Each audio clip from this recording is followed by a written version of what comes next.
Hey guys, and welcome back to my channel, Old School Gunner. How are you all getting on out there, guys? Great to see two people tuning in already. Absolutely fantastic to have you on, guys. What can I say? I've been absolutely blessed today on this beautiful sunny day in London. Absolutely fantastic weather as I look out the window here, guys. Absolutely fantastic. Blue skies, sunshine all the way. Summer is coming, guys. A lot to look forward to. But yeah, I've been blessed to have this day off today, one of the first times ever that I had a day off the day before Arsenal play at home, so I could do a preview our last game of the season. Of course, the season is already over for Arsenal fans, guys. In my opinion, it's just got one more game to go. Hope we can see it out with a win. It's been a roller coaster season for all Arsenal fans. We came so close to winning our first league in 19 years. And then we completely capitulated. We completely bottled it, as a lot of you know. Left a lot of Arsenal fans absolutely raging about what happened in the last 6 games or so, last 7 games. 1st of April, no April Fools here, guys. We were 8 points there. And now we're well off the pace, and Manchester City have been crowned champions. And it's as simple as that. We are back into the Champions League. Saka has signed a new contract, and there has been a lot going on. But it has no doubt been very difficult for our Arsenal fans to take what has happened recently, myself included. I'm a man of 43 years of age, guys, believe it or not. You see, the all whiskers are going a bit grey. I'm 43 years of age. I've supported a club since 1993, 30 years. Would you believe? It's hard enough to think that it's been actually 30 years that I have supported this great club of ours, guys. But yeah, this season was a real tearjerker, a real roller coaster ride. We were leading right up until April, and then we got taken over, of course, by a fantastic team. But we didn't do ourselves justice, in my opinion, in those last games. The last couple of games we had, yeah, we fell apart completely. I have a lot of people to come onto my stream, guys. I'm after lining up a lot of different Arsenal fans that will come on the stream now. I just want to let you know about another stream that I am actually doing. I'm doing another stream on Saturday, the 3rd of June. I'm going to try to go for like an all-day stream, a marathon stream. So I'm going to line up as many YouTubers, as many Arsenal fans as I can to come onto my channel. And of course, one thing along, guys, we're going to talk football. What else is there to talk about? You know what I mean? But I'm just waiting someone to come on now, guys. But it's all good. Yeah, it's all good, man. It's going to be his first time on my channel. So I hope you all getting a warm welcome. And yeah, it is what it is. Let me just check my phone here, guys, for seconds. Thank you to everybody that has subscribed to me in the last week or so. I'm after picking up a lot of subscribers between yesterday and today, even. Partly that through myself and partly through other people's kindness. I've been working hard.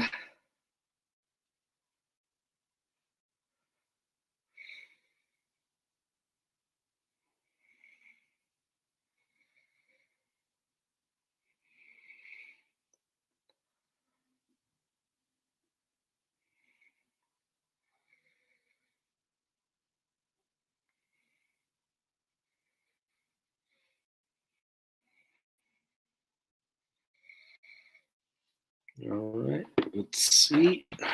Here we go. Here we go, man. All Hey right, man, there we how are go. you, man? Welcome along, man. How are you getting on? I'm good, man. Thanks for inviting me on, man. Pleasure, and thank you for coming on. I appreciate it. I have a couple of people lined up as the show goes on. They're going to jump on when they have a chance, I think, when they finish work. I sent out the links, so I don't know exactly when they're going to come on, but they're going to be coming off. How are you getting anyway? That's fine. You good, yeah? Yeah, I'm very good, man. I'm very good. You having a nice day? Are you enjoying the weather? You Yeah, enjoying the weather? it's lovely weather, man. It's lovely weather. It's about time we get this sort of weather in England. We could have been champions tomorrow. You know what I mean? It could have been like that, man. Lifting a I know, trophy at the man, but Emirates, but it wasn't meant to be. Yeah? It wasn't meant to be. it is We're what going it to get is, into man. that in a while. But do you want to shout out your channel, man? You want to big yourself up, let people know all about Yeah, you? yeah, yeah. Can make sure everyone does subscribe to my channel. It's Luke AFC. Make sure everyone does subscribe to my YouTube channel. We are on the road to 3,200 subscribers. Wow. So we're about 37 away. So if we can get that by the end of the season on Sunday, that would be absolutely fantastic. So let's hope we can get that. Look at AFC. Yeah, that's a good total, man. That is a good total. I'd say you got over 3,000. Not bad, my friend. Not bad at Yeah, all. man. Yeah, man. Yeah, man. Seven. You lost connection a bit. He's lost connection. Are you All there, right. mate? Yeah, I'm here, man. I'm here. I think it's flitting in and out a little bit, but it's all right. Let me just check the Wi-Fi. I'm still here anyway at the moment. Yeah, my connection's not very good. It's not good, no. Wait, No, let me just try something. no, it's coming Is it from good? Wi-Fi. Yeah, it's good now. It's good now. I have a second one I can try as well. Yeah, I have two different ones because we have one upstairs and we have one downstairs. You know what I mean? What do you use? Do you use two accounts? For what? Fair enough. For which? For the Wi-Fi? No, I'm on about this account. Which account? Yours. Old School Gunner? Yeah. No, but I have a private email. I have a Old School Gunner Gmail. I have supported your channel with both. You know what I mean? I've subscribed to your channel with both. Thank you very That's much. what I do for people. Yeah, I help people. You know what I mean? Because I have my own one. I have Old School Gunner. I have two Gmails. You know what I mean? So I can add two subscribers to people. You know what I mean? Two real subscribers. What do you think of the season so far, man? Let's just get straight into it. Yeah? I'm just going to let that off the bat. We can talk about the game tomorrow later. Our season is over already as such, but what do you think of the season so far? I mean, hit me with it, man. Let it go. Look, for me, in my opinion, I think, look, it's been a good start to the season. Don't get me wrong. No one expected this to be in a title challenge at the start of the season. Edu did come out in the meeting and say that top four and Europa League was the aim at the start of the season. Cool, fair enough. But why is it that this manager, right, bottled it an 8-point lead? No, any other manager does not bottle a worse bottlers, and we are the biggest bottle jobs in Premier League history, right? For me, what really frustrated me about this game was pretty much, look, you're 8 points clear of Man City, right? You don't pretty much lose that, because for me, I'm looking at it right now. He doesn't know how to game manage games when the pressure is on. The Liverpool game, right? For example, you're 2-0 up at Anfield. We come into that game, a lot of Arsenal fans, a lot of Gooners, top Gooners were very, very excited, thinking, right, okay, let's beat Liverpool at Anfield. But quite frankly, we should have done. We should have beaten Liverpool at Anfield. We controlled that game for 30, 40 minutes. And then from there, the crowd affected. And even that West Ham game as well. You're 2-0 up in 10 minutes, cruising that, you bottle it. Saka wants to take the penalty to get the third goal, and it was 2-1. No, let Jesus take it, because I guarantee he would have scored that, because Saka, for me, I don't trust him taking penalties, right?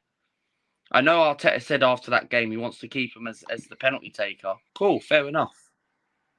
But for me, look, this season for me, it's been 93%, 248 days we've been top of the league. But it's been a very disappointed towards the end of the season. And I feel like, look, people question about January, right? To me, look, I don't think the January transfer window wasn't a terrible, terrible window. I think it was decent enough. Like, we bought Trossard in, we bought this Polish defender, which I don't think he's not good enough, in my opinion. Jorginho, he wasn't my first choice. I never wanted him, but he turned out to be a decent quality signing. But for me, now the main objective is, why is it that this fan base believe that Mikel Arteta can do good things? Why do they believe, yes, he may have took us into a title challenge, but if we want to compete and be the best, don't forget old school Gooner. We moved to the Emirates Stadium. I thought we were supposed to compete with the best. We may have gone toe to toe with Man City for 248 days, but it's not good enough in my opinion, because quite frankly, we had the chance to win the league. And we had a great chance to win it. And now teams are going to be getting stronger next season. It's going to be interesting what we do in the summer. Edu, for me, and I said this on my stream earlier because I had Ozzy Guna on my channel earlier this afternoon. And I said to him, and he agreed with me, it's going to come down to the ownership of this football club. If you really believe that we've got a lot of money to spend, go and do it. We need to make sales first. It's typical Arsenal what they do. Tini's leaving, right, which I'm very disappointed. Because quite frankly, I think he's a better defender than Zinchenko. Because Zinchenko's performances towards the end of the season have been very bad. That Liverpool game at Anfield, if Tierney was on that game, Tierney would mark Trent Alexander-Arnold.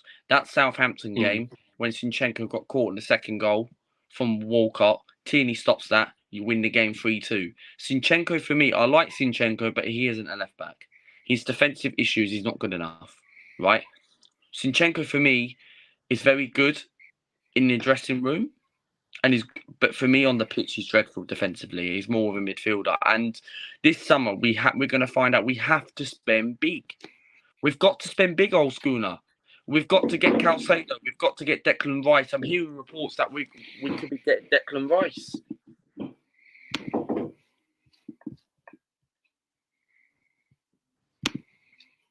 But yeah, I'm there, man. What can I say? I think you said everything right there, man. I mean, I have to agree with you, to be honest. I've had a lot of people on my channel, of course. Things have been really going bad for us in the last, since April. We were 8 points clear on the 1st of April, you mentioned, yeah? I've had a lot of people on my channel, and I have to I respect both sides, but 95% of people are leaning towards the way I believe, what I believe also, you also. We should have strengthened in January. If we had strengthened in January, we would be champions now. I mean, it's as simple as that.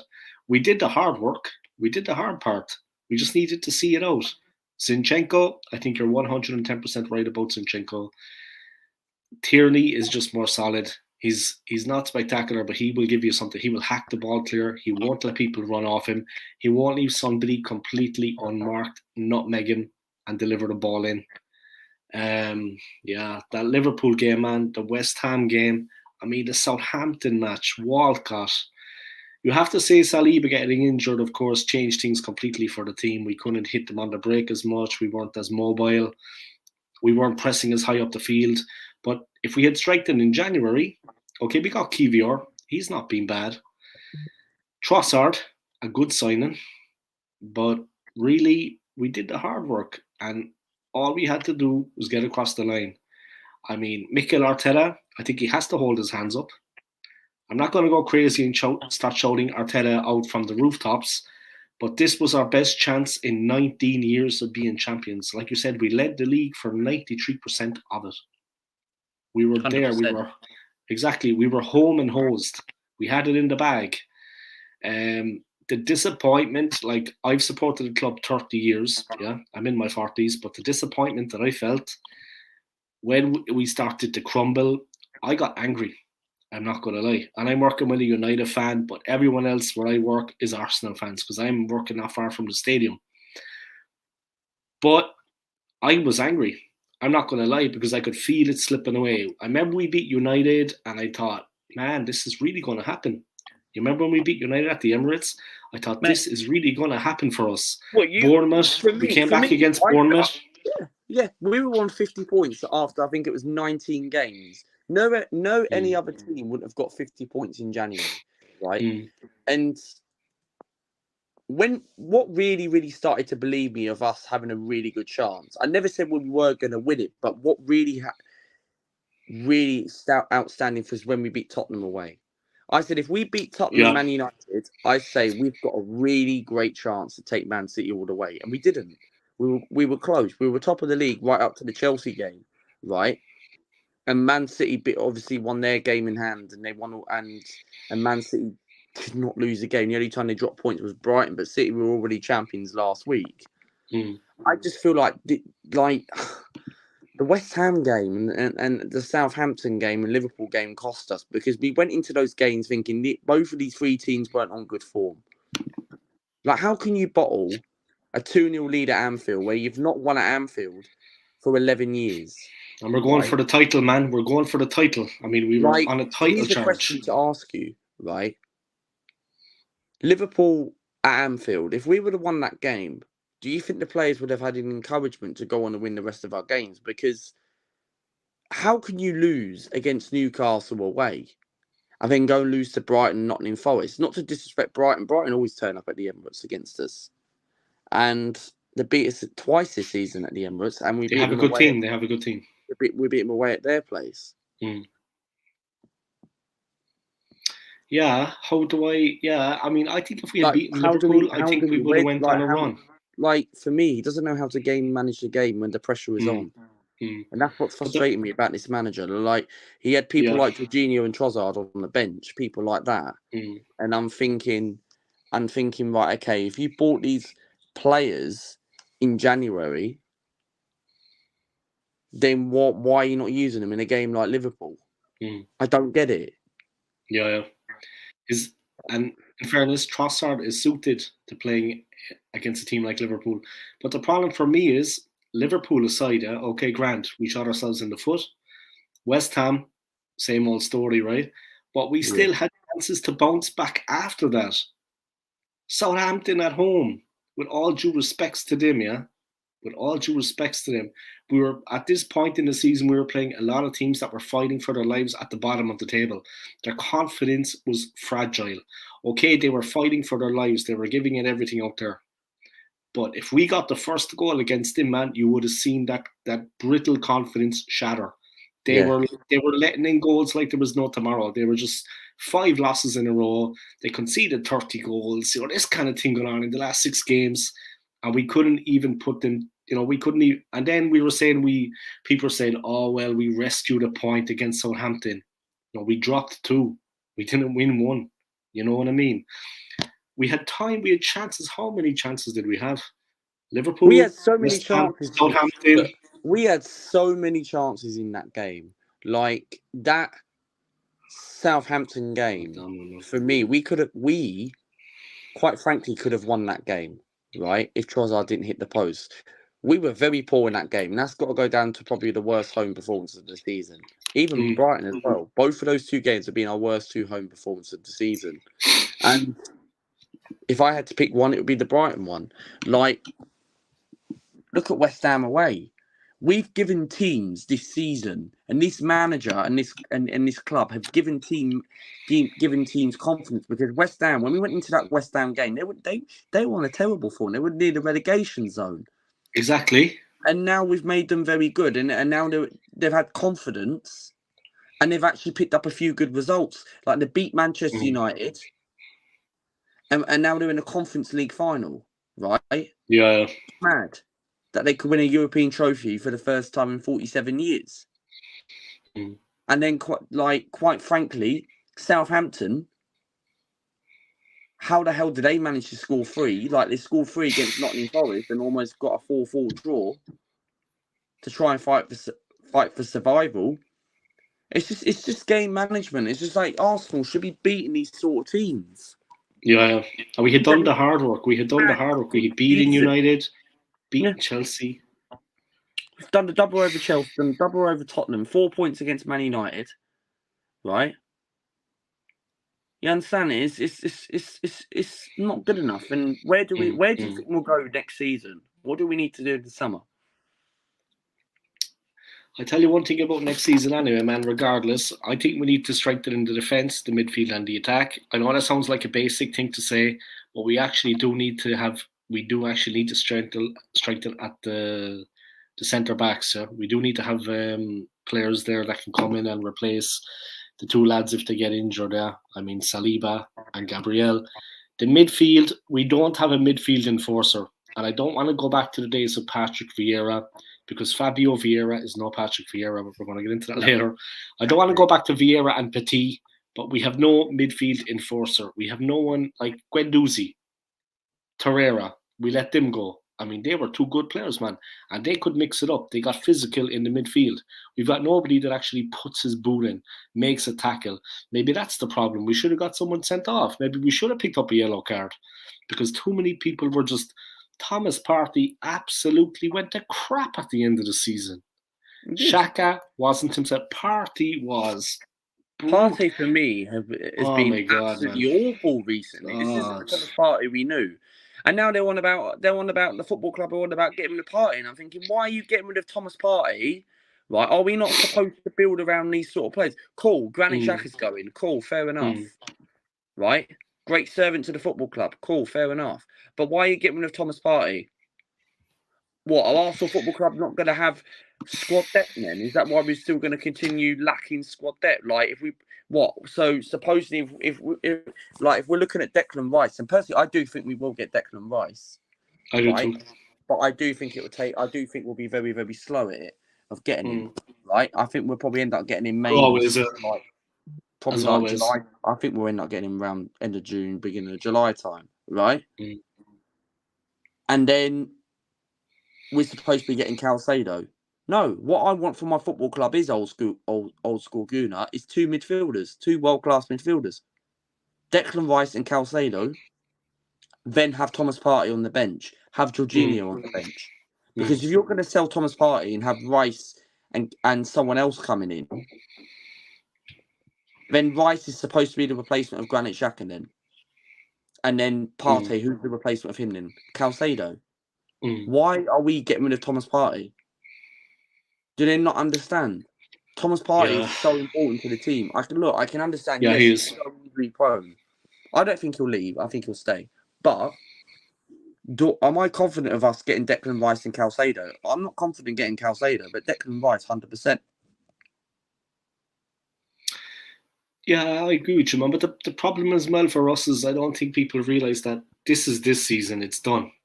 Next season is going to be harder for us. It's not like we're going to be improving and we're going to improve on second and all the other teams are standing still. United are coming back. Liverpool are going to be back on it. Tottenham, who knows? Chelsea might be back on it. Who knows? They took a heavy defeat to United the other day. Okay, fair enough. But the other teams are not going to be standing still. A lot of teams this season, they haven't been at it, and we've managed to get up there. Not through luck. We played well for most of the season. But a lot of the teams, they were going through transition this season, and it was really between us and City. And we led for so long. I mean, honestly, the way things went at the end, I mean, the Southampton match at the Emirates, Brighton absolutely mauled us in the last game. We're going to be as tomorrow, I think we're going to lose. No, we'll beat Wolves. Oh, Jesus, God, help us. We'll beat Wolves. Diego Costa. God, my nerves. I'm working anyway, so I'm just gonna switch off. I'll check it from time to time, and then I'll just go back doing my job again. No, but you know what it's been like since April, man. It's been hard for Arsenal fans. I mean, and City have been absolutely in the Champions League. I mean, the beating that they gave Real Madrid. I fear for United in the FA Cup. I think they're going to absolutely wipe the floor with United, to be honest with you. And United aren't going too bad right now, but I think City will they're a different level right now. It's different gravy, man. Seriously. Man City, but we have a title in our own hands. That is what I have a problem with. It didn't matter how good City were playing because we were already in the ascendancy. All we needed to do was, with respects to them, beat the West Hams, beat the Southamptons. A point at Anfield, which is understandable, but try and beat the West Ham, try and beat the Southamptons. Then we come back when the pressure's off and we beat Newcastle and Chelsea. What the and it's too late then. And then we get stuffed by Brighton. I mean, I know the heads dropped. I know the heads went down. I know Manchester City won earlier in the day before the Brighton game, or the day before, and they were home and hosed more or less. And I know that affected the team, but the mentality of the team cannot be that fragile. We should have went out and won the game anyway against Brighton. Win our last two games anyway, even if we do come second. But the mentality, they obviously got, I don't know, I understand, like, affected Manchester City one, but it's our tennis job, man, to get the players moving, get them motivated. They went out against Brighton and we got absolutely trashed. They wiped the floor with us, man. Next season, we're not going to win the league next season. Come on, I have to be honest. Like, I mean, this was our season. This was our chance. Yeah. Only one team can be Champions League season, man. And we're in the Champions League again. Only season we're back in the Champions League. That's going to take something out of the players. That's going to affect us. But it's going to affect us big time. And this is the problem. It's going to affect us big time.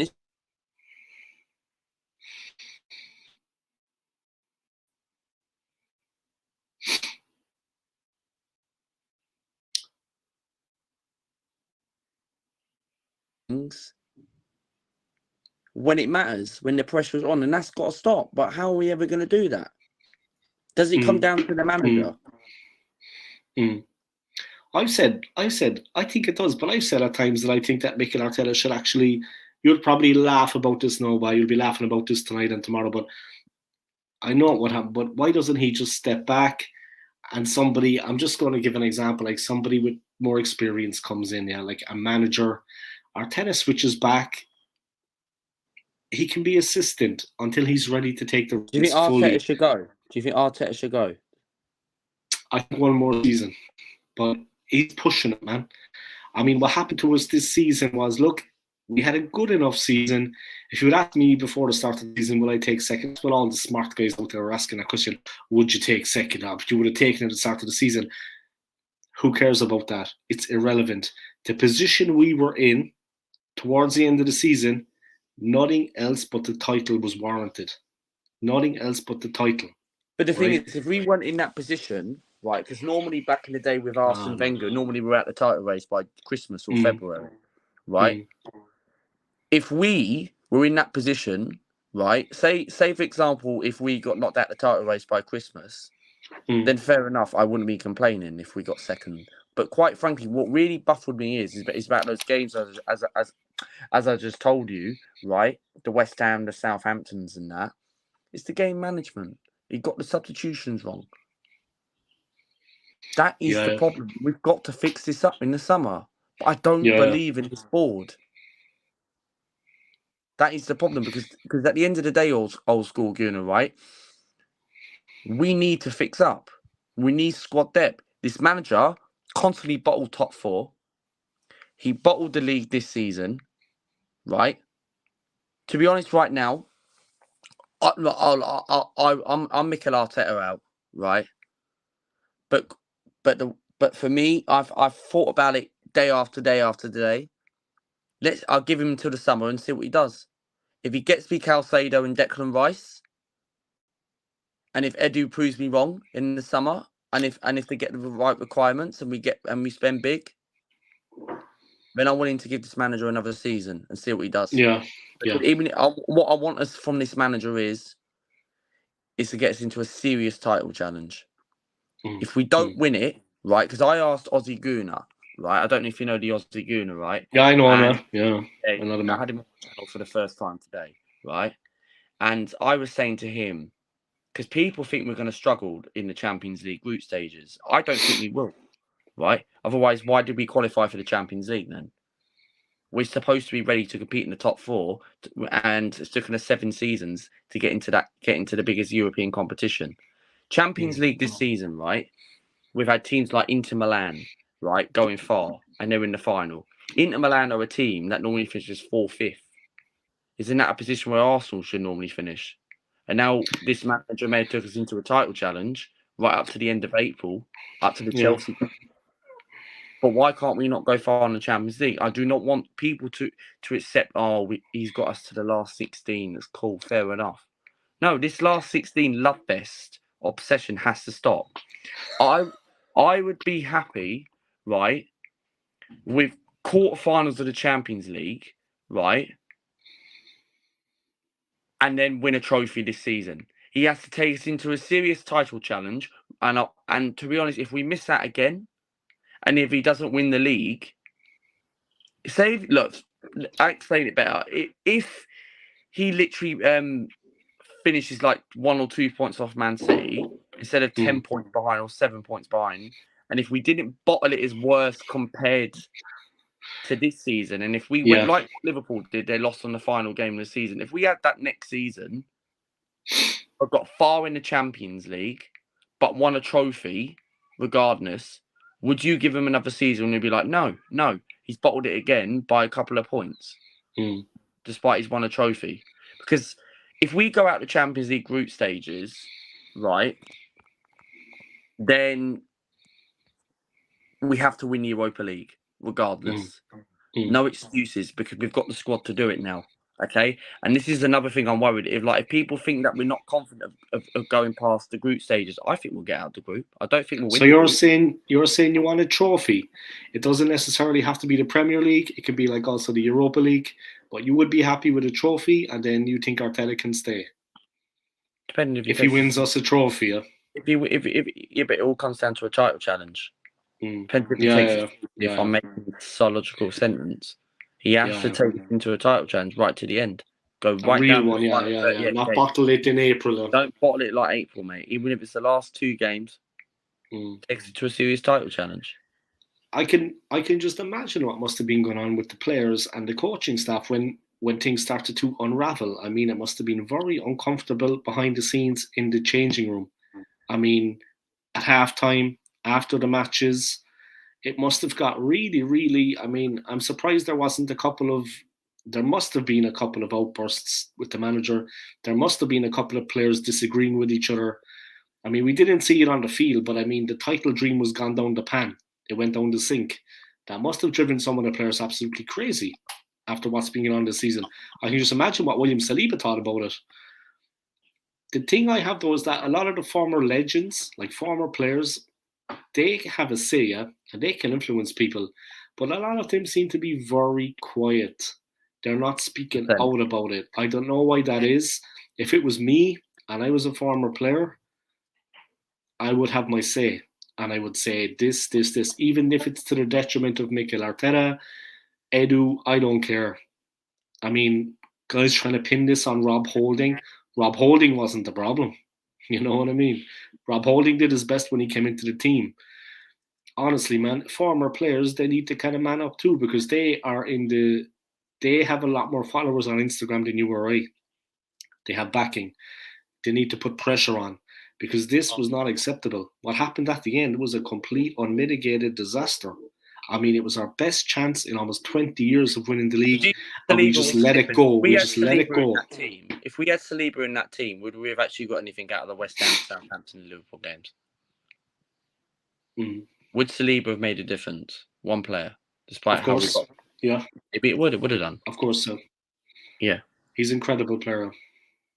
I think Saliba's quality. That's why we should have had backup for him, man. We should have had backup for him. See, that's why we should have. This is another thing. Like we don't seem to get backup. Which, the only time we've had a very good January transfer window when we signed Aubameyang 5 years ago, and he came in and he hit the ground running. And since then, now he's trash. So 5 years down the line, Aubameyang is nothing. So I'm looking at it right now. This summer has to be huge. It has to be massive. We've got to get Declan Rice has to be the first one in the door. Then you go for Calcedo. Quite frankly, or do you feel get Rice and Calcedo first? Like, who has to be the first player to come in? For me, Rice. Declan Rice. Yeah. He is a fantastic player. I remember we tried to mug him off. Partey tried to mug him off in the West Ham game. He tried to play the ball around him when he was right next to him. You don't be so lackadaisical when you have a player of his quality breathing down your neck, closing in on you. Get the ball clear. Kick it anywhere. That was, oh my God. There's so many things now I could talk about. I mean, honestly, I can't see us winning the league anyway next season. I'm sorry. I don't want to be...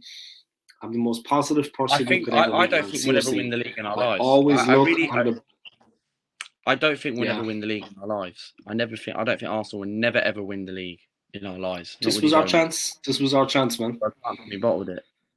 And I know, look, for me, I already know what's coming in the summer. It's not. The window will start very well. Everyone will get gas. I mean, I don't think we're not going to have a dominant summer where. Look, don't get me wrong. This summer transfer window just gone was pretty good, but it wasn't very, very, very, very amazing. Like, when are we going to have a summer like Man City? That's going to be like, you know what? Arsenal can make a serious title challenge with these sort of players. Whether they don't win or not, at least they've actually showed something that they can continue doing this every single summer. Because even if we don't win the league next season, and if we come as closer than this and not bottle it like so many games, at least I'll come out in a minute and say, you know what, Edu, you know what? I might have to start backing you, mate. That's what I'll come out in a minute and say. Because for me, He needs to prove to me in the summer, so I don't have to keep moaning about Edu, because I don't trust this Edu. He can get one good deal, and then the rest he doesn't pull it out. I know he's capable of pulling something good, but he needs to do it constantly. It's no good buying one player and then, you know what, let's just snap a Jorginho on the transfer deadline day. Panic buy. You can't be doing that. You've got to get a world-class player. We're in the Champions League next season, and what we want to see is why can't we not go on and go far as we can? Quarter-final, I'll be happy with quarter-final. Quarter-final of the Champions League, I'd be happy with. Because the last time we got to the quarters was 09-10 season, and that is a long time. That's a long time ago, yeah. That was a long, long time ago, man. But the thing is, I don't know, like, it's like you say, we'll always flatter to the sea. But let me ask you this. Do you think that we got where we are this season through, well, it was a lot of good play, a lot of good performances. But also, do you think that it was Mikel Arteta masterminded the team that way? Or do you think there was a certain degree things clicked in areas and he didn't see that it could? I just think maybe... Like, I don't know. What do you think?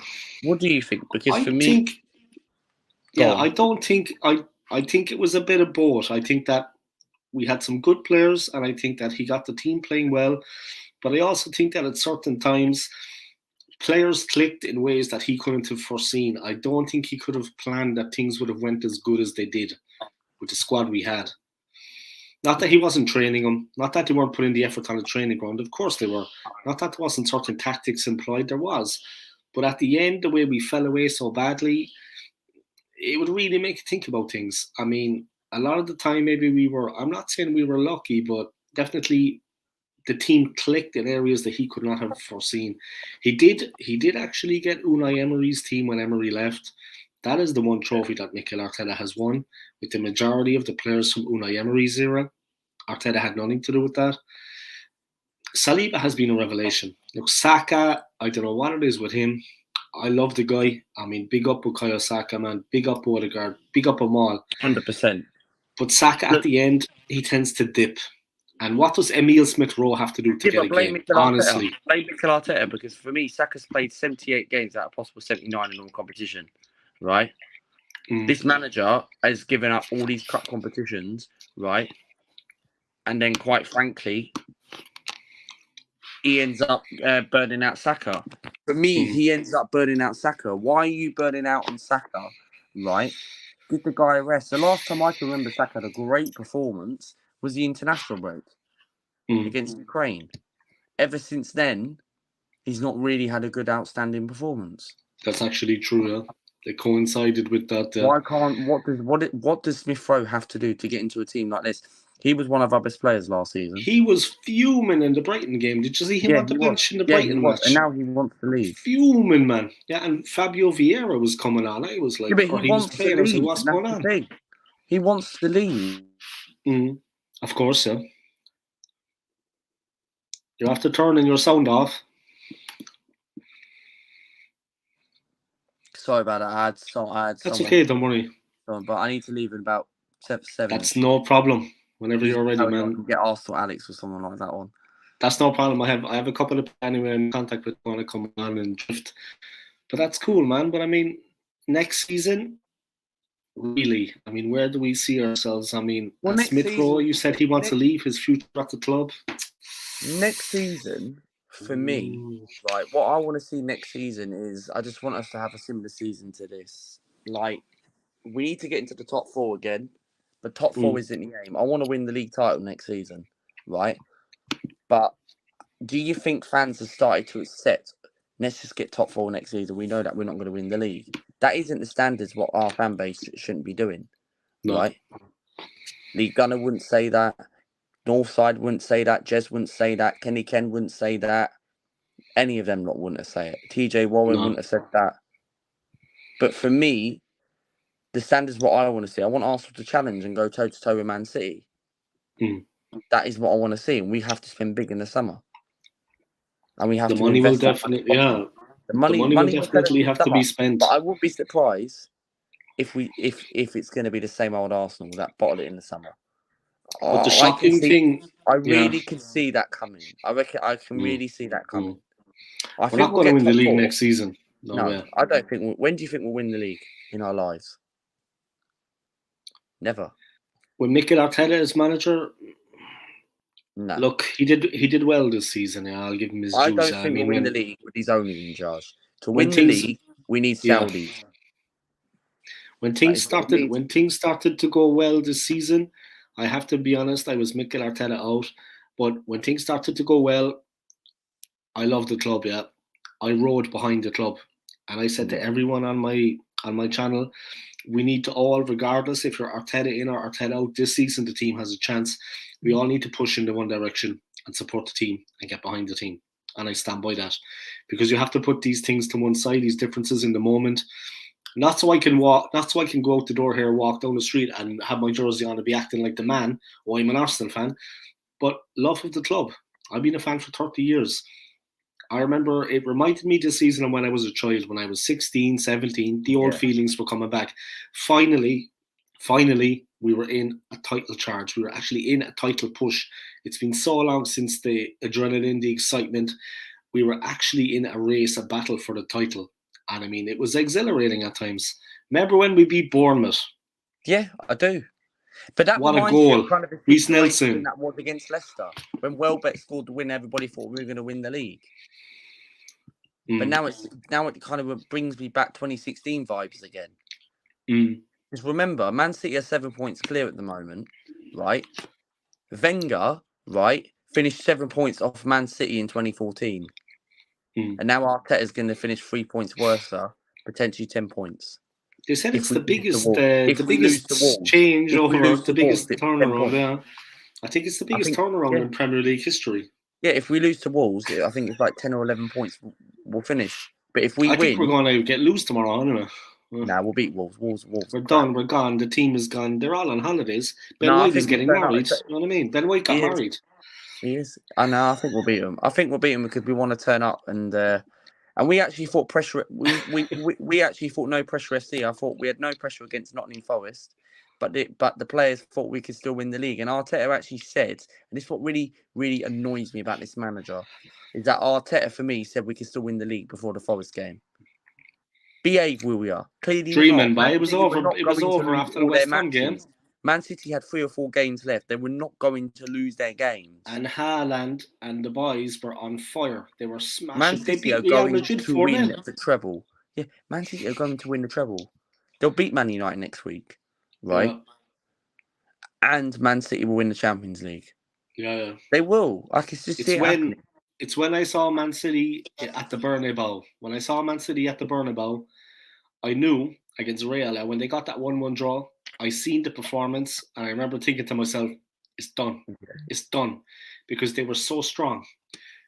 Do you see this comment up here from Goon Gang, yeah? Do you trust the process, Luca? Are you trusting the process or the development or the... I don't think there is a process. I don't think there is a process. It's a project. It's gone into a 10-year project now.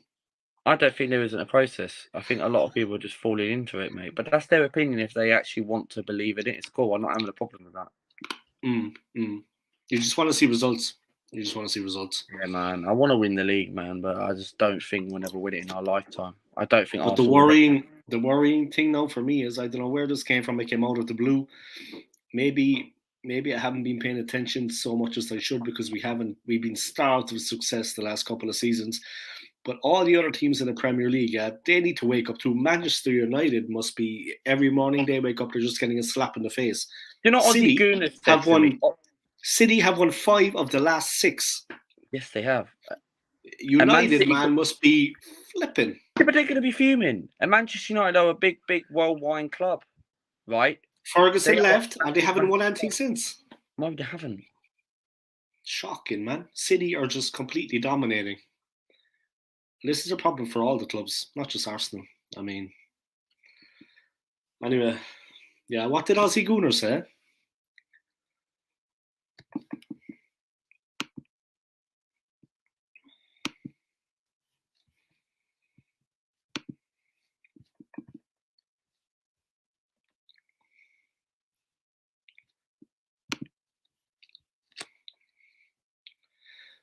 Just a second, guys. I think Luca's after freezing, or maybe it's me. I don't think it's me, though. I'm still going. He's gone out. He's probably going to come back in.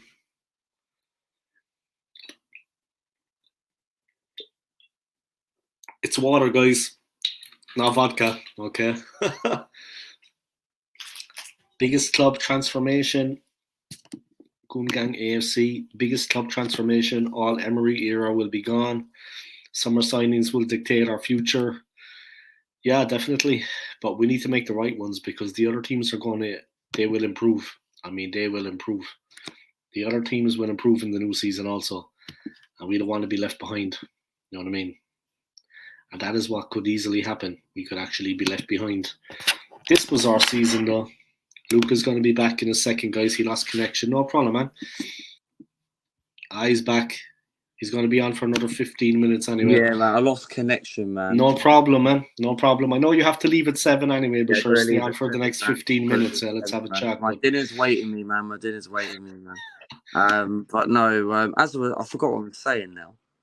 You were going to talk what Ozzy Gooner was saying on your channel. Yeah, Ozzy Gooner was saying to me on my channel, was saying that we're ahead of schedule, ahead of Manchester United, Liverpool, and Newcastle. And I kind of agree with him in a way, but Man United, for me, they're not going to get Saudi Arabians, right? Because it's up to the Glazers whether they're actually going to sell them.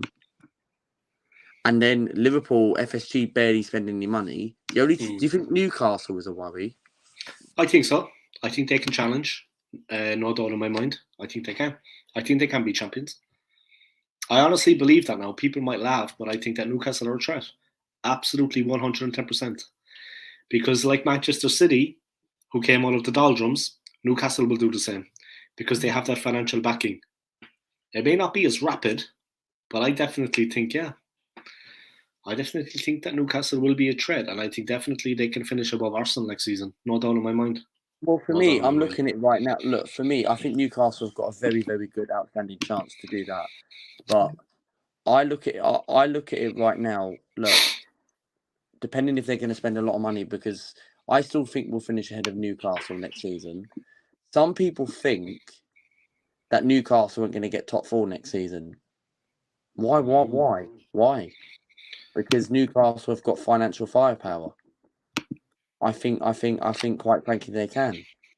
And with Liverpool and Man United, like I was saying this to Ozzy Gooner, I don't know if you agree, but he seems to think we're ahead of Man United and Newcastle and that. Do you think we are? We're ahead of Man United and Newcastle. Like even going into next season. I think next season United are going to be right up there with us. I think Newcastle will too. I think maybe we're a little bit ahead of Newcastle. No disrespect to their manager, but I think Ten Hag has got Man United on it. And I think next season they're going to be up there. They're going to be right up there with us. I mean, they gave us 2 hard games this season already. And let's not forget that. We did not have it easy against them. We needed to dig deep, especially at the Emirates, to get to 3 points. So I think that United are going to be up there next season. And I think Ten Hag is a tricky customer. I think Ten Hag is a good manager. And I think they're going to be up there next season. I think maybe a bit more than Newcastle. But yeah, if we get top 4, I would be happy next season. And hopefully win a trophy. But I mean, in the league, I think we're going to have a tough time. I think it's going to be difficult. Well, let's hope so, man. All depends on this upcoming window. We'll be mad. We spent 200 plus if Nuggets win FP. yeah. Cronky owns the Nuggets. If they win the NBA Finals, we might get 200 million. Hopefully, a bit of an investment. Or maybe they could just put all the money on the roulette, head down Leicester Square, put it all on black. If they win, we'll buy those players. You know what I mean? But I think 100%, man. What is that Cameroon international? He scored twice for Brentford against Spurs. Eboima. What a player, man. Do you see the way he played against Spurs? Why can't we sign a player like that? We need a goal machine. We need a guy that's going to hit us 20 goals a season. We need someone that's going to hit us 20 goals a season. And we don't have that player yet. Nah. And we need to sort that out quickly, man. And that's the problem. Super Bowl Rams, NBA champs the Nuggets, Champions League champs Arsenal. Jesus, I like your positivity. You know what I mean. I'm really feeling it. Gunnar Gang, Mbuemo is class. He is a class player, man. Good Look player, at what he man. did He against proved it Spurs. last week. For me, he proved it last week against Tottenham without Ivan Toney. No, was it the guy Ivan Toney proved it in the courts? Ivan Toney is going to be proving it in prison. Come out in a minute and said, I don't know if it's a fake report on Twitter, but it was like a transfer window Twitter account saying that apparently he's obsessed with gambling or something like that. Yeah, he is. He's been prosecuted. He had to pay 50,000. I think 50,000 is what he has to pay. It's crazy. Like over 100 different offences, I think is what it was. He was gambling. Yeah, he was betting on. And of course, when you're playing for the team, you can actually affect the outcome. Like Bruce Grobbelaar for Liverpool back in the day, he was jumping over the ball. He was letting the ball go in behind him because he could. Yes. Grobbelaar could directly affect because he was the goalkeeper. You know what I mean? He just missed the ball a few times.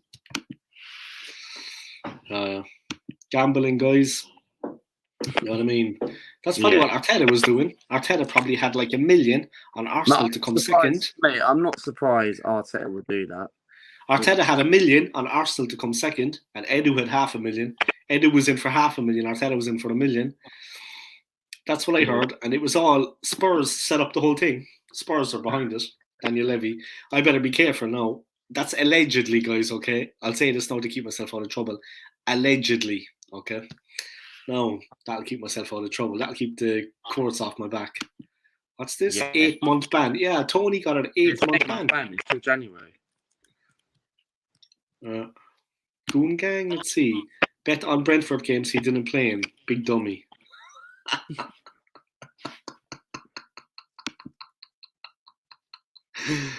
Oh, for God's sake. I mean, to say, like, if you do things like that, you have to be smart. Gungan, feel free to subscribe to both of our channels, man. Much appreciated. Yeah, do. If you haven't already, please subscribe. And if you want to play our playlists, subscribe to my channel, man. If you want to play our playlists all day and all night for the next year. Are you not monetized? All day and all night for the next year. I'm monetized since about 6 months. It took me 2 years. Yeah, it took me like the thing is that I've been going since 4 years, but not making excuses. But I actually kind of dropped off with my channel, and then dropped back on, and then I took a year out, and then I came back, and then I said, you know what, I'm going to kind of put a bit of effort in and see where it takes me. Yeah, it's luck at the end of the day whether your channel kind of, it all depends. You have to kind of network as well, but definitely collabing like this helps. I'm doing it for the club though, man. I care about the club, and it's a hobby for me. I couldn't care less if I make $1 million or if I make it a fucking pound. I have a full-time job. It's enough for me. I have money. I care about the club, and it's all that matters. I couldn't. And meeting people like yourself and Arsenal and Alex, and it's nice to talk to guys, Skool Gang, and have a chat. That's what it's all about, man. We share an interest. You've met Arsenal Alex in real life, haven't you? Yeah, I met him in real life. Yeah, twice. I had the pleasure of meeting the man twice. And one day I'm going to meet you and Alex together. And we're going to get drunk and we're going to go chasing women. But not Spurs fans. No way. Not going to happen. All right, let's see, Goon Gang, for sure. Lunch break at work. Yeah, if you haven't subscribed to us, Goon Gang, but I think you have already, but subscribe to Luca, AFC, and play our playlists all day and all night for the next 365. What you do is play the playlist until Arsenal are champions. I want to hit 3,200 by Sunday, but 36 subs away, so I don't know if I'm going to get that or not. But you never know in this YouTube. It's a big ask, but you never know, man. It's a big ask, but you never know. Gungan, come over from the States. I got to catch the Bournemouth match. Ah, cool. Cool. Yeah, we won that game, and it was an exhilarating match. You came to a good match. Goon Gang AFC came to a good match. Came over from the States. Where are you in the States, by the way? I don't know what it is, but I tried to... Obviously, Goon Gang AFC is friendly, but I tried to make contact with a lot of the Arsenal supporters club in the US on Instagram. I send him a nice message. I'm not trying to get free flights to America. I'm not asking to stay with them if I come to the States. But they never kind of reply. The American fans, I don't know what it is. I don't understand why they don't do that. Yeah, because like I said, I'm not actually looking for anything other than support for my channel. I'm not expecting them to fly me over to the States. I'm not expecting to stay with them when I'm in America. I'm just honestly trying to build, trying to build up my channel and build up a bit of contact with other YouTubers or other Arsenal fans. And for some reason, I don't know, yeah, maybe they're too busy. It is what it is. Lower North Bank seats. Ah, nice. I know someone whose tickets there too. Virginia Beach. Prez of the Virginia Beach Schooners. Wow. Nice. Nice. It's good you were able to come over to the Emirates and get a game, yeah? And a good game, a game we won. Reece Nelson won that one for us, an exhilarating match. We came from 2-0 down to win 3-2. You picked a good game, man. Like, I work in a hotel in central London, and I had a couple of Arsenal fans. I do, and I had a couple of Arsenal fans come over from my country. I'm Irish. And what game did they pick? Brighton? Yeah, I think they came over for a Brighton game. Oh no, the Notts Forest. Was it not the Brighton game? They came over for the Brighton game, and I swear to God, it might have been the Brighton game. You should have seen their faces when they came back into the hotel after the stadium. You should have seen their faces, by. That tells you all you need to know about what was going on in the game. They were literally like this. Obviously, I wasn't laughing because I'm an Arsenal fan, but when I saw their faces, they were like this. That's mad. Oh man, terrible stuff. And they must have paid maybe 500 between flights, accommodation, and match tickets. 500 quid each. That's a lot of money. 500. That's a lot nowadays. Yeah, nowadays. Honestly, man. Oh, Manny's in the house. Manny's going to come on the stream. I've got to bounce now, pretty much, guys. No problem, man. No problem. So, thank you very much for inviting me on. You're welcome, and thank you for coming on, yeah. And next time I'll come on a little bit longer, yeah? Yeah, I can come on your channel, no problem. Enjoy your dinner, yeah? Man. We'll sort something out, man. And, no bother, man. Take care, yeah. Right. Thanks for coming on. I appreciate it. Thank you, mate. Bye. Enjoy your dinner, yeah. Take care, Luca. All right, guys, that was Luca, AFC. I have Manny lined up. I'm just going to bring him on. But big up to Luca, man, and check out his channel. Smash the likes, subscribe to Luca's channel. And yeah, support his channel, guys. He's trying to get to 3,200 subscribers at the moment. I'm more modest, 1,700. But I'm proud of every single one of those 1,700, trust me. All right, Manny's coming on, guys, and I think he's got a little something to say. Let me put him in. All right, man. Welcome. Sorry about the delay. I was just saying goodbye to Luca. Yeah, I understand. I mean, obviously, you probably have this protocol. You can only have 2 people. I mean, that's yourself and one more person on the stream at the time. And I have 6. I think I have 6. Yeah, but you told... He had to leave. Lee, who? No. Luca had to leave. Oh, yeah. So, was he the first guest today? He was the first one. Oh, cool. I have another couple of people. One pulled out, but I have another couple might come on. We'll see. That's nice. I also want to tell you that I might actually have another stream at about 8 o'clock with the guys at Oris Talks Football. I'll be hopping onto that. But listen, it'll be good to chat with you for an hour. And I hope you appreciate that after going to the gym and looking completely sweaty and disgusting, I took a shower and cleaned myself up, and here I am. Ah, you had a workout, yeah? What were you doing? What exercises were you doing? Just weightlifting, man. I mean, one of the things which which you know about me when it comes to exercising is that when it comes to cardio, I'm very selective about what I do. I despise the treadmill with a passion.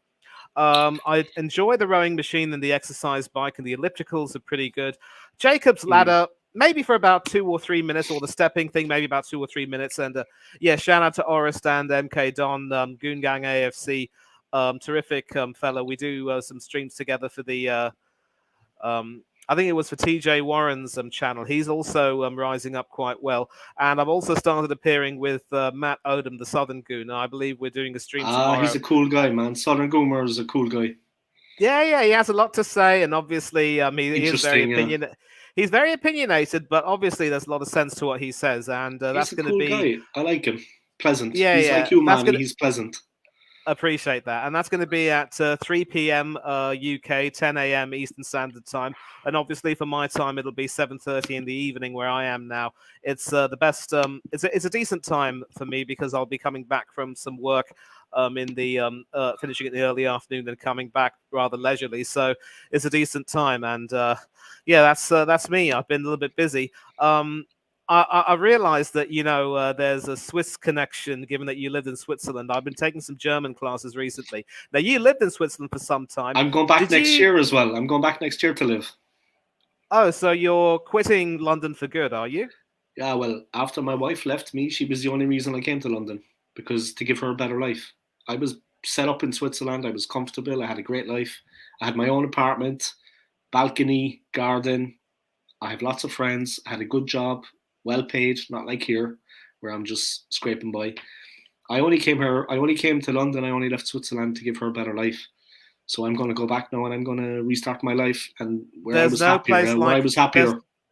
There's no place like wherever you feel comfortable. And obviously, as an EU citizen, I mean, you're Irish, so you're still a part of the EU.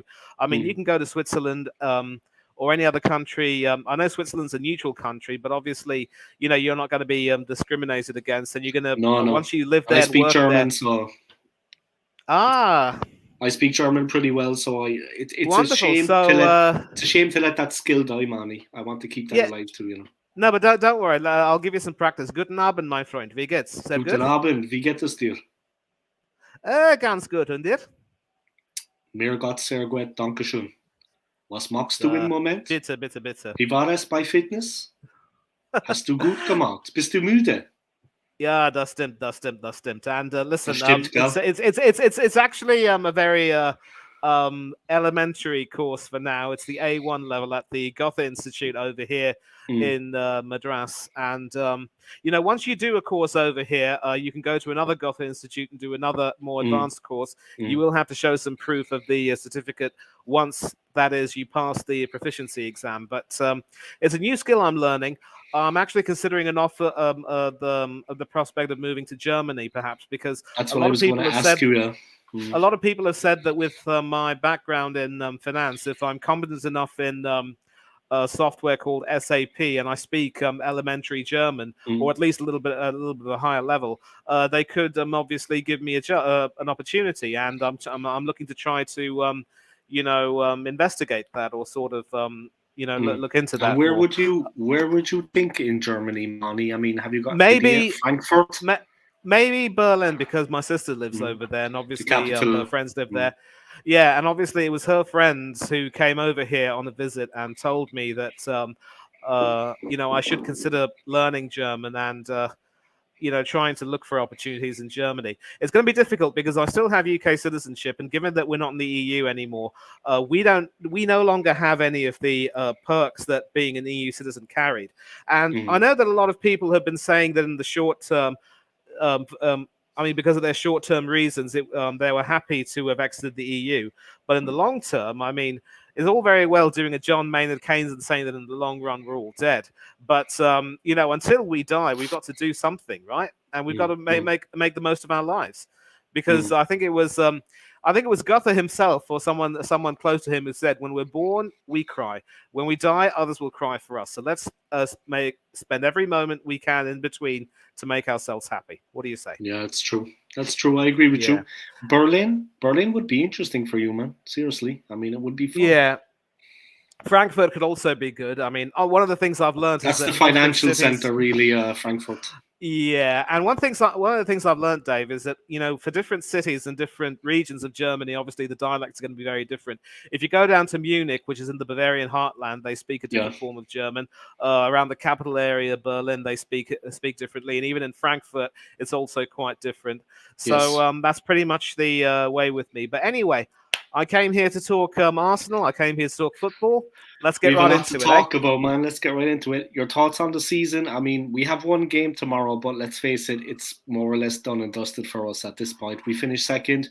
We have Champions League qualification for the first time in I don't know how many years. But your thoughts on the season? I mean, how do you think it went? Obviously, it was a disaster at the end, but all in all, how do you sum up the season? It was a disaster at the end, and I think it's very easy to be all doom and gloom and say that I heard Spurs are signing Declan Rice's brother Muller. Muller Rice. Muller Rice. I think he's talking about Thomas Muller from Bayern Munich. I think that's a wind-up. But yeah. anyway, he's a funny guy. This guy. He's going to come on later, I think, as well. Oh yeah, good. I mean, I hope I'll get to see him. If not, definitely some other time soon. So here's the thing. I mean, it's very easy to take a look at the end of the season and say that it was a complete disaster. If you ask me to give a rating overall of the season, I'd say, to be fair, I'd give it a 6. Because look, we did play some really good football for the most part, and we looked as though we could be a team to be reckoned with in the eyes of certain fans. But fans like you and me, who have seen the club over the years, who know our history, who know our tendencies to bottle everything, just like the bottle out of which you're drinking right now. Yes. And we keep telling people, calm down, everyone. It's a marathon. It's not a sprint. The early pace setters seldom, if ever, finish first, and that's why we've got to pace ourselves well. Of course, Leicester were I wouldn't say the exception. At one stage, once they had played a few games, they ended up, bit leading the table, and they kept their momentum going and ended up winning. But at no point did they, not even when they were facing their toughest test close to the end of the season, did they entertain thoughts of winning the title. And when they were in that mathematically safe position, they started to realize, you know what, I think we could win this thing and it would be magnificent. I think Arteta tried to have the same strategy, but then the closer he got to the end of the season, the more tickled he was at the thought of it. And I think that sort of filtered down to the players. They were all dreaming of being champions. It didn't really help when a lot of these top gooners would have this sort of an attitude that, we're a young team. We're bossing teams. We're playing some silky, seductive football. The envy of everyone in the league. Piping teams all over the country. Give us some respect. We deserve it. And I said, no. Because our recent history says that we have a record of not doing that well. It's now going to be 20 years since we've won the league. 20 years and counting. 20 years of hurt. Never stopping dreaming. And I still remember the Arsenal crest on that shirt and that Premiership trophy still gleaming. But anyway, that's one of the reasons why I was saying you can never count your chickens before they've hatched. There's still so many tests. And to those people who say that we still went toe-to-toe with City, let me remind them all, we got smacked 7-2 on aggregate. 3-1 at the Emirates, 4-1 at the Etihad. They battered us. Exactly. So it wasn't just that they did the double over us and got a couple of hard-fought wins. There's a big golfing class. There's a big golfing class. Exactly. And what I keep saying is, you cannot demand credit or respect for being such a young team and demand respect for the way you're performing when things go well, and then when things completely go, to the dogs, pun intended. You say, well, we're a young team, you can't expect more from us. If I want to big up the Aussie Gooner, Steve-O, who he and I would often chat on Instagram quite often, yeah? And obviously now we don't send each other too many more messages because he's busy doing his thing. I'm doing some other things as well, but obviously we're still really good mates. And he sent me a voice message one time and stuck with me. If you can't take yourself seriously, you have no business expecting others to take you seriously. And that means that no matter how well things are going, you've got to be humble. You can't just walk around with a puffed up chest and say, oh, things are going really well for us. We deserve all the respect we could get. We're going to do this. And then, when things go wrong, you're forced to eat some humble pie. So I'd rate the season 6 because for the most part we did well. But when we come to the crunch end, again, I only hope that, as a lot of these positive people will say, that the boys will be wiser for the experience. And yet, when you have people like Odegaard and Ramsdale and recently Rob Holding coming out and saying we still had a really good season and we should be proud of ourselves, there's nothing to be proud of failing to win 3 trophies we were in. And then when we were ahead by 8 points, trying to end up bottling it. And we could end up finishing 8 to 11 points behind City. So you can see the swing. It wasn't just that City did the double over us. we crumbled when it mattered the most.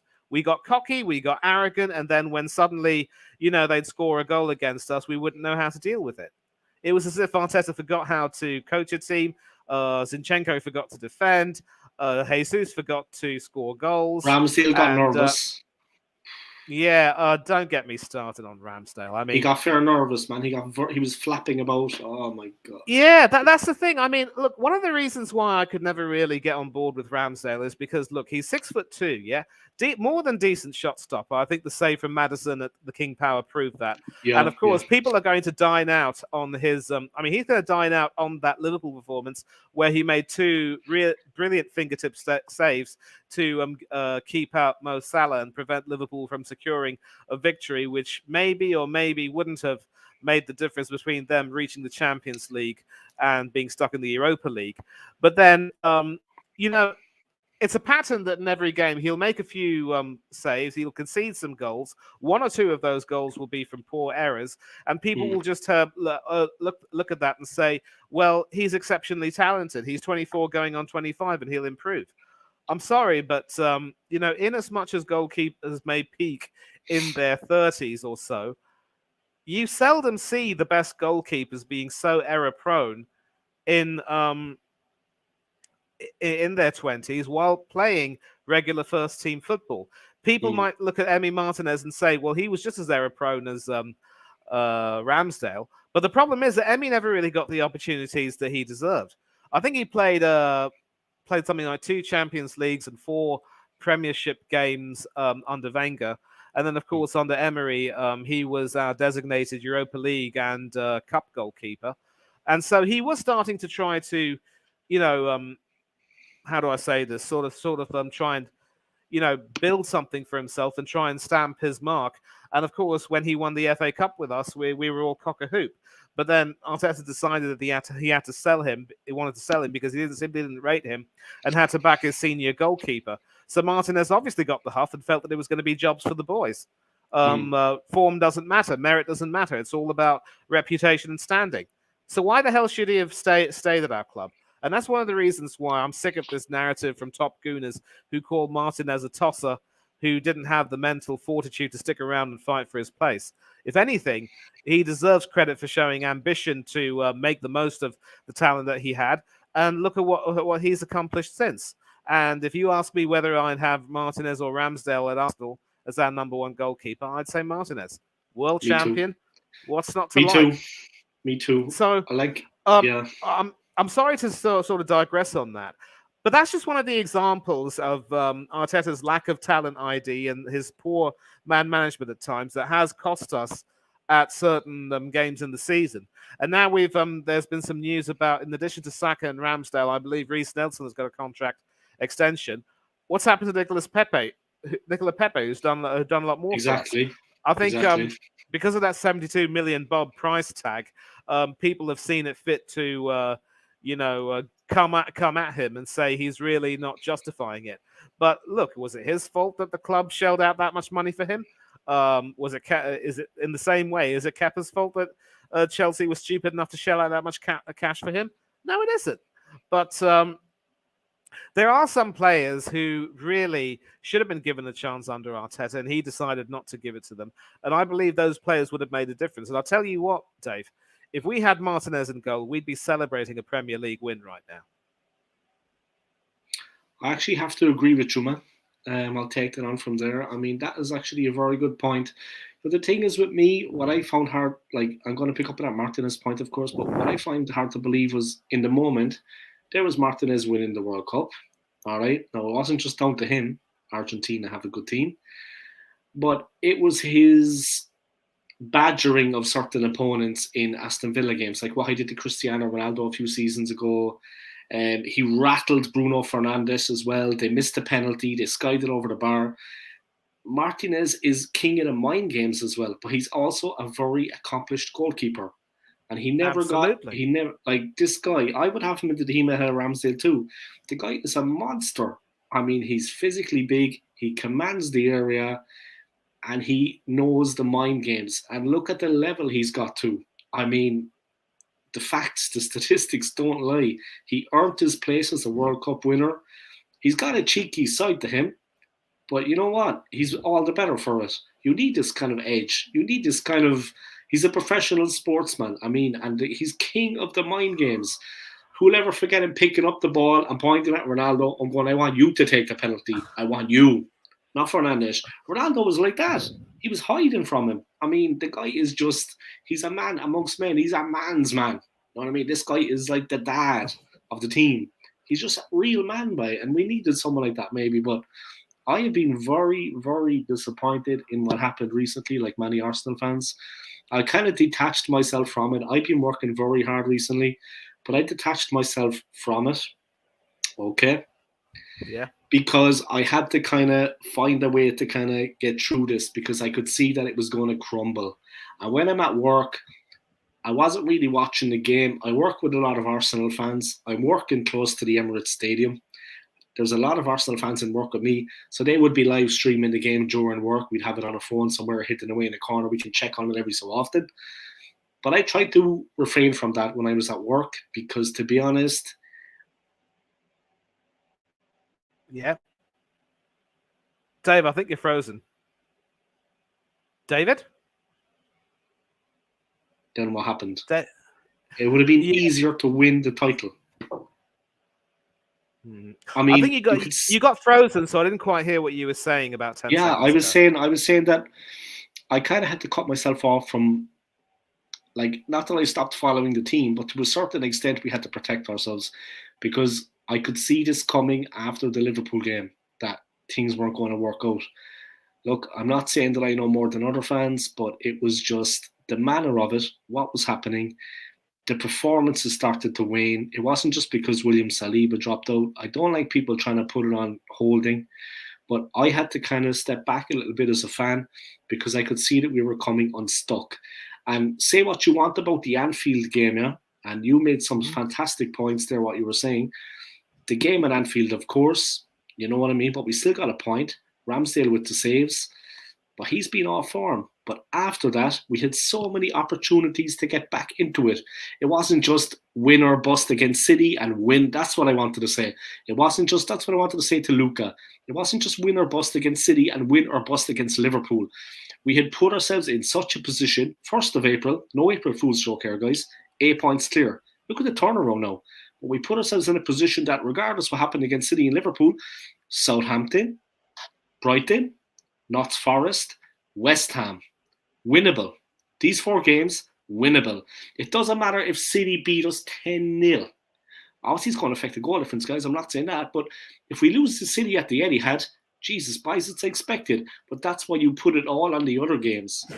We had enough games to get over the line. It's not a matter of fact of drawing at Anfield and losing to City. West Ham, we should have beaten them. With all due respects to these teams now, guys. Yeah, big West Ham. Southampton, we were 3-1 up until the 88th minute. We were going for the title.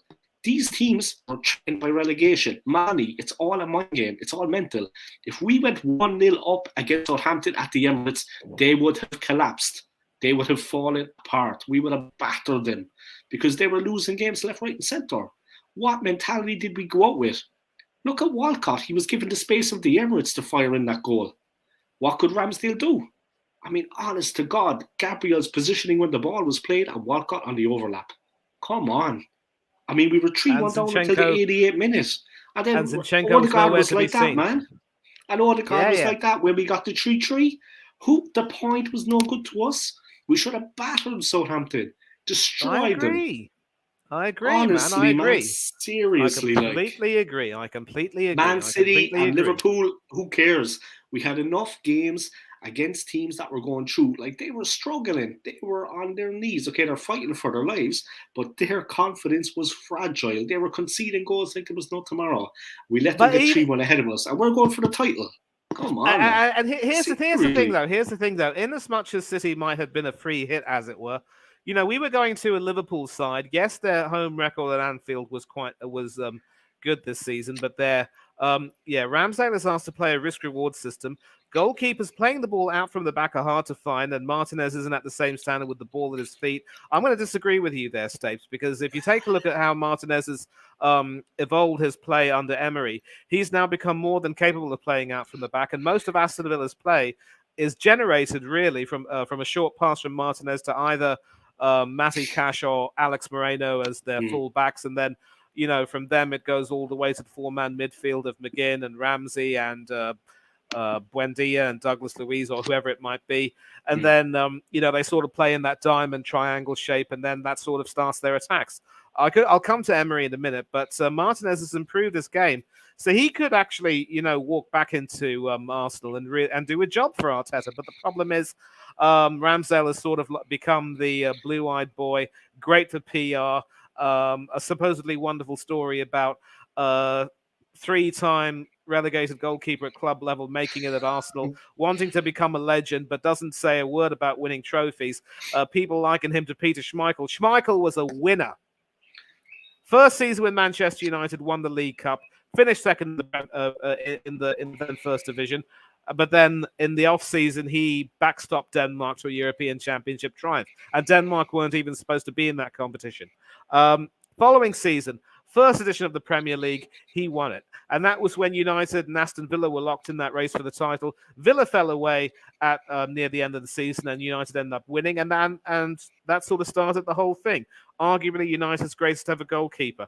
And you said it perfectly. Ramsdale has never saved a penalty since joining us. Should have saved at least 2 against Sporting Lisbon. So that's an example of how you can't try to be this loud, mouthy sort of a person who snarls at your teammates because you don't get your clean sheet and try to wind up the opposition and have that sort of a personality. You got to be good at what you do. You got to be at the top of your field. And while Martinez is, Ramsdale simply isn't. So Ramsdale has to go back to the drawing board, work a lot more with his goalkeeping coaches on his technical deficiencies, learn to save a damn penalty, make sure he develops a lot more confidence when it comes to dealing with crosses and set pieces. And then, and once he wins titles, we can start taking him seriously. And maybe he's marginally better than Martinez, but listen, just because you make a few camera saves and can, land a goal kick on a sixpence doesn't really make you anything. I like my goalkeepers to be all-round specimens, all-round goalkeepers first and foremost. You can definitely teach an old dog new tricks by teaching them how to play from the back if they're good enough, but all the basic skills, positioning, footwork, being able to dominate your box, being able to narrow the angles the way David Seaman did. Those are the things which are taught at a lower level, and Ramsdale simply hasn't been able to show me that he is capable enough of doing that. And there was another comment you made, Stapes, about Saliba and Tomiyasu's injuries mucking us up. That is another example of how we needed to have strength and depth. Yeah, Goon Gang. That wasn't Stapes. I'm sorry about that. Goon Gang makes a point there about the injuries. But listen, we needed to have better squad depth. At times in the Europa League, we had 3 central defenders in the squad. That was awful. We go away to these teams and have only 3 central defenders when common sense dictates that you have to have 4, or better still, maybe even 5, with another left back and another right back on the bench. Because in Europe, you can have pretty big benches, you see. And it was horrible. And that was one thing which told me that if we can't take the Europa League seriously, we're not going to win that. And sadly, it proved against Sporting Lisbon. So I think we digressed a little bit, but I take a look at some of the players who, started well in the season and were performing well in the midway through, but then ended up, falling away near the end. That's another example of how we need to have some squad depth. We need to have proper competition for places. Arteta needs to have the cojones, as they would say, to tell Saka, son, listen, I love you. You're our star boy, but you haven't been putting up the numbers, and I think you look a little bit tired. You're going to take a rest. Nelson or Trossard will play ahead of you. I mean, he was able to drop Martinelli, wasn't he? And why can't he? I definitely, for the Wolves game, would like to see a much-changed team. I want to see Matthew Turner in goal. Tierney get a farewell appearance at the Emirates. And, Gabby has to cover 3 positions with Saliba out. And that actually makes this whole ridiculous inverted system that Arteta loves to use with Zinchenko cutting in from left back all the more difficult. Because you're overworking your other defenders, for crying out loud. Yeah. And there have been occasions, Dave, when coaches like Eric Ten Hag were able to come up with a perfect strategy to beat that system. Just allow them to come at you, use Ericsson to spray a ball over them and catch them out. And then Rashford ends up, beating the defense, getting onto that loose ball and scoring past Aaron Ramsdale. It's that's the way it worked. And the lack of of plan B that Arteta really had, that's what really was galling more than anything else. It was sickening at times. And good managers are willing to, evolve in such a way that they start to realize that maybe in some cases their system isn't quite working, and they need to become a little bit more, conventional in that respect. Don't try any of the fancy stuff if the fancy stuff isn't getting you the rewards you want. If Guardiola could go back to a back four at times, especially during the Champions League and some big games, why can't Arteta have that same flexibility? Game to game, game by game, adapt. And adapt now we know the game reason. He doesn't have the squad depth. And whose fault is that? Not just Edu's, not just the boards, but Mikel Arteta. And Martinez doesn't do what Ramsdale did as two examples. Liverpool away. Come on. I mean, Martinez is 6'5", easily a better shot stopper, covers his angles much better. The saves that Ramsdale makes, Martinez gobbles up very easily. And he's made some better saves. Aston Villa against Leeds United, not the best example, but there was a volley that was hit by the Leeds player, but because Martinez was smart enough to get over there and get his positioning right and get there in time, he stopped that volley. Anticipation, decision making. I remember the one. I remember it. He anticipated that. That is what you get from Martinez. I'd love the Brentford keeper to come in this summer for competition for him. I don't see that happening because we were considering going for him before we got Matt Turner. And listen, I think Matt Turner deserves to be given a chance. It's as simple as that. But enough talk about the goalkeepers. We've got to talk about the entire team. We talk about the the lack of strength and depth and how some players just aren't really in form at present. And some players who quite simply have proven themselves not to be good enough. Like you, Dave, I don't want to scapegoat Holding because he has been a more than decent squad player for us. He stepped in whenever he could and won a couple of FA Cups for us. And in addition, people look to the game against Spurs last season as what cost us top four. No, we could still have beaten Newcastle, but Ben White was shambolic in that game. Oh, God almighty. Yeah. So I think there are a lot of players in the squad who will need to look inside themselves and say that when the going got tough, they weren't good enough, as it were. And once they're willing to accept that and start to look inside themselves and demand better from themselves and make sure that they improve their own game, then they can be better. Raise your own standards before demanding more of your teammates. Do not demand that which you are not willing to give yourself. Well, it's unfortunate that Luka went off just as you were coming on because he had planned it, because he was talking about Zinchenko and Tierney. And I mean, really, Zinchenko as an attacking player, inverted as Arteta likes to put it. Everyone's talking about this inverted defender. Yeah, he's fantastic going forward. Mesmerizing at times. I was like, what? But defending, we should have used Tierney in certain games. I mean, at Anfield, Trent Alexander-Arnold took him to school. I mean, there was certain games there were Southampton. We got opened up much too easily at the back. Oh, yeah. I liked Zinchenko, but towards the end of the run, he wasn't the only one, He wasn't the only one that went off the boil. But he definitely was showing up for what he is. He's quite limited as a defender. And it was like schoolboy errors, letting guys run in off him, get in behind him, not tracking his man, and that really cost us. That definitely cost us, whereas Tierney would have just booted the ball into touch and we would have lived to fight another day. I mean, it is what it is. The defensive mistakes definitely cost us severely. And I mean, I don't want to reiterate this, Manny, because you know this, Stapes knows this, everybody watching knows this. We were pushing for the league title, our first chance in almost 20 years. There can be no excuses when it comes down to that. I mean, absolutely none. We were pushing for the league title. I mean, and we were well in with a shout. We were well on it. It was well within our grasp, Manny. The January transfer window, that did its own damage. We didn't get, as soon as Saliba got injured, that was exactly what the transfer window was for. Somebody capable to come in and just replace him. You didn't know how long the injury was going to be, but if it happened, it would be catastrophic. And that is the Exactly. way it turned out. Like, I mean, the writing was on the wall that the way the squad was being used at some point with the performances that Saliba was putting in, if and like, you know what I mean? By any stretch of the imagination, there are going to be injuries. As soon as that happened to Saliba, like it was a back injury, if my memory serves me correct, he was done. You know what I mean? It's like a hamstring. It's like a cruciate. The back, he couldn't really move. Mobility was down. He couldn't play. He was done. If we had strengthened, it's a pity that they didn't strengthen in January because really we had a realistic opportunity this season of winning the league.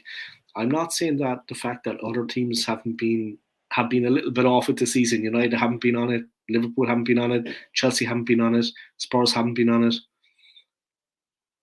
But that kind of also put us in the ascendancy. Not that we didn't deserve to be where we were. It won't be like that next season, Manny. It won't be as easy next season like that for us to scale those heights again. The other teams are going to strengthen also. It's not like we're going to be the only team that strengthens if we're lucky enough to actually spend money on players we need. This was our best chance in I don't know how many years. Like, yeah. And we just let it go in the end. It was very, very disappointing. I mean, yeah. And it was an exhilarating season at times. The win, I always say the win over Bournemouth. I know Goon Gang came over for that game without a ticket, and somehow he managed to get a ticket. He came over without any, all the way from the United States. Maybe he can tell me a little bit more about that later, how he managed that. But because Manny, this year getting tickets at the Emirates, it has been like gold dust. Now, Stapes is a season ticket holder, by the way. I hope he doesn't mind me saying that, yeah, but not going to tell you your life story, Stapes. Stapes is a season ticket holder, yeah?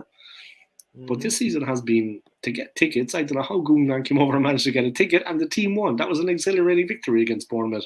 Shocking in the first half.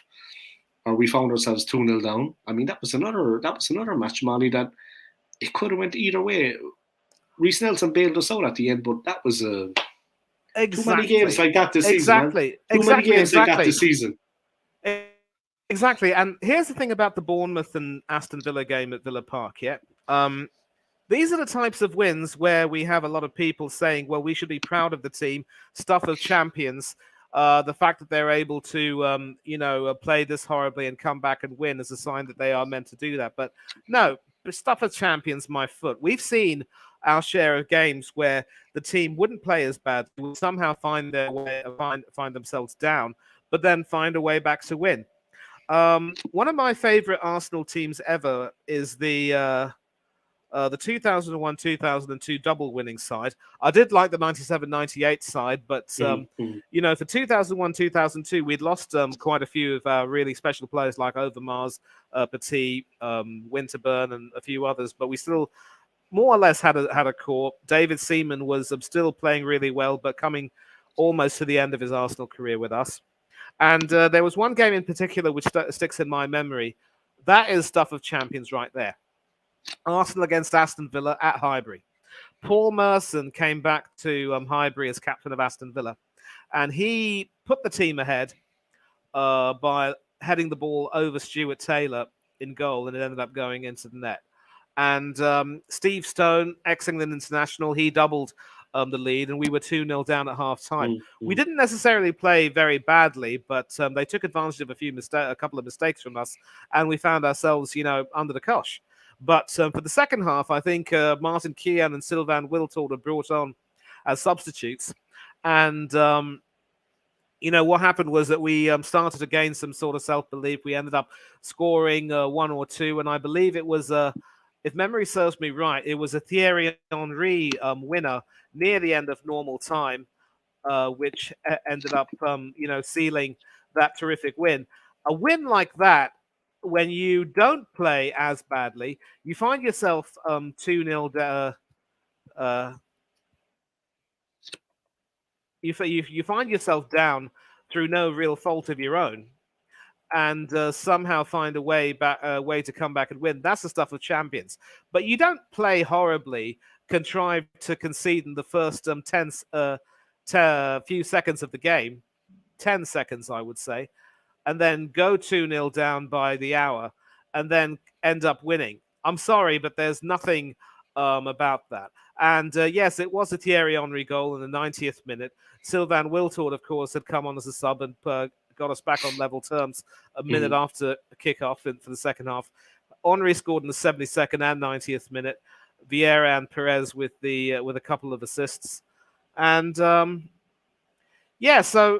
those are the types of wins that really talk about will epitomize the stuff of champions. Not a fortuitous win against Aston Villa at Villa Park with a very fortuitous goal, which was scored against Emi Martinez. I mean, it hit the post, went off the back of his neck and went in, and people see it fit to mug him off and say, once a gunner, always a gunner, or he's a fraud, he's nowhere near as good as he thinks he is. Peter Schmeichel conceded a similar goal like that from David Rocastle, but nobody ever mugged him off as a fraud or anything like that. And again, these fortuitous wins, all they ever did was paper over some of the cracks because we were conceding goals from sloppy defensive play. We didn't look as though we were controlling the game against some of these teams. And it all came to roost in the Liverpool, West Ham, Southampton, that block of 3 games. And then, of course, Manchester City, we all know the score. So I always say BS might get you to the top. You could luck your way to the top, but you won't remain there by luck or BS. You've got to prove that you're worthy of being there. And we failed to do that. And that is a harsh lesson that the boys are going to have to learn. Namely that, they can't just get away with thinking that they can turn it on against some smaller teams, rack up some impressive wins, and then, just expect to coast to the title. You're going to get some very severe tests. You can't allow yourself to be cocky or arrogant in any way, shape, or form. And the boys just didn't learn that lesson. That angers me more than anything else. As much as I'll tell you one thing, the reaction from the fans over these wins angered me as well. And whenever I would say we've got to be introspective and self-critical and say we have to do better, I'd be sneered at and called a fake fan. It's fans like those, Dave, that put the twit in Twitter. That was a good one, man. No, but it's true. I mean, retrospectively, hindsight is 2020. When I think back to that game we're talking about, the Villa game with Martinez, the ball bouncing off his back and in. I think it was an Odegaard shot, if I'm not mistaken. But I remember that, and I think Jorginho. Thanks for correcting me, Jorginho. But I remember being happy that we had won. But of course, there was a feeling that, my God, that was close. And it was somewhat fortuitous. This might sound a bit strange, but it might have been better at that point if we had actually not taken the 3 points. It might have made us wake up and actually the realization that, you know what, we're not the finished article. We're not maybe as good as we think we are. Like you mentioned back to the 2001-2002 season, that great team, that great win, I mean, it wasn't the same. It was completely different. And different players, different ability. You know what I mean? We had a goalkeeper like Seaman for one. Oh, yeah. Needless to say, we had Vieira. I mean, need I go on? Just mentioned those 2 players. But definitely, there was a couple of games there. But I'll always say the Bournemouth game, and my God, we were so lucky in that game. Yeah. We rode our luck at Anfield. I know we only got a draw, but we rode our luck a little bit at Anfield, to be fair. Like I said, Ramsdale got the plaudits after that. But and rightly so, to be fair, in that one game. But we definitely, I mean, it's back to the drawing board now for us, Manny, and we have a new season coming, Champions League. I honestly don't think in the new season we're going to make it out of the group stage. That's my own personal opinion. People can disagree with me. They can agree with me. They can say I'm being negative, I'm being toxic. They can say whatever they like. Yeah. I've also had people kind of talking to me on social media after I posted a few videos. Call it this, call it that, call me the other. Look, everyone is entitled to their opinion, and I will always say mine. My opinion, we won't make it out of the group stage of the Champions League, and I'm actually being serious, because all I can think of is Sporting Lisbon. Now, in my opinion, we could get teams in the group stage of the Champions League better than them, with respect to Sporting, and they were light years ahead of us. So I don't see how. We just haven't been in the Champions League for so long, and how are we meant to maintain a league title push if we don't actually like you said, if Arteta doesn't learn from these things, and if the players don't learn from these things, his game management was very bad. And that is one thing also that Luca AFC was saying when he was on just before you joined. Yeah, Luca was saying that his game management was very bad in the last phase. You know what I mean? In the run into the title, in the run into the end of the season. Oh, don't his get me game management started on was his very game bad, man. management. But next season with the Yeah. Champions League, I reiterate, man, I'm adamant. I find it hard to believe we're going to make it out of the group stage of the Champions League. It's been so long that we have faced competition of that standard in Europe. Because Premier League, week in, week out, the players get to know each other. But these European games tend to be maybe against teams we have not faced in 20 years. And we know nothing about them. And it's just a lottery when we play them. I honestly think we're going to struggle to even take it out of the group in the Champions League. Then, of course, that's going to affect the league for us. I don't think we're going to win the league next season. Well, there's only one way up from here, to come first. And I think it's beyond us next season. I honestly do not think... I mean, Manchester City are going to be around for a while. And to be honest, they're going from strength to strength. Haaland is a young guy. This goes to United and Liverpool as well, yeah, and Chelsea. All the teams need to wake up a little bit, yeah. City are there, and they're not going to be moved easily. They're not just doing it to us. United's aspirations, Liverpool's aspirations. City will have a lot to say about that. And I don't think there's a team in England can match them. And over the next 2 or 3 years, prove me wrong, guys, but I honestly... You saw what they did at the end, Manny, when they turned on the style and when they went for it, they just blitzed us and they left all the other teams. And they, like you said, when they played us, they beat us easily. What was it, 7-2 on aggregate? That says it all, or 7-1. I mean, they completely dominated against us. They never broke stride. The last time out against Brighton, the title was already secured for them. Of course, they weren't going full throttle at it. I don't even know who played in that game. All due respects to Brighton, they're playing very well right now. Respect to Brighton, man, big up. But City, the title was in the bag. They're not going to overextend. They have a Champions League final coming up. They have an FA Cup final coming up. Wait till next season, man. It's going to be City again all the way. Home and hosed. Seriously, I honestly believe that. You see what they did to Real Madrid. You see the beating they gave them. My God, man. Yeah. But here's another worrying. Here's another worrying thing, though. It might not even just be City. It could be any of the other teams who haven't really been able to do well this season. Newcastle will be all right, man. Oh yeah, Newcastle. Don't forget Villa with Emery. Once he gets the backing he wants and signs some really good players, he's going to start cooking.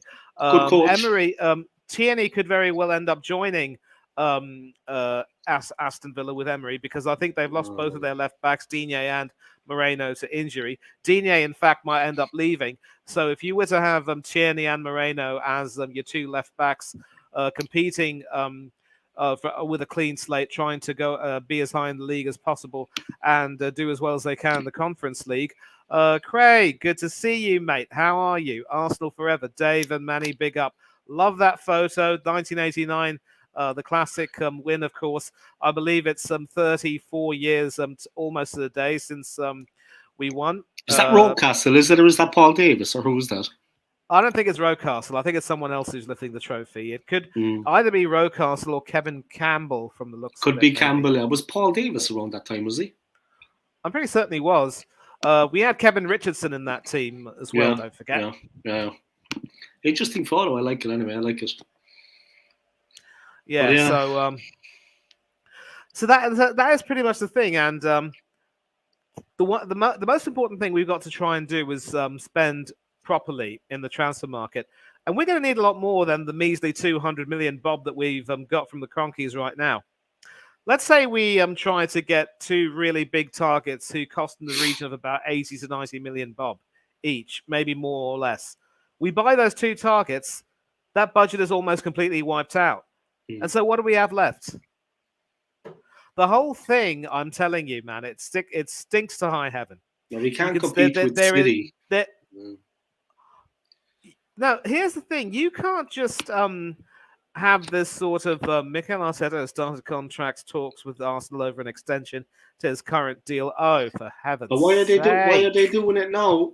But they should wait until the end of next season. He was given a new deal last season before we bottle top 4, for crying out loud. And it is Paul Davis, in fact. Thanks a lot for the clarification. So, yeah. Lucky guess. I guessed luckily. Yeah. I mean, I thought it could have been Paul Davis. That was my first guess. Then Kevin Campbell, or maybe Kevin Richardson, but Paul Davis was my first guess. This. So. Why are they doing this, Mania? Why are they this before the end of next season to see does he actually take us anywhere? You don't this is making him comfortable. Now he doesn't have to be under pressure next season to win something. But here's another thing: if the worst happens and he does get sacked, he's going to take them to the cleaners. Let me tell you, it's ridiculous. And he already got a new contract last. And then we won't have the money on the players because they'll have paid him off. Exactly. And if he gets sacked this season, he'll take him to the cleaners. But he already got a new deal before we bottled top 4 last season. So what the hell is going on? And you can't just shoot yourselves in the foot and say we can't compete in the marathon. It's ridiculous. You hamstring yourselves with some utter incompetent behavior at the top, especially when it comes to the transfer market. And then you say we can't compete with City. Are you taking yourself seriously, or are you just taking the mickey? It's ridiculous, man. I don't know, man. Honestly, we've been through enough now at the end of this season. I mean, keep the faith, trust the process or the project or whatever you want. Like, you and I, Manny, we are lifelong Gooners, like Stapes too, yeah? Probably like Arsenal forever. But it's the younger fans I feel sorry for too. I mean, okay, some of them are Arteta fans. They love Arteta. I get it, yeah. I get it. They get called plastic fans, Arteta sexuals. I'm not going to get into that. Yeah. They're all fans of the club. I respect them all. Sometimes it's not mutual, but look, I respect them. They're Arsenal fans. But the younger guys, I feel sorry for because they're talking the talk when they're out and about, but they haven't actually seen or felt what it's like to win a league. Now, we're going back, it'll be 20 years in the new season now. 20 years. A lot of them were like 17, 18, 15, 16. I feel sorry for these people. It would be nice for them if they actually, now it's the dawn of Manchester City. They won 5 of the last 6. I don't want to sound like I've had my head in the sand for the last 5 years, but when I heard that it was actually 5 of the last 6 that City have won, I was like Chelsea were all right back in the day with Abramovich. They had a bit of success there, Manny. Liverpool themselves have had a bit of success. United, it's been 10 years. Us, it's been almost 20. But when I heard that City had actually won 5 of the last 6, I mean, that is some. And the only other team were, of course, Leicester. Or am I wrong? Were Leicester before that? No, Leicester were before that. But Leicester won 1, Liverpool won 1, and City won 5 of the last 6. You know what I mean? I mean, the writing is on the wall. And this season, they did it at a stroll. They didn't really have to extend themselves at the end to overtake us. It kind of, everything fell for them. We kind of played into their hands. They knew they were going to beat us at the Etihad, let's be honest about it. They knew that was 3 points in the bag. But we let ourselves down too. And this is a dominant Manchester City team. And it was really unfortunate the way we fell apart at the end. Like you said, as I was saying to the lads in work, there's a couple of Arsenal fans in work, I'm working very close to the Emirates. It's all North London there, man. It's all Gooners, Islington is around the corner. As we were saying, as I keep saying to them, if we had pushed them till the very last day, if it was going until the wire, Manny, if tomorrow it was going to be decided, I wouldn't be complaining. I wouldn't. Win, lose or draw. But the way that we fell apart, inexcusable. I'm sorry. It is. If it had went to the wire tomorrow, and like Manchester City and United back in the day when Aguero scored the winner, you remember? Mm-hmm. And they pipped them by a point. At least United can say they put it up to them. They made it as difficult as possible. As difficult as possible.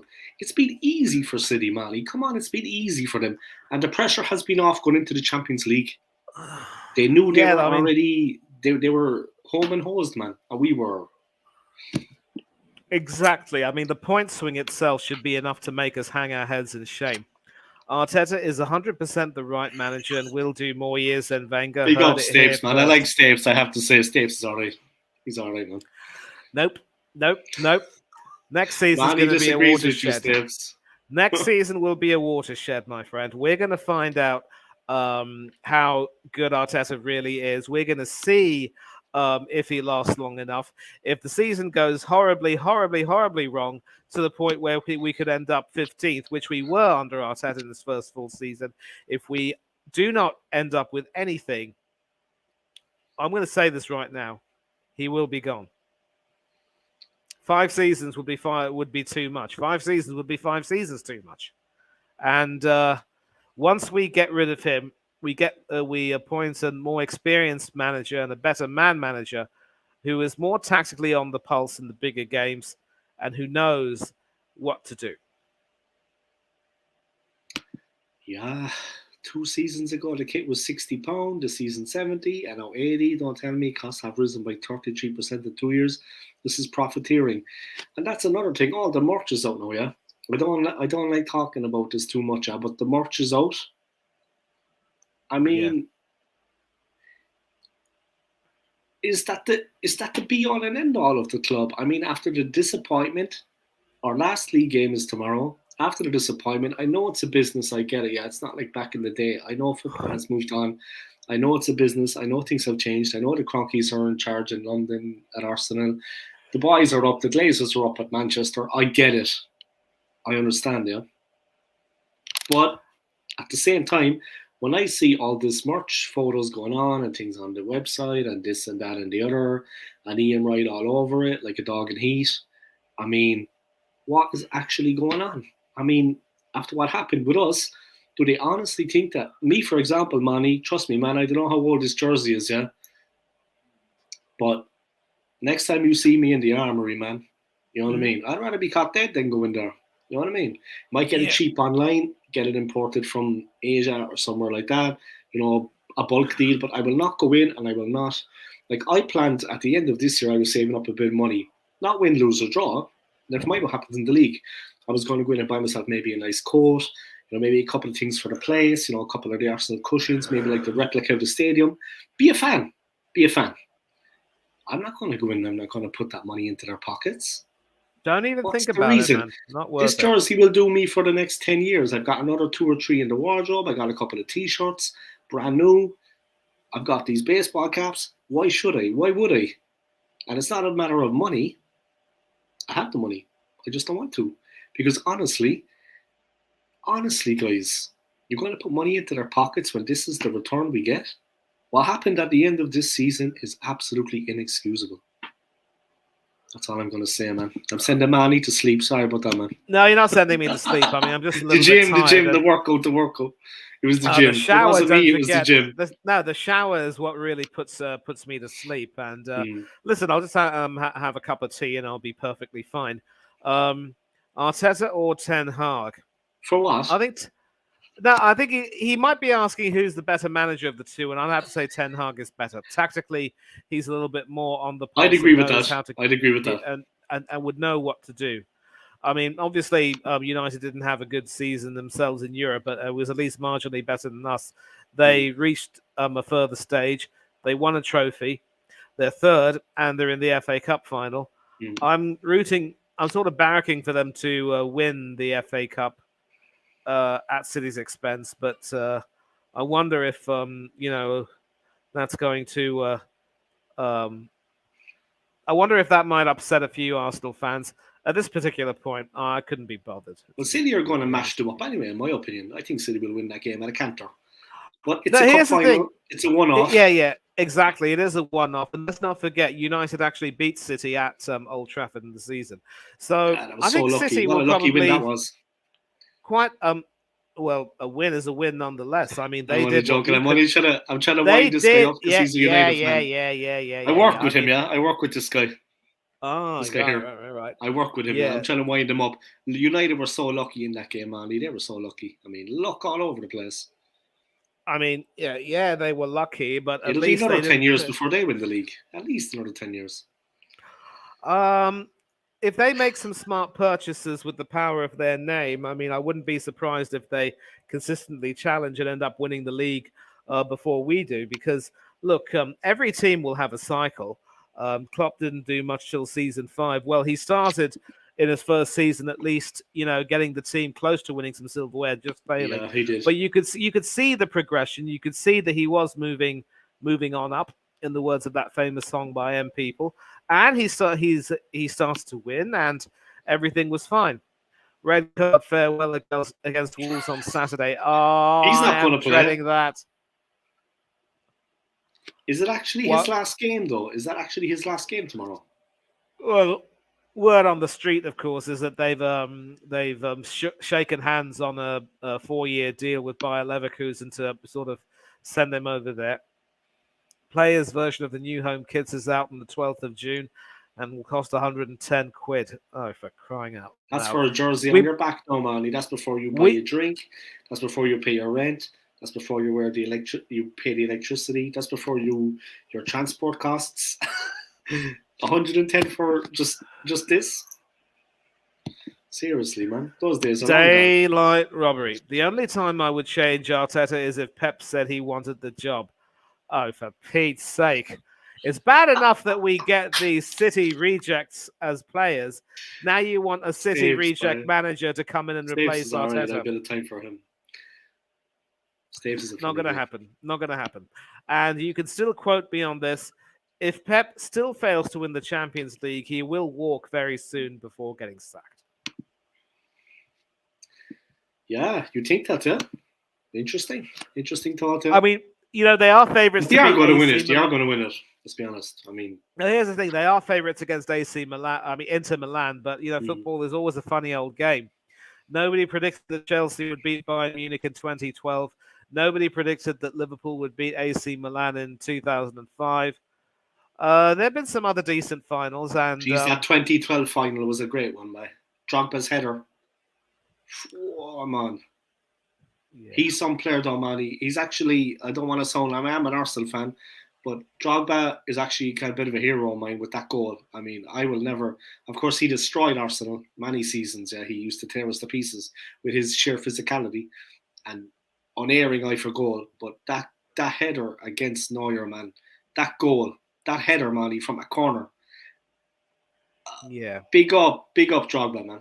That is what we're missing to a certain extent. We haven't hit those heights. I agree. Time with a player of that ability. Sanchez was a good player. Alexis Sanchez back in the day. Remember, he had something, but we haven't been not on it, man. Not on it. Yeah, this I is agree another completely. Good point too. We never spent 100 million on a player. That has never happened. Yeah, exactly. That might never happen, which means that we can say goodbye to the idea of Declan Rice or Caicedo playing for us. Penny wise, pound foolish. We hesitate. We, just we got Bergkamp for 7.5. Times have changed, man. I think we got Vieira for 1.2.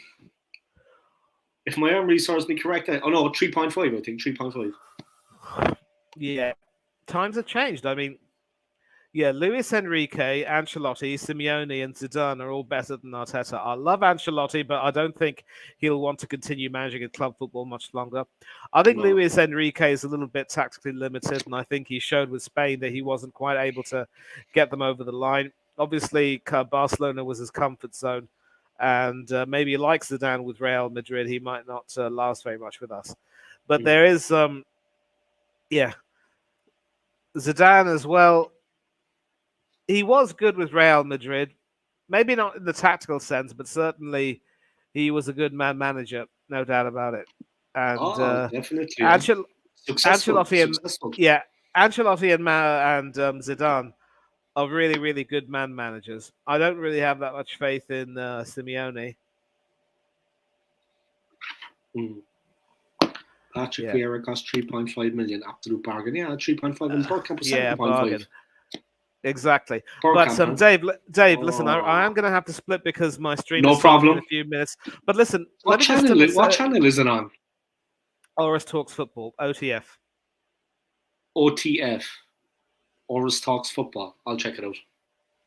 Yeah, you do that. And I just want to say my final words. Big up to Stapes, big up to Craig, big up to Goon Gang and everyone else in the chat. Thanks a lot for joining in. And all I'm going to say is right now is that this should be the time when we start taking ourselves seriously. You can't just build castles in the air and dream of, getting your world-class players in if you're not even willing to stump up enough cash to do that. It's a question of really, either putting up or shutting up. And that's why this season is going to be a watershed. It's going to determine if whether or not we're really serious about bringing success back to the Arsenal in the form of a league title or something else. And it'll be a test of none of those managers will be better in the Premier League than Super Mick Arteta. Ancelotti won he loves Arteta, man. Stapes loves Yeah, Arteta. I know. But listen, Ancelotti won the league and cup double with Chelsea. Far better manager. He'd work wonders with the Arsenal team. And yeah, good fella puts out fine content. Exactly. So this season will be a watershed, and if things really go poorly this season, then mark my words, a bigger number of people are going to start to see that the Emperor has no clothes, and they will start to see that we can't really get behind this process that much more, and the players are going to have to make sure that they improve their standards, demand more from themselves, and then demand more from others. And when they can do that, if those things happen, then hopefully we're going to see some improvement, and that's going to be the last one on the Mikel Arteta thing. Let's stop with this nonsense. He's not super. He doesn't know what we need. He's mucked things up so badly that we didn't win the league. But Dave, listen, I will see you soon. See you later, man. Thank you, man. I appreciate you coming on, man. Not a problem. Yeah. Vielen Dank. Auf Wiedersehen. Take care of yourself. Auf Wiedersehen. Ciao, ciao. Cheers. Bye. Tschüss. All right, guys, there you have it. I'm just going to take a small little break. I have to nip out to the little boys' room, and I'll be back, all right? Give me 1 second, guys.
Alright guys, welcome back to my channel. How you all getting on out there? Big up to Luca AFC for coming on, guys, and big up to my man Mandy for coming on.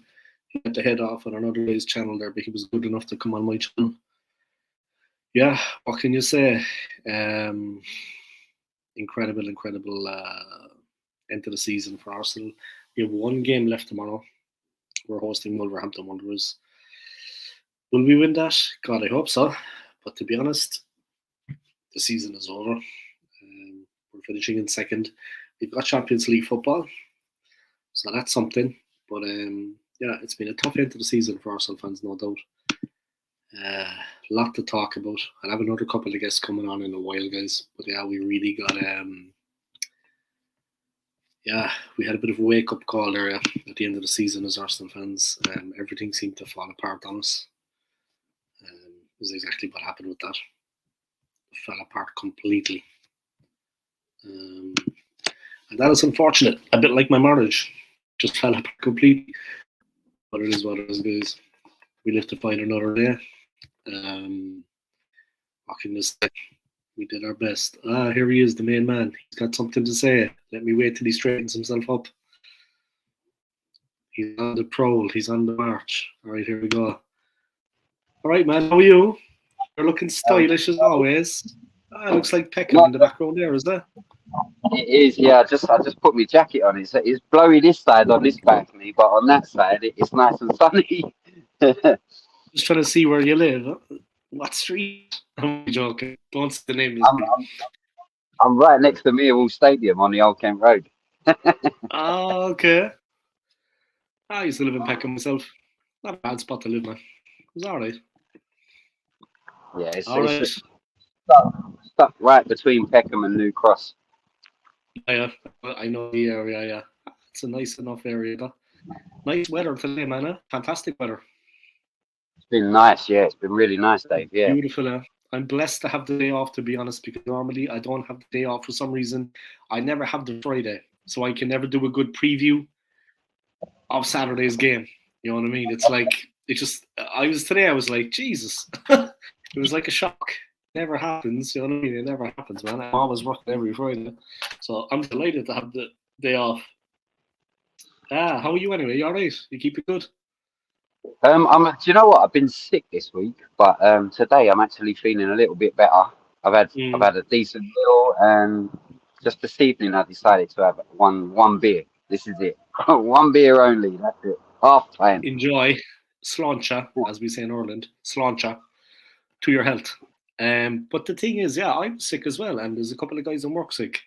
It's just I had like my nose, my throat, my chest, everything was gone, man. But I kept going to work, because you don't go to work, you don't get paid. Simple. Yeah. But it was fine. You know what I mean? I got 80 pence tips yesterday, so that was nice. 80 pence. Yeah, man. Don't ask. I'll tell you off here. I can't say it on air because I get sacked. But all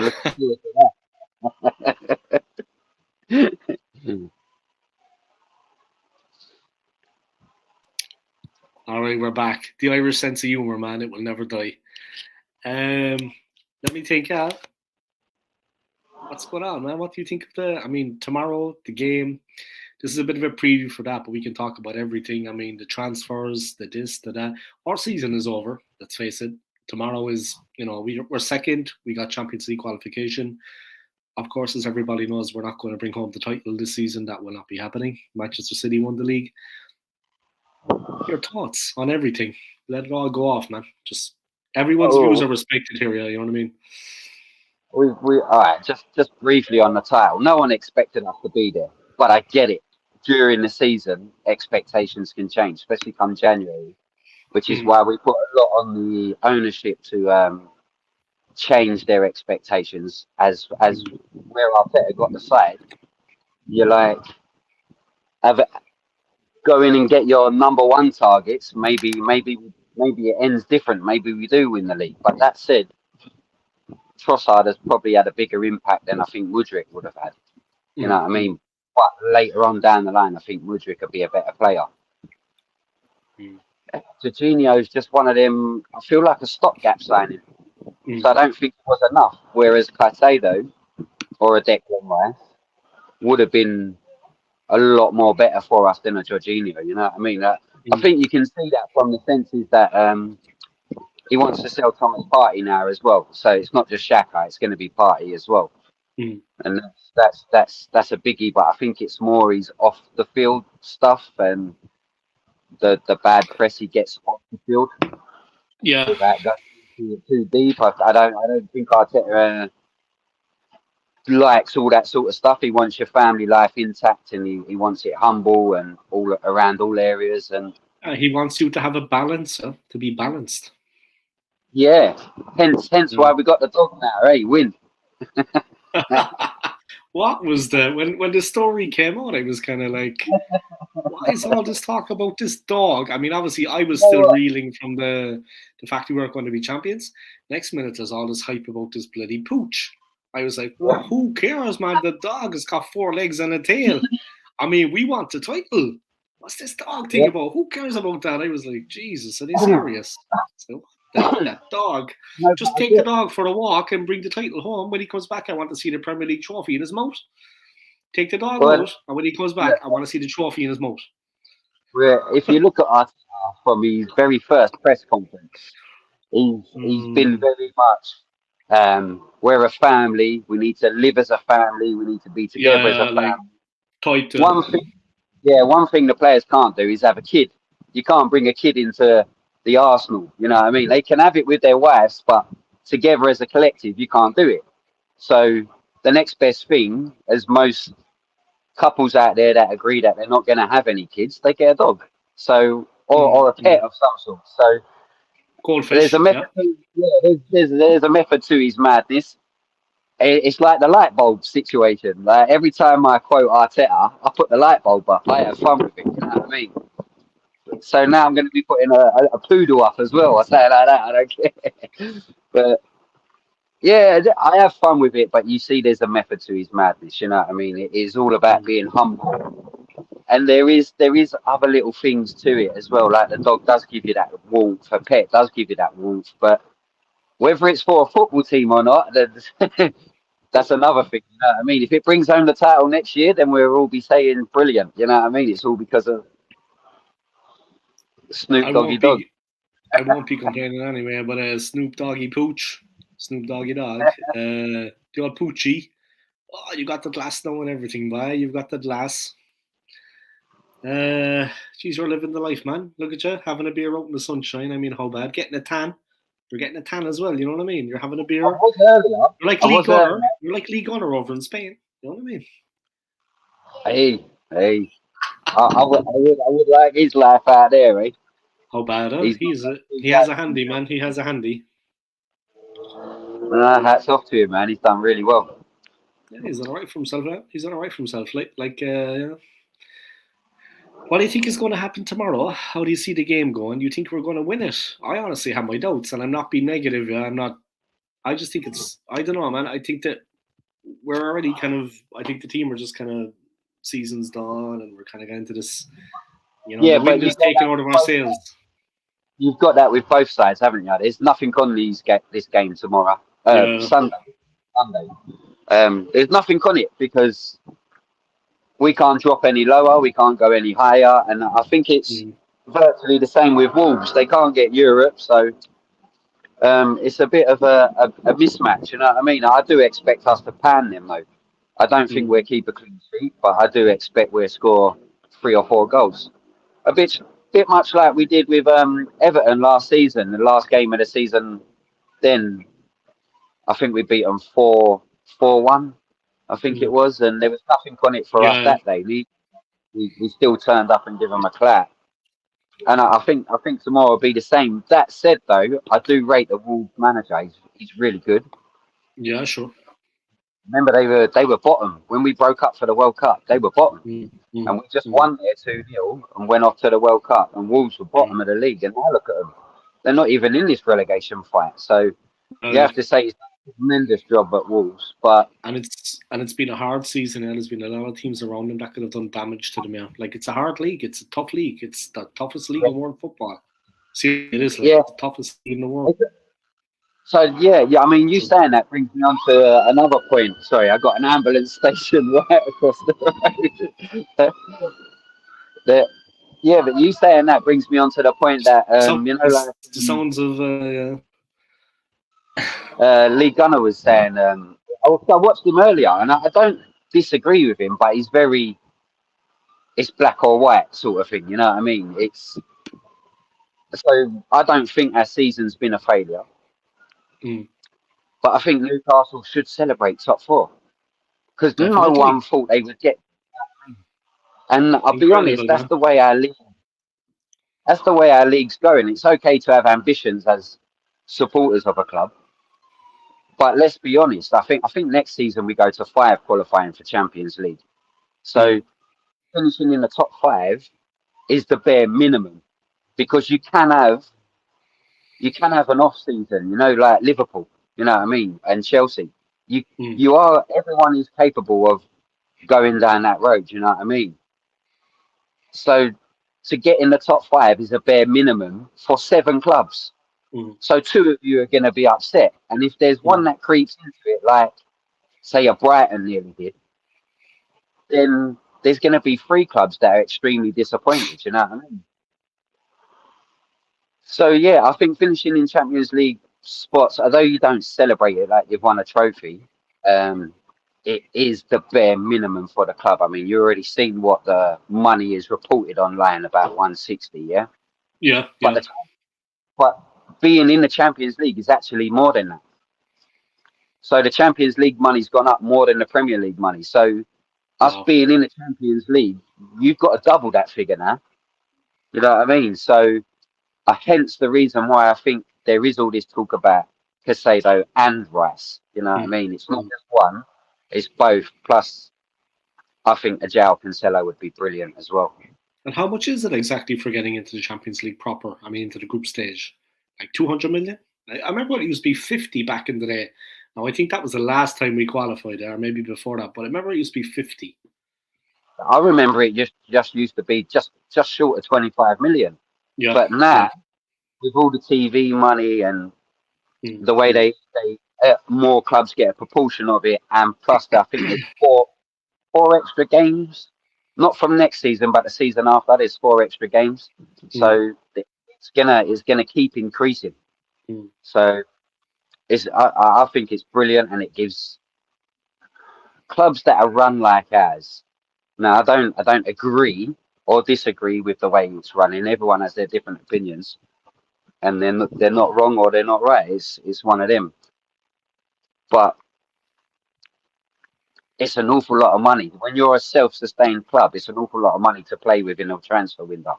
I always think the summer window is more important than the January one, Mm, mm. especially when it comes to pre-season. You see what happened last year. Arteta, for the first time in years, Arsenal actually had their signings in before the pre-season. And we took off, yeah, Yeah, we strong. just went off. We went off and we kept that. And we Mm. kept that going even with the injury to Jesus. Now, that's when I thought, honestly, we'd fall away.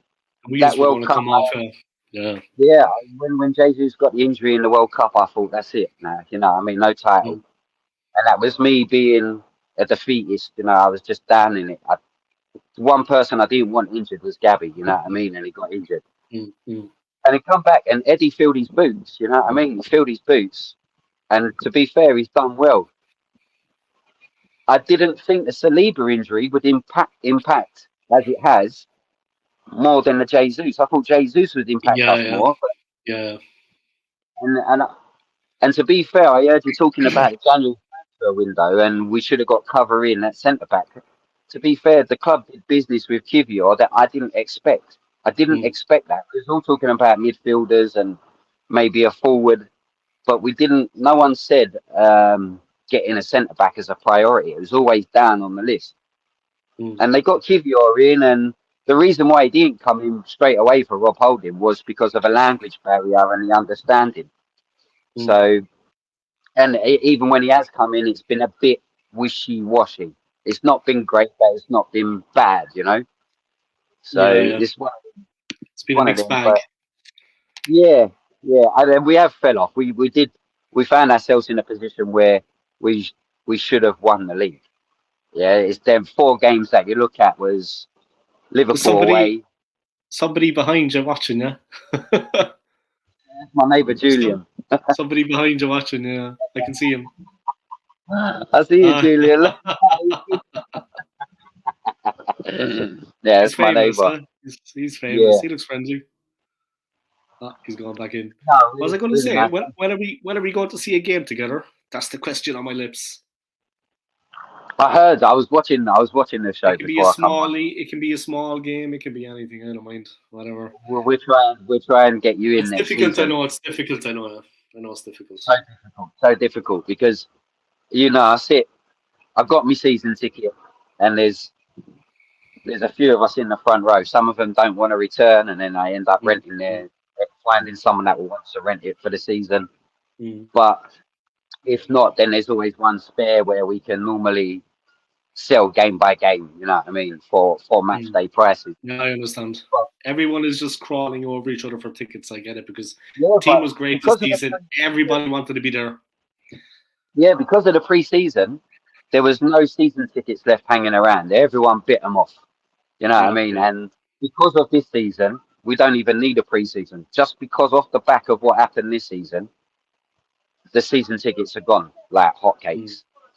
So there's nothing spare flying around at the minute. It's really what I will say is it's at the end of this month we have to renew. What I will say is if there's anyone struggling financially that don't want to give up their season ticket. He's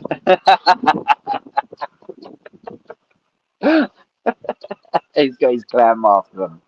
He's funny. Yeah. What I will say, if there's anyone that don't want to give up their season ticket and go on a 56-year waiting list, contact me on Instagram. I'll get it rented out for you for the year. You know what I mean? So you don't have to, because of finances, you don't have to lose your place. You know what I mean? You don't have to lose your Yeah. It stays under your name, yeah. You can keep it. Yeah. And it gets used, and you don't lose out on it if you're not going to be there. You don't lose out on the cash, which is also important for people because now more than ever, things are tight. Things are tight, like really tight, really. Yeah. Except for me, because I'm money bags. But like for the normal Joe Soap, I'm joking. Money bags. My channel. I think I made $5 on my channel last month. I made $5. Yeah, you know what I mean. Really, for the whole month. I made $5 for the whole month. And I bought like the meal deal. You know what I mean. I got the drink, I got the sandwich, and the crisps.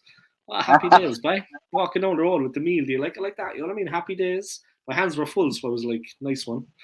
No wife around anymore as well, so she's not leeching off me. You know what I mean. That's for another day. Yeah, that's for another day. That's talk over the pint. Yeah, saying that, his mother's not here this weekend neither. She's popped off to Spain for her 40th with her mum and a few sisters and a couple of friends. Nice. What part of Spain? She's gone to Benidorm. Nice. Why not? I've never been there. I've been to Malaga a couple of times. I had godparents that lived in Malaga, so I used to pop there. I've only ever been to Madrid, but of course I've been to the Canary Islands. I was in Tenerife and I was in Gran Canaria. No, sorry, Lanzarote. Everyone back in the day. You've got to have been at Ibiza as well, haven't you? No, never. I had a friend that was there though. I can't be talking much about what he got up to over there though, because I get banned off YouTube, like I said. But that's also for talk over the point. I'm just gonna put everything, into that category. It's easier, man. It's easier. But yeah, you think we're going to win tomorrow? Yeah, you think we're going to do the business? Yeah, I don't expect it to be. You know how we started the season at the blocks, two up after so many minutes. I don't think it'll be like that. But I think second half, I think we'll put them to the sword, and we'll probably win by 2 or 3 goals. I think 3-1, 4-1, something like that. But we won't keep it clean.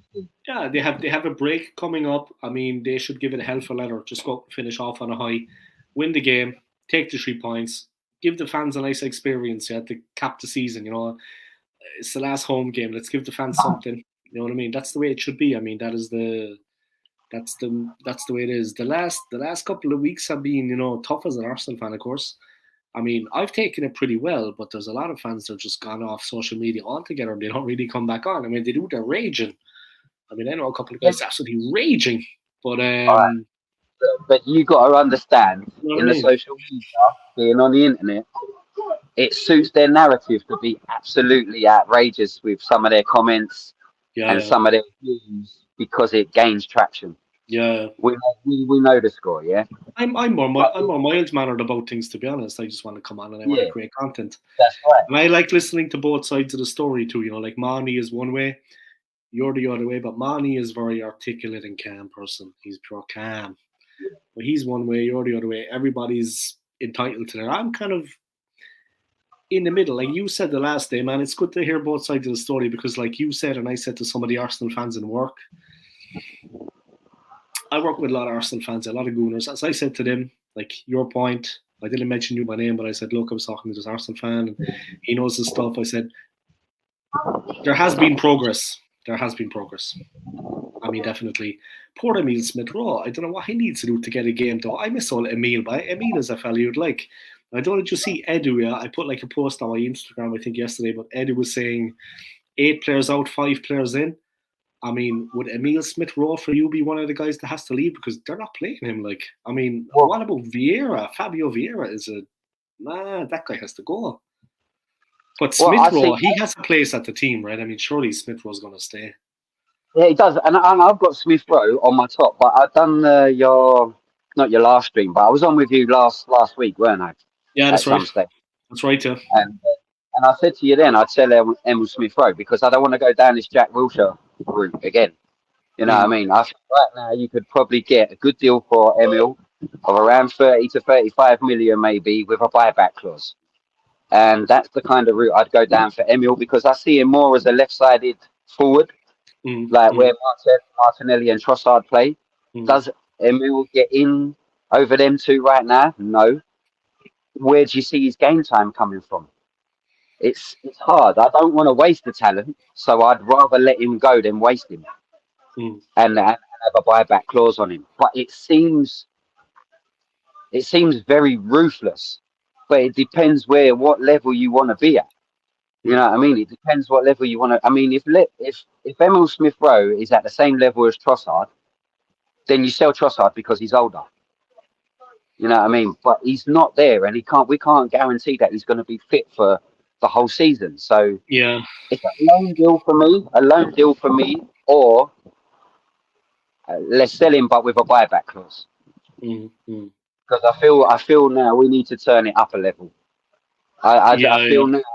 I know everyone says about the focus is on Arteta and the Kroenkes, but not for me. It's Edu. Now it's your time to shine. Arteta's shine this season. He's managed to get the team to shine. The Kroenkes, without European football, have backed Arteta financially. Not to probably everyone's liking, but let's say they've stumped up the money since they've had full ownership. So now it's time for Edu to not fail on getting plan A targets. I know you get your plan Bs and your plan Cs, but we need plan As. Arteta wants the plan As now. So if he can come up trumps in this window, all eyes for me are on Edu. And then you go into next season. If Edu has come up with plan As, then everything Arteta does not have no excuses. You know what I mean? Everyone has to perform. Yeah. And it's good as well. I mean, and also if we can make those signings, man, competition for places is always a positive thing. Because if people get too comfortable, things can go a bit. The one thing I'd say about Arteta is they said that he's been offered a new contract, I think, and that it's going to be done before the new season starts. I mean, they should probably wait until the end of the season. I don't know, when they make it more, keep him on his toes, has to do something. It's not in the bag, that the contract is not in the bag. You know what I mean? It's otherwise you rest on your laurels. Now, this is a thing that we do. This is a thing we do naturally as people. If they did it to me, I would probably be more relaxed also. Keep them, pepped, keep them, I get it, Dave. But I think 2 years on your remaining deal is keeping you on your toes. Yeah. I think if you're going into a summer transfer market and a massive one, this is going to be a massive one for us. This is going Champions League, Premier League. Yeah. Vital. And I love the FA Cup, but you know these phrases that Robbie gets thrown at all the time for bigger fish to fry and blessing in disguise. Oh, But to be God. getting knocked out of the Carabao Cup and the FA Cup I would side with them objectives that he said. I would say yes, because we got bigger fish to The fry. league and the Champions League. Priority. Focus. Yeah. And to be honest, that would have been the case in the Europa League this year. Had it not been the same game that we went out of the tournament, we lost 2 big players in that game. Yeah. So it wasn't a blessing in disguise because I mean, if we'd have lost the first leg 5-0, then we wouldn't have played them players in the first leg, in the second leg. So they wouldn't have got injured, hence Saliba and Tomiyasu, you know what I mean? Which cost us massively. But yeah, I don't know. I just think it's all eyes on Edu for me this You summer. think the Tomiyasu injury cost us massively, yeah? As big as Saliba? Yeah, because Tomiyasu would have come in instead of Rob Holding. When you watch, I'm not one of them that just turn up, sit in my seat, and just watch a game hoping that we win. I can see the tactical side of it. I look over at the bench and I want to see, when I want something to happen, I'm looking at the bench, seeing what Arteta's doing. You know what I mean? I want to see subs running up and down the line. When I'm looking at changes to make to influence the game, I want to see subs warming up. I look at everything. So when we lost Saliba, what happened is Ben White didn't venture forward enough, which meant Saka is left lumbered up there. He's not got that overlap as much as he was having it earlier on in the season. And we were sitting deeper as well, man. We were sitting deeper. Right. So we dropped off. We couldn't launch into the attack as quick. We dropped off an extra 5-10 yards on the high line. Yeah. And we couldn't even get forward. I don't know, like, what Rafa does, he basically has a box. Within the football pitch, he has a box. And the team are shaped in a box. Wherever it goes, wherever the ball is, you stay in that system. And that's how he kept a good defensive unit at Newcastle. And when we dropped them extra 10 yards, when we lost Saliba and put Holding in, we still kept the length on the high line. And so now you make it even easier and more room for them to play within. So when you look at the game like that and you understand tactics, the high line should be up by the halfway line. But if you do that with a Rob Holding, the ball over the top, you're finished. You know what I mean? He's not Saliba. He can't get back and cover. Saliba's different. He's so good on the ball. He's physically. He's a man mammoth. If you see him in real life, if you have the opportunity to see him in real life, like I'm blessed. When I'm sitting in that North Bank and the first half kicks off and we're attacking the clock in, I look over and we've got players like Gabriel at left-sided centre-back, William Saliba at right-sided centre-back. I've gone from watching clans like Mustafi, Koscielny, Mertesacker, you know what I mean? Mustafi was like, say what you want about Mertesacker and Koscielny, but Mustafi was toy, man. This is what I'm saying. So we have to, and this is what I'm saying. All these players, barring Per Mertesacker, all these players played under Arteta, and he shipped them out. So he knows. So given that change in players and the level of players within his reign so far, give him another 3 years. Where will we be? It's quite frightening, but people don't always look at that further vision. You know what I mean? And I know I was having a little bit of banter in the comments with Mane earlier about. Man, he can take it. He's a pleasant guy. About Arteta, he's got better eyebrows than Ancelotti, and he does though. That's the thing, and better hair, yeah. But he's got. No, but the thing is, Ancelotti is a great manager. I ain't gonna say that he ain't. He's fantastic, but man manager. What Ancelotti's evidence showed me, all right, he raised a good point. He won the trophies at Chelsea. But what he did at Everton, you're only as good as your last reign, yeah? What he did at Everton over here, in this country, playing this football, was diabolical. Yeah. Absolutely diabolical. And Arteta, with the same group of players that Ancelotti had, would have got more out of him. So I don't go to this notion that Ancelotti is a better manager than Arteta. I don't go for that. Mm. Maybe tactically, yes, you know what I mean. But I'm not going to go for manager. Arteta's very, very thorough. You know what I mean. I'd probably give him more praise than what most people will do. You know what I mean. You know he's my guy. You know what I mean. But That's fair enough, though. Yeah. Just give me 1 second. I'm going to turn on the light here. Otherwise, I'm just going to disappear into. That's all right. Go on, grab it. I'll grab my tobacco.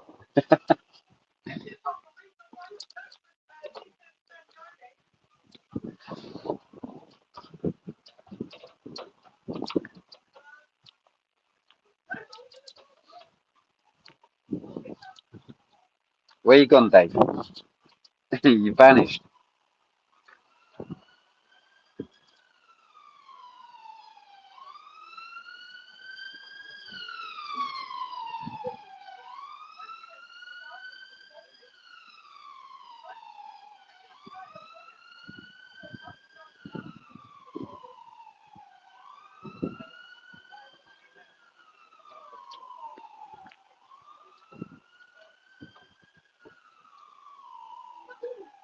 Disappeared.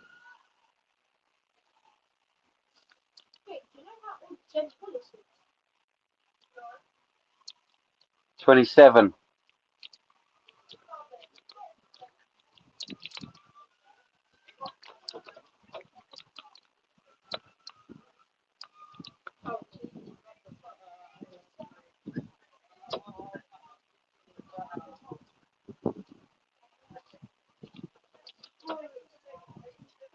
Where you gone, Dave? You left me all here on my own, mate.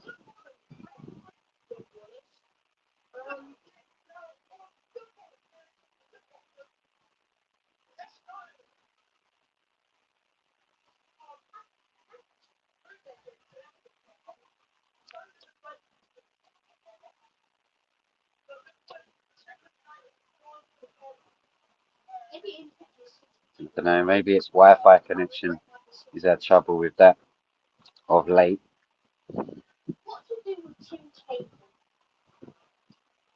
Sell him.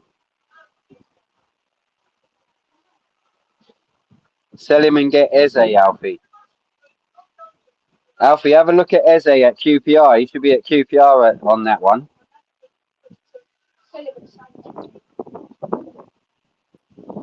All right, I'm back. Where did you leave, go? You left me.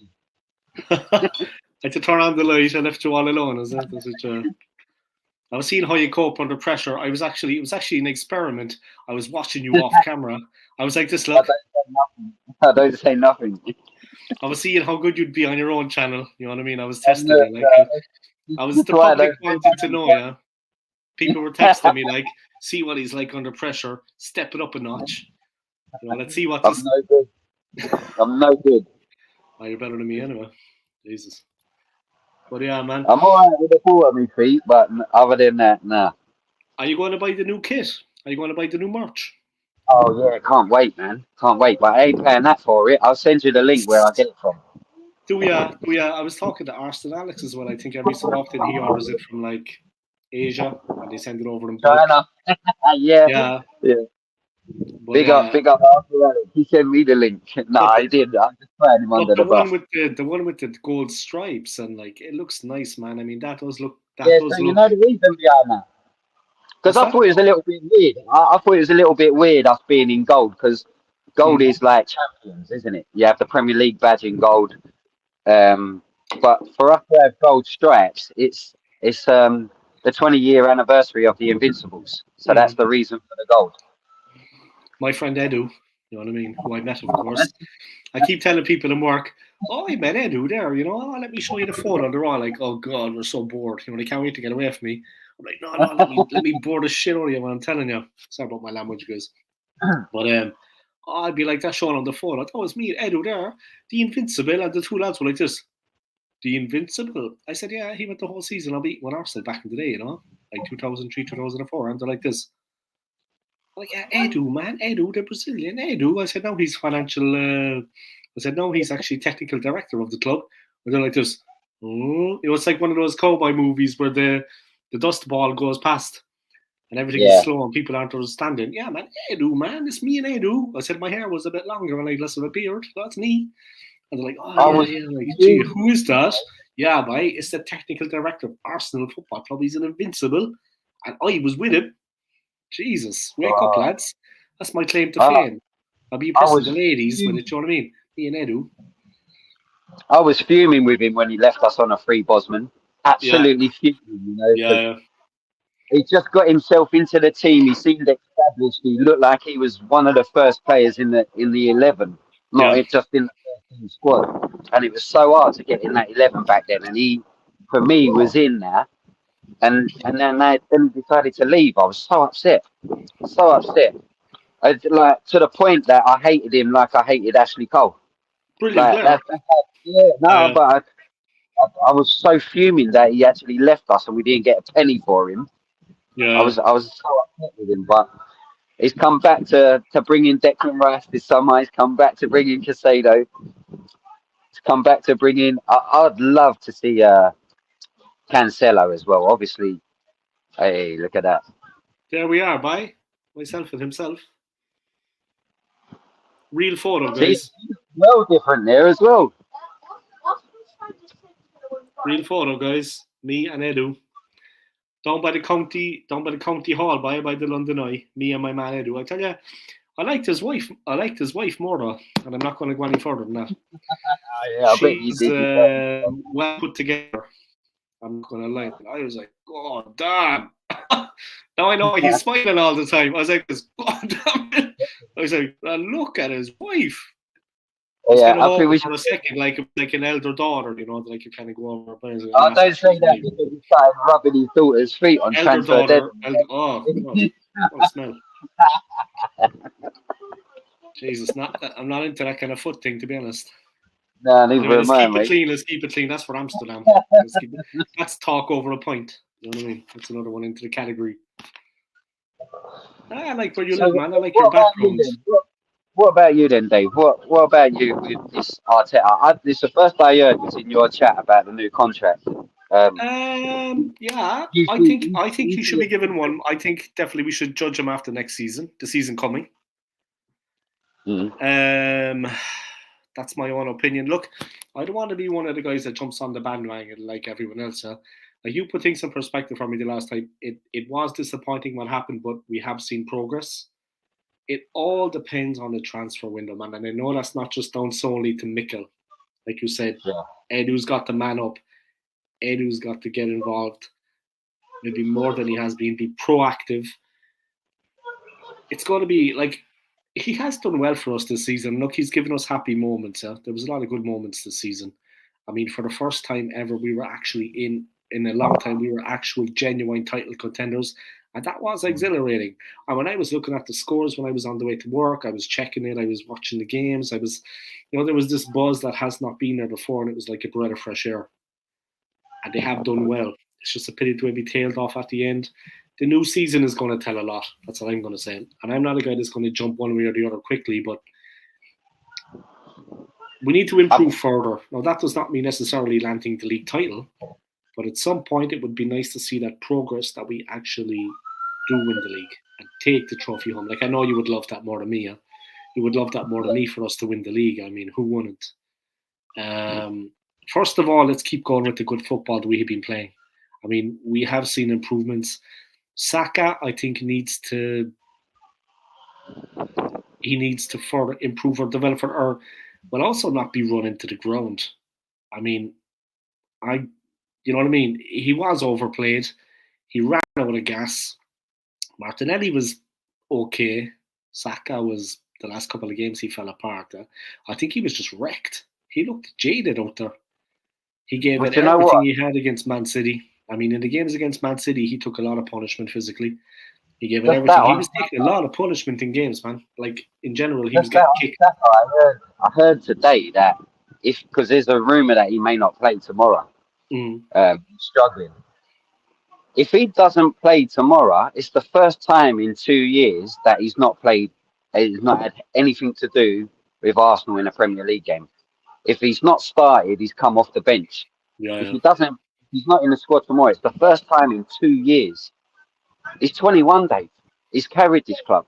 Yeah, He deserves I know. Yeah. every penny that he's got. It's not our money, but we do, as season ticket holders, as ticket paying customers that go to the game, whether you're a red member, silver member, pay on the day if you get the opportunity.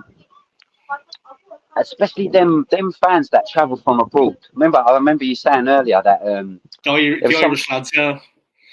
Yeah, but there was someone in the chat that come over for the Bournemouth game earlier. He came over from the United States, yeah. Yeah. Without a ticket. But that's just as dedicated as me. I pay probably this year. I paid probably about £1,200 for a season ticket with the Champions League. Maybe a little bit more, maybe a little bit less here or there. Yeah.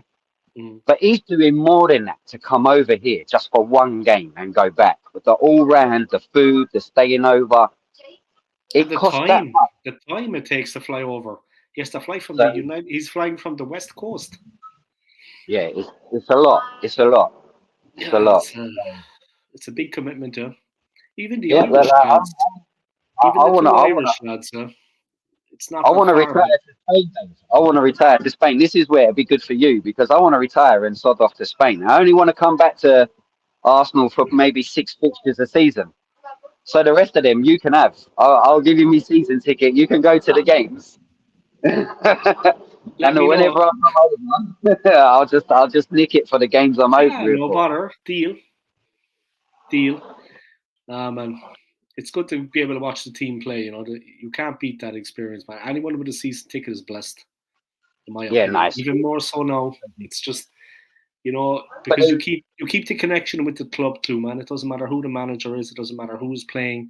The important thing is to support the club, and you keep that connection with the fans. You see them in the stadium with the grassroots players.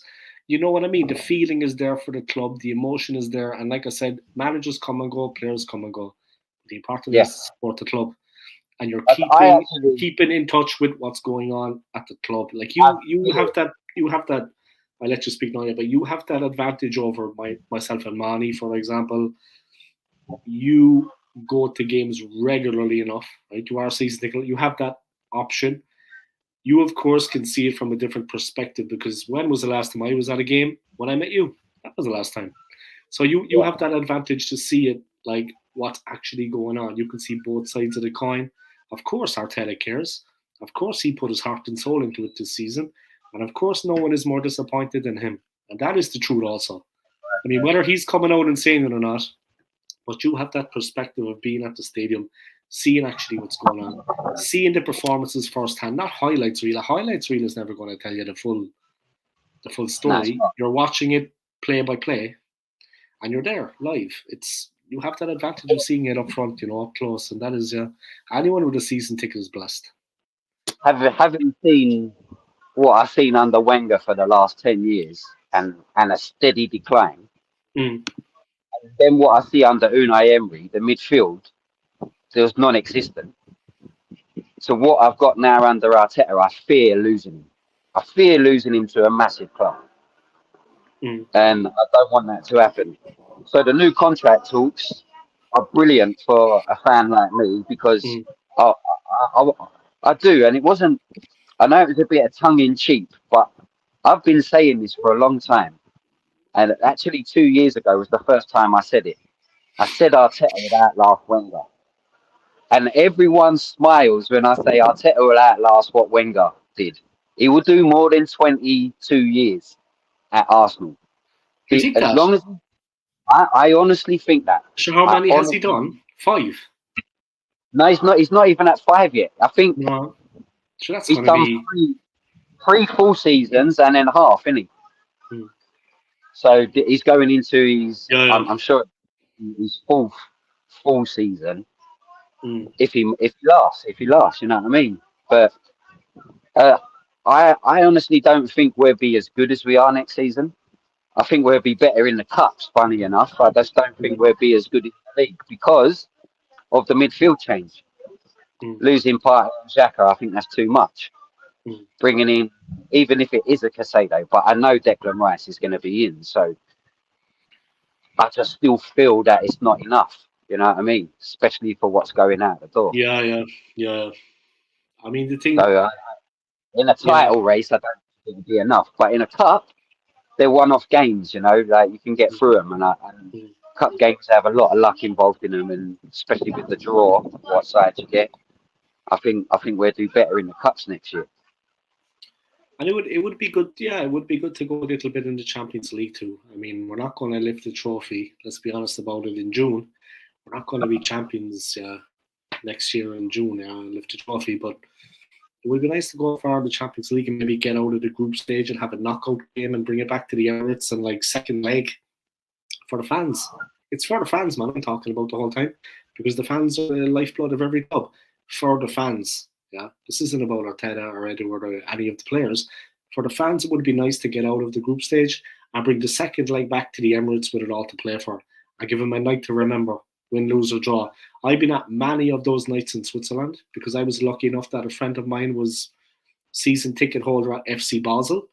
And when I was in Switzerland, FC Basel, now it's Bern. Bern are the champions. But when I was in Switzerland, Basel were the top team for 5 or 6 years, and every year they were playing United, Arsenal, Chelsea, and Spurs.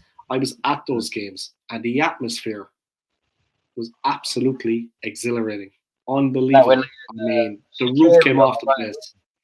What's they had that? Shaqiri on the right wing, Yeah. didn't they? Yeah, they had Jordan Shaqiri, and they had Shaka's brother, yeah, Thailand, but they had a He's couple still there, of guys.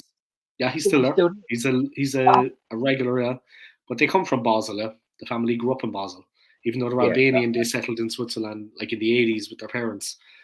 But the thing is, though, watching them play live, man, like all those Champions League games, I mean, the atmosphere. I was there too when they beat Spurs. That was exhilarating. It went all the way to extra time and penalties, and I couldn't get back to my seat when I went out to the toilet. The crowd was so much, they were like in the aisles, they were standing front to back.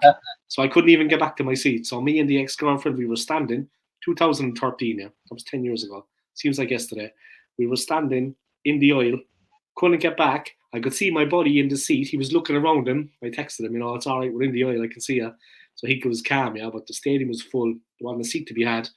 We couldn't get back to the seats. So I watched the final 15, 20 minutes and then the penalties from the aisle, just like everybody else, like that, peering over. Excellent, man. I want that for the Arsenal fans. I want them to experience that at the stadium again. A real Champions League night. You know what I mean? Yeah. In a lot of the Premier League games, it's been like that. The atmosphere. At the back end of last season, you sense something different. And then this season, it's just gone to another level. The atmosphere inside the stadium is just phenomenal. It's the best I've known it at. And a lot of people say Wenger built the Emirates and Arteta switched the lights on.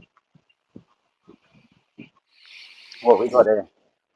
Here we go. Here's a comment. Here's a stat for you. Days at the top without winning the league. Arsenal, 202, 203, 189 days.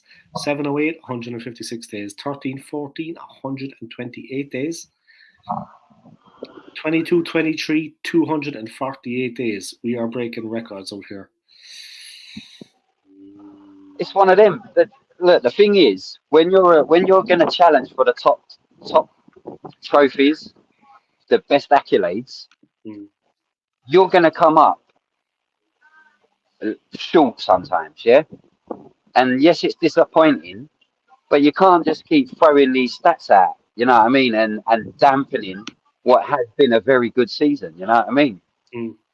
And if that happens again next season, I'm quite happy for that to happen again next season. But if we bring home the Champions League or an FA Cup, I'm not bothered about the Carabao Cup. I'm not bothered. For me, that's where we should bred our youngsters through, and the players that don't get game time. That's the Carabao Cup. And then in January, when it finishes, that's when we loan all them youngsters that have impressed in it, loan them out for the rest of the season, and let them continue playing first team football. That's how you build your club. Stapes, we handed the Premier League title to Man City on a silver platter. Yeah, we fell off. You can't deny it. We fell off. You know what I mean? We fell off, and it's them 4 games that we fell off. You know what I mean? And maybe maybe if Saka, hold on, there's another siren. Oh, I can see it. I think it's a fire engine. I saw it there. Maybe if Saka scored the penalty against West Ham at 2-1 up, and maybe sacrificed his penalty against Man City, which he scored and was to no avail in the end. You know what I mean? If we swap them round, maybe we go on and win. Yeah. But because we slipped up at Liverpool the game before, and then we slipped up at West Ham, it derails the morale within the side. And as much as Arteta, I think he's great man management, it's so hard to pick players up when they feel they've let people down. You know what I mean? It's so hard to pick them up, and that's probably where we failed. And that's probably where Arteta's failed as a manager, is picking them back up when they're feeling sorry for themselves. Mm. But when you challenge your honours, you're going to come short. You're not going to. No one has a divine right to win anything. So you can challenge, and you're going to come short. And sometimes you're going to get over the line, and it's going to be fantastic when that happens. But we're Hopefully, on that right path. Yeah. Hopefully, it was a sign of things to come for the next couple of years that we will be up for challenging. Like I always keep saying to people, only one team can win the league. Yeah, only one team can win the league at the end of the day. We came close, but no cigar. Let's be honest about it. We put the wind up. Definitely, we put the wind up them. We had them on the run for a while, and they were definitely questioning themselves, and we were looking resilient. Okay, Arsenal forever's really going for it. Arteta is a crap. I think he means crap manager when it comes. Oh no, Arteta is crap when it comes to game management. All right. I mean, you need to add a bit of context to it, and I explained to you on the last time I was on with you, Dave. Like the football pitches on the training ground. There's one of them that it's cut up into squares where players should be in a zone at each time. You know what I mean? Like the Rafa system you were saying as well. Yeah. So there's things behind the scenes that not every fan gets to see, which is why I've got such a high opinion of Arteta. And it's easy to mock me when you don't understand what's going on behind the scenes. You know what I mean? And incidentally, if you go on the Arsenal website now, they're actually doing a 11-a-side match at the Emirates that you can enter to join and go and play in. And there's a little look around London Colney as well. So if you go on there, get down there and have a look. I encourage people that if you are Arteta, go and see what he has put in, the infrastructure that he has put in on the training ground, because it ain't just match days, it's everything behind the scenes as well. He's put an empty trophy cabinet in at Arsenal. He's put an empty one because they've won nothing. So he's put an empty one to say, fill it. You know what I mean? That's his mentality. So if you want to be classed and go down in the history at Arsenal as one of the great players, fill that cabinet. So there are little things that he's doing, but none of that gets mentioned. But the silly things about the light bulb in the Amazon series, and now the dog, all this will be mentioned because fans that are Arteta at will just run with that. You know what I mean? So he gets a lot of flack, but the geezer, like I said, unless you're going to give me Pep Guardiola tomorrow, I keep Arteta over every single other manager out there. And that includes Klopp. That includes Ancelotti. That includes a Joe. Look what Conte did. Everyone thought that we sold out. What about Pochettino? He's not a bad coach, man. Pochettino's decent. Brilliant with youngsters. And I've got to be fair, if we lost Arteta, Poch would be a good replacement because he's good with young players. So he would be good. Whether he's going to be good at Chelsea, I don't know. I don't know if their fan base is going to accept him. You know? London's best team, is it? If I go past that stadium one more time and I see I see those 10 banners along the street, lined along the King's Road by right outside Stamford Bridge. If I see that, you know what I mean, the pride of London. If I see that one more time what did I say? Yeah, well, I can't repeat what I said yesterday when I passed it because I get banned. I keep saying that's for talk over the pint, but. You know what I mean? It starts with a W and ends with an S. But you know what I mean? Pride of London, are they having a laugh? I mean, Brentford are better than them. I get the flack that Arteta's getting because of the way the teams fell off. I get the flack that Arteta gets. I understand it. It's disappointing. It's painful. It's hurtful the way the season's finished. But It's taking us in the right direction. What other manager? Give me a name. Look at the There has trouble been Spurs. improvement. Yeah, there has been improvement. That's fair. But look at the trouble Spurs are having getting in a manager. Today is 62 days without a manager for Spurs. So-called the best training facilities in the world and the best stadium, and they can't get a manager. Why can't they get a manager? Because every manager is being told they can't sign players. Our director of football signs players, and we ain't got one. So they can't get no one through the door. Beyonce is meant to be going there. I think someone was saying she's going to be the real draw in the new season. Beyonce is going to be shaking it. The best looking person to turn up at that shithole since Arteta won their 2-0 in the season. Jesus, I thought a good game though was it Brentford? They took the lead through Kane's free kick, and then they got absolutely smashed after that. I actually bet. Brilliant player, man. Yeah, and I bet on Brentford to win that day as well. I done an Ivan Toney. Chuck the money on Brentford. Jesus, Ivan Toney, man. What was he thinking? What was the man actually? What was going through? Like Bruce Grobbelaar back in the day. Yeah, I'm going back a long time now. You probably remember the Bruce Grobbelaar Max fiction, yeah? He was jumping over the ball. He was jumping over it. The way at Newcastle, he done that, didn't he? Yeah. The way at Newcastle, yeah. Like a goalkeeper can control the outcome more because the ball's coming at him. He can just move out of the way and let it into the net. You know what I mean? Grobbelaar was a bit more. Southampton at the time, weren't he? Yeah. And I remember him running out at Southampton's old stadium, the old Dell. And all the gunners in the way, and we all had like £50 notes out. I got Brucey, come over here, give us a Brucey bonus. A Brucey bonus. But I mean, what was Ivan Toney thinking, man? I mean, this day and age, you're not going to get away with. I can't see how it's possible. Okay, he's got an addiction. It's a disease, yeah, blah blah blah. You know, he's got an addiction. Okay, cool. But I can't understand how he thought it was going to not come out in the wash. It's going to happen. They're going to find out. It's going to. More recent as well as Daniel Sturridge. He had it happen, didn't he? Oh yeah, yeah. Look, it's been right. You know what I mean? It's been right in the league, and there's probably some that have gone unnoticed. You know what I mean? But as long as the club are looking to back him, he's got an 8-month ban. I think he's only going to miss 5 months of the new season because it starts with the effect when this one ends. Yeah. So I don't know. Like for me, I'm still interested in an Ivan Toney. I think we need that plan B, and him not being available till January doesn't turn my interest anywhere else because he would only be a backup. He wouldn't come in as a first team player. You know what I mean? The only one on the market reliable there that can come on. He's reliable.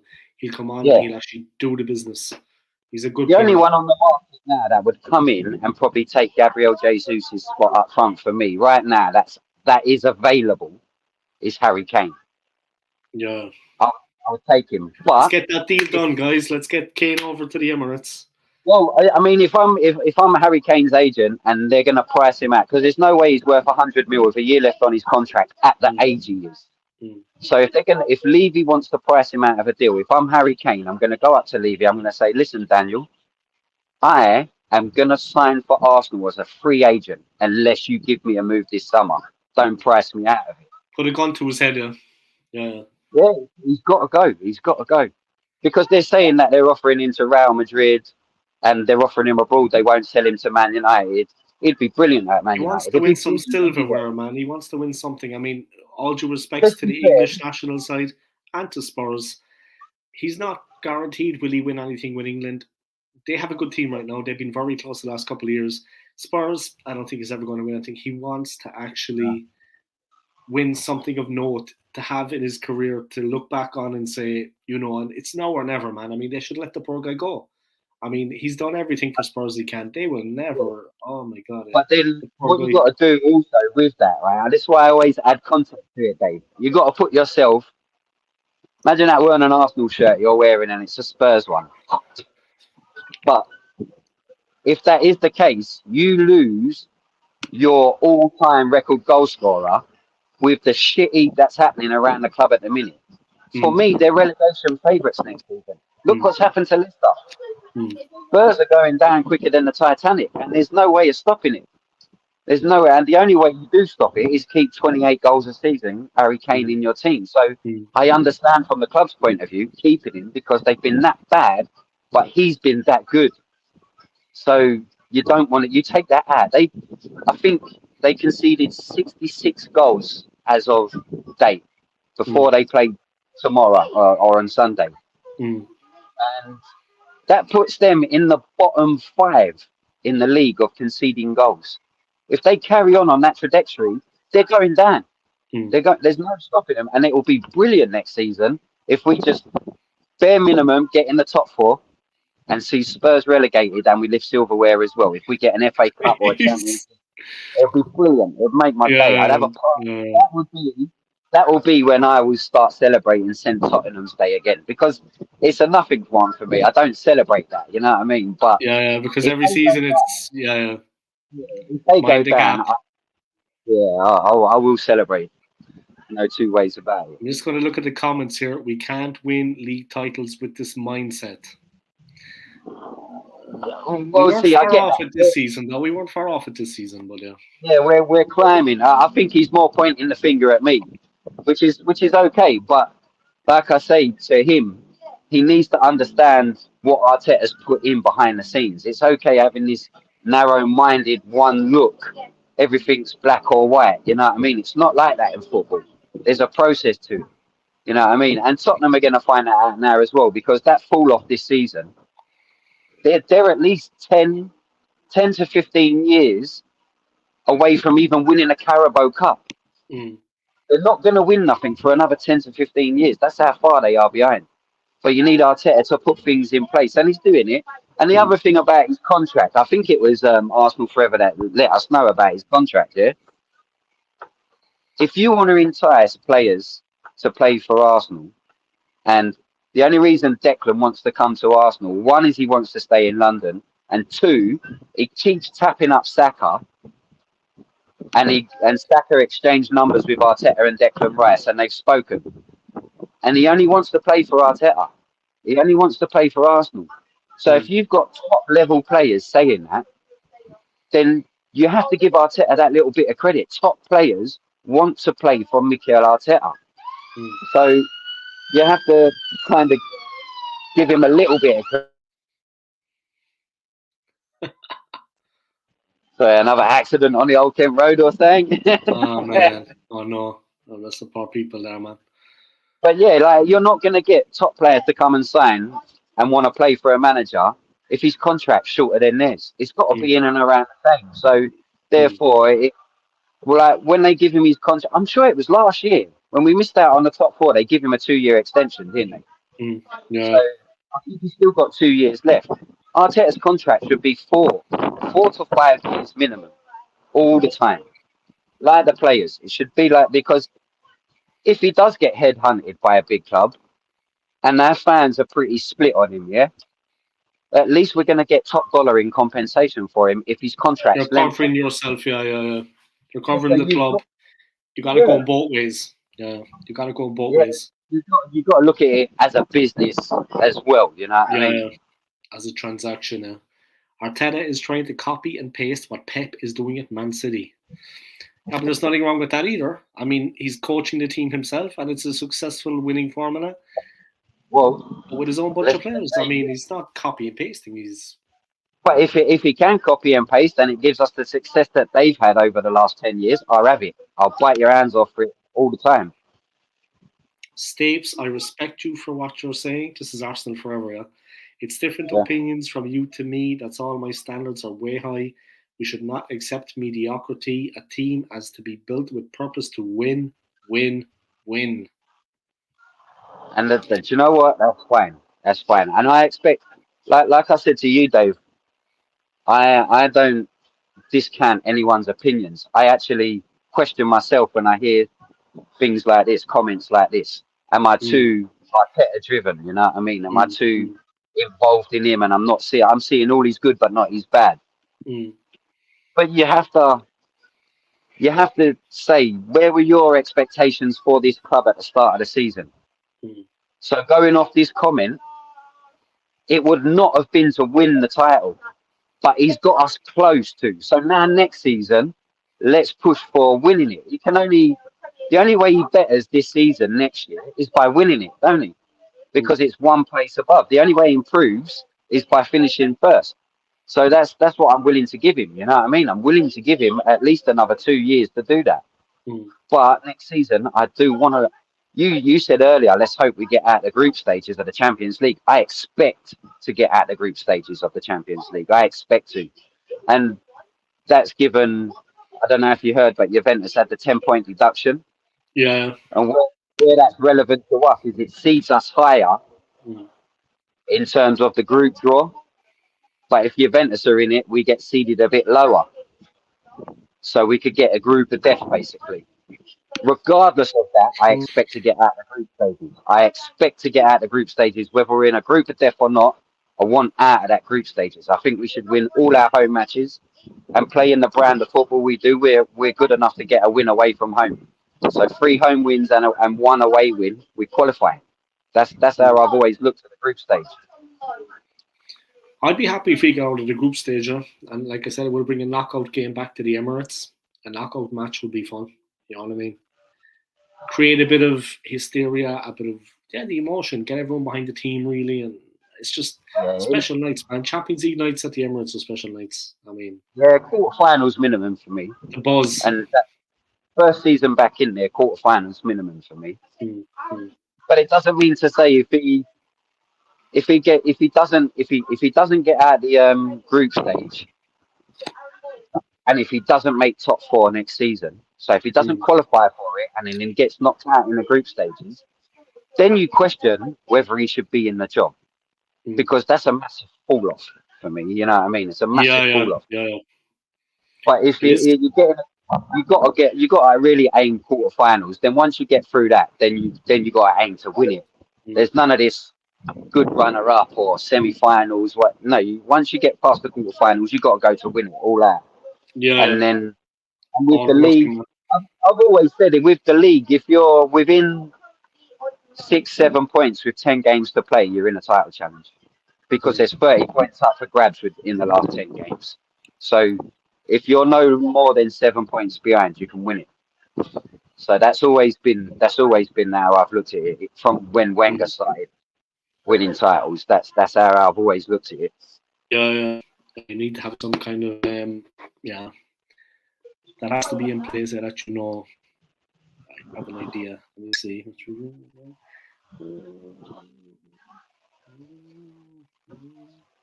So I take it you're not going to be buying the new merch, but what do you think about Kieran Tierney as a player?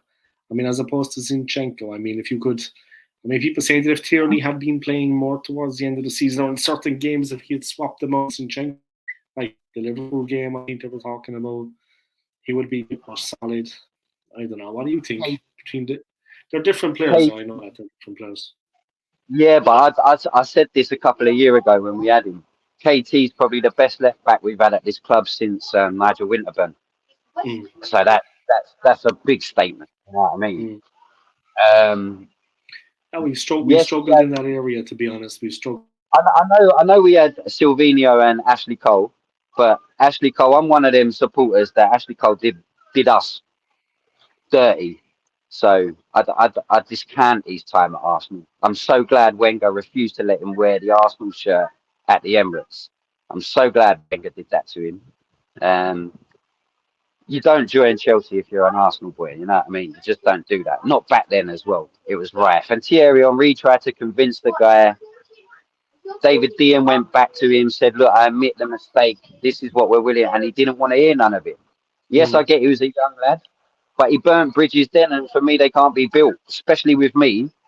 Other fans have their own opinions. And Ashley Cole ended up being a world-class left back and the best English left back we've ever had. Fantastic player. An incredible player. But because of loyalty, stands with me massively. So I always put Winterburn above him. And then KT's probably the best since then, you know what I mean? So that's the praise I give KT. Zinchenko's brought a different side of it. So it's hard to kind of critique them against each other, because I've seen times when Arteta's tried to make him play the Zinchenko role. It doesn't work. It doesn't work. You're better off trying to do it with your right back because KT can't play the inverted role. Or just leave him to overlap. So I honestly think he's going to go because that's the way forward for Mikel. I think KT's going to go. I heard a rumour that Man City have said that if we want João Cancelo, they want KT. So that would be a little bit of wiggle room there for me. I would do that deal. Yeah. I see the left back being inverted at Arsenal for under Arteta's reign. So I don't see KT staying here, you know what I mean? And obviously Manchester, Newcastle are involved in the KT this summer.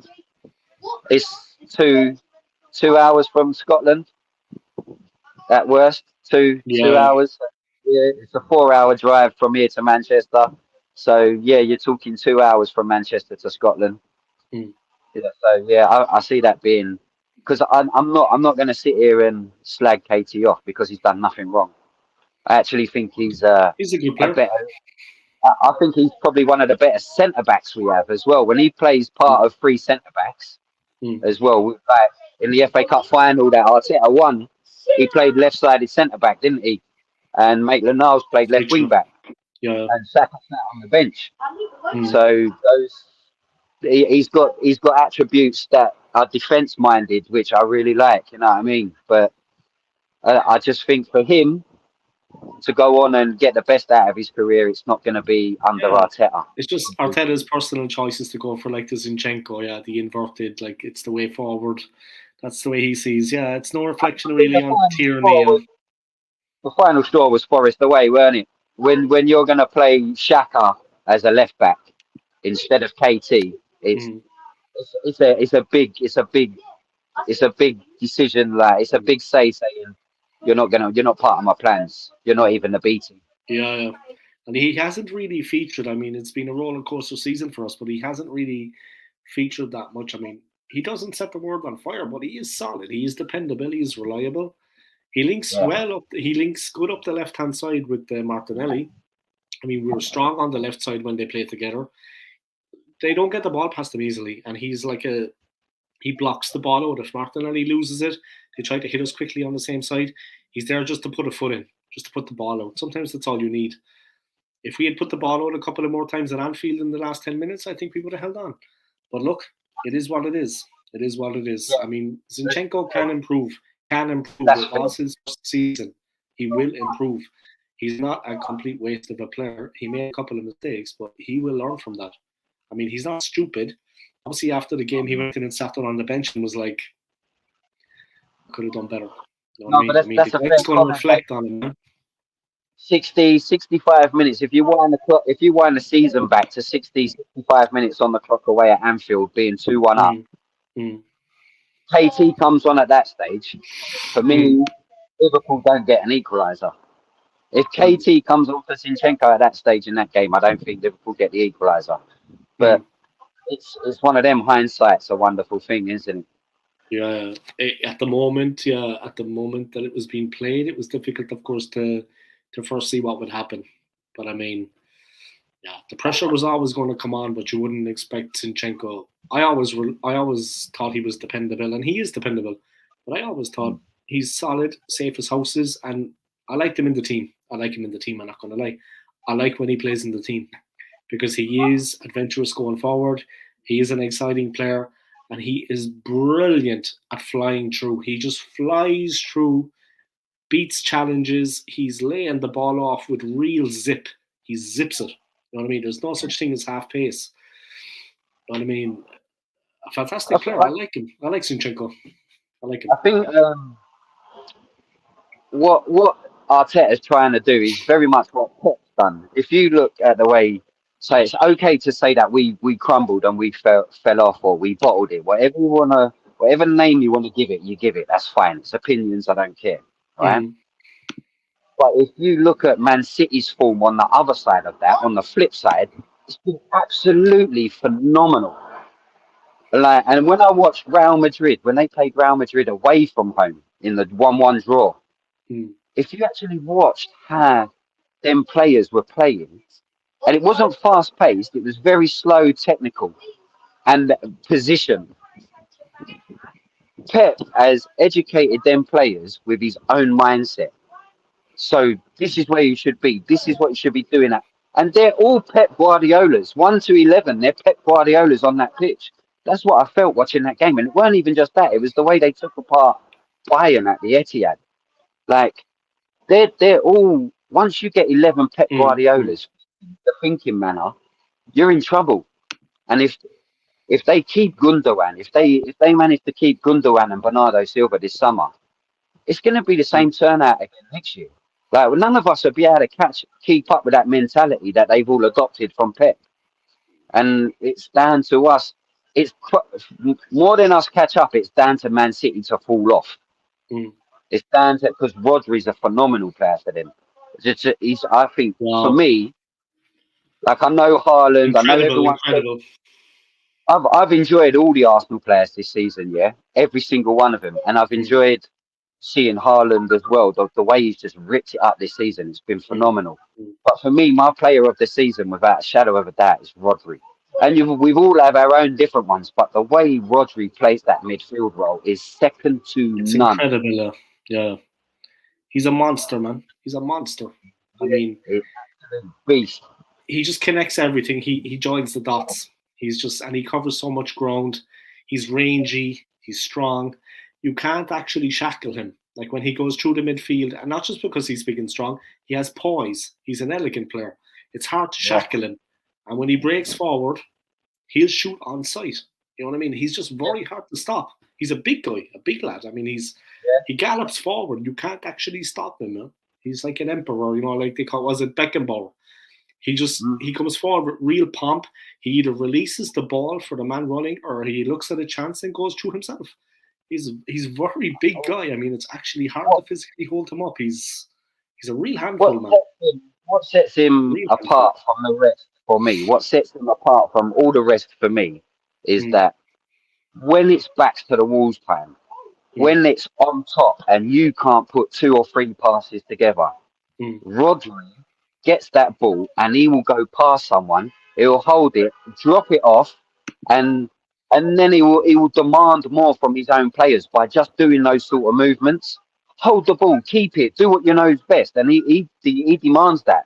Now, when it's like us and it's back to the wall like Anfield, Partey don't get on the ball and do that and drop it off to people that can hold it and let them know, bring people into play. Bring people into play. A bit of solidity. Yeah, it's very for that 5 or 10 minutes. Just keep it solid, keep it sweet. Yeah, but then when we establish a base, when we're going through teams, Partey looks phenomenal. He looks world class. And I'll be honest, even in like the close games, 3-2 at home to Manchester United this season, a few others, the 3-2 against Liverpool, Partey looked phenomenal on them days as well. But so did the rest of the team. Now, when the rest of the team, the chips are down, if Man City ain't pumped on at full gas, Rodri will. Rodri will pick them pieces up in the middle of the park. Give me the ball. I'll show you what to do. Partey don't do that. Yeah. Lead by example, like a Roy Keane almost. Yeah, he's brilliant. Get a grip of it, Get a grip of the ball. In that difficult phase where you're not seeing much of the ball, you're under the cosh. He gives them that platform to build on it. And it takes the pressure off the defence, man.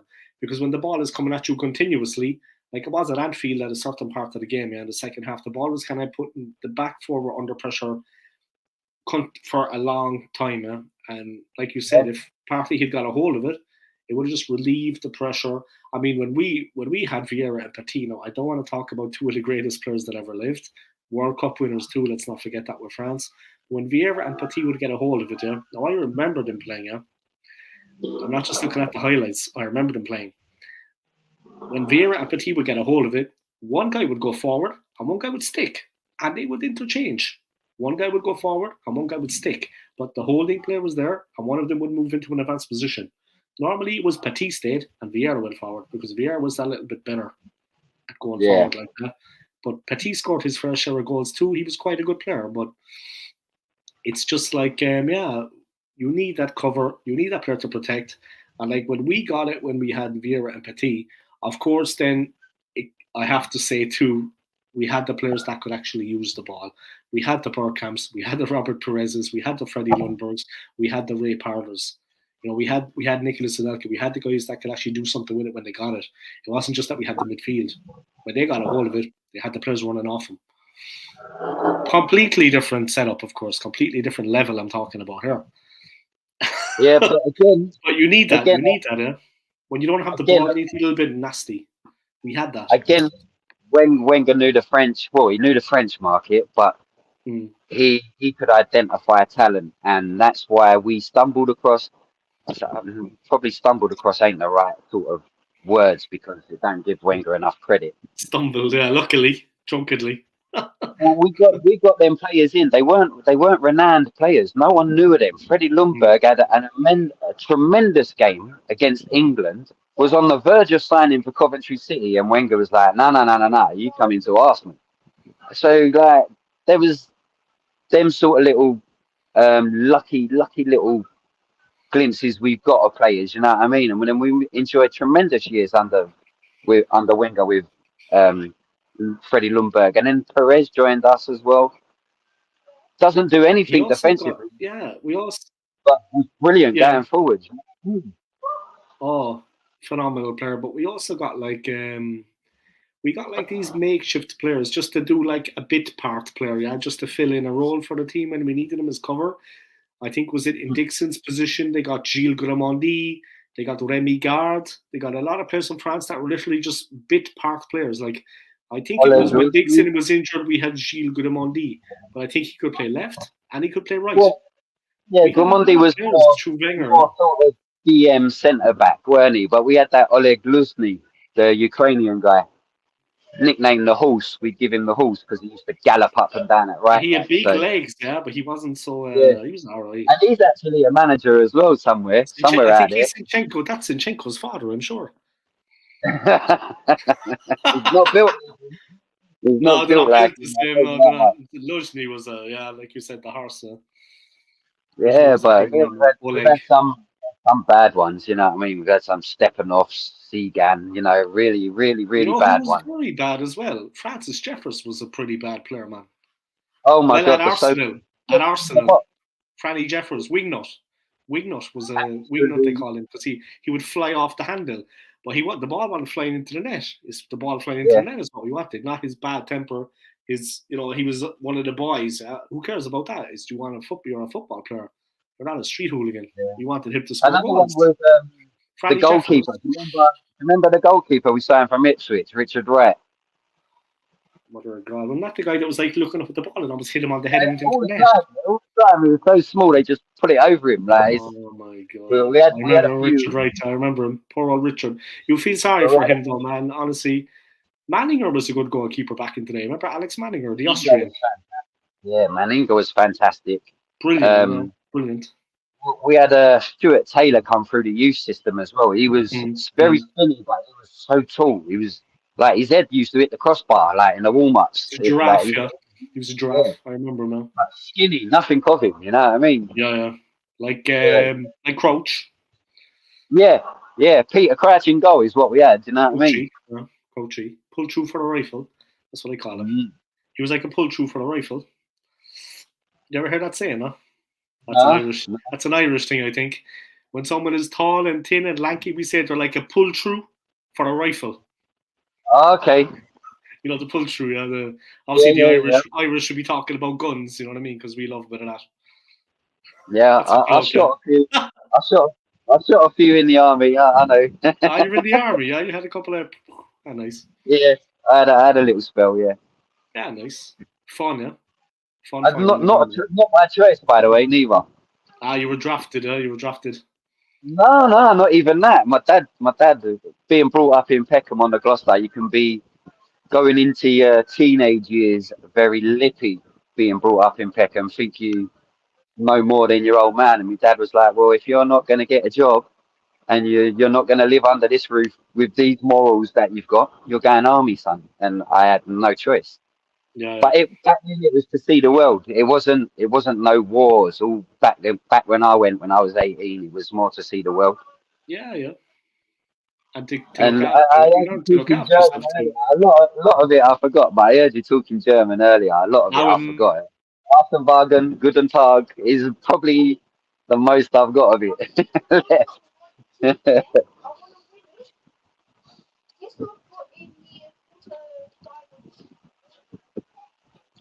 Swans, Vegans, Weissenbausen. Huh? Yeah, I tried to trip you up. What is that, a place name? No. No, that's German.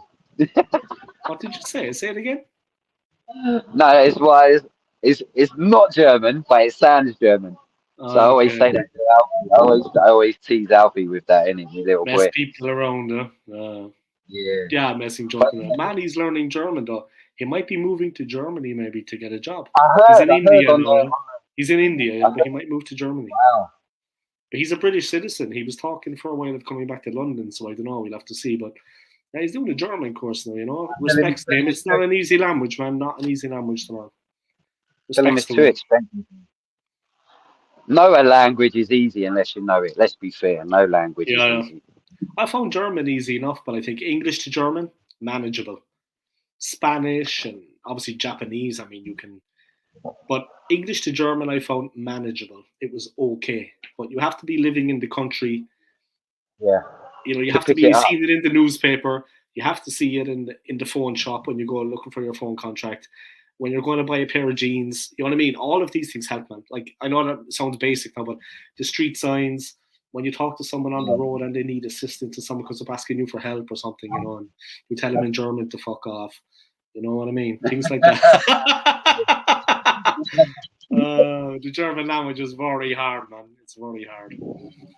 But it sounds worse than it is. Yeah, sometimes like I was living in Switzerland, but when we had German people working with us, the Swiss were like shuddering almost because the Swiss are like everything with a please and a can you. You know, in Swiss German, it's can you please do this for me in the workplace, eh? Whereas the Germans are I want you to do this, but they don't mean it like that. It's just the way it's set up, yeah. Like they're not actually. It took me a while to get used to them. They were the kindest people you never meet. When you first meet them, they're speaking German. It's like I want you to do this. It can't be misunderstood, yeah, because they're quite direct. They don't hold It's your a hand little and bit. ask you are you okay. They're very hard with it.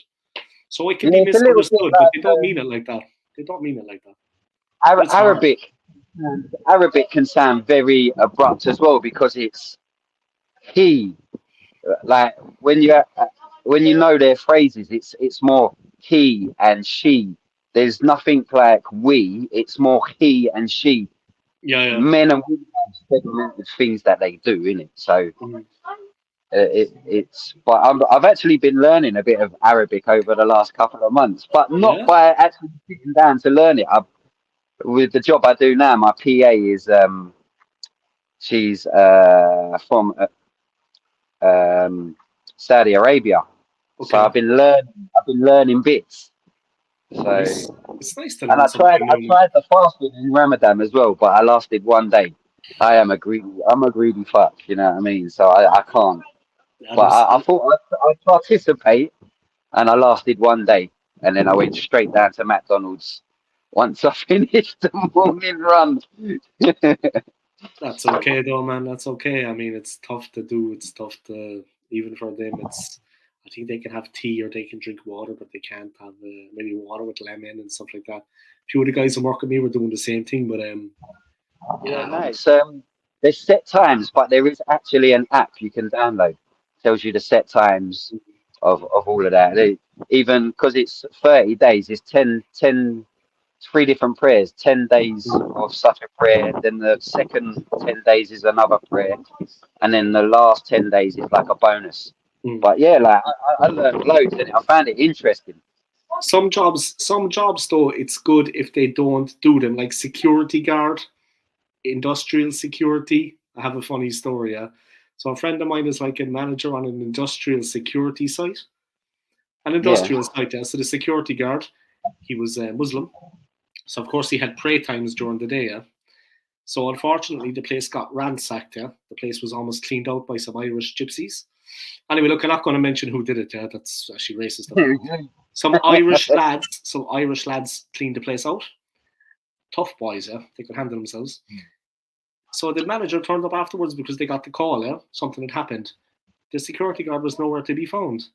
They found him in one of the back offices on his the mat that they have, and he was saying his prayers. So he left the site. He went into one of the back offices, left everything unattended. There was no security, and he was there doing his prayers. And that's when the boys came in and cleaned the place out.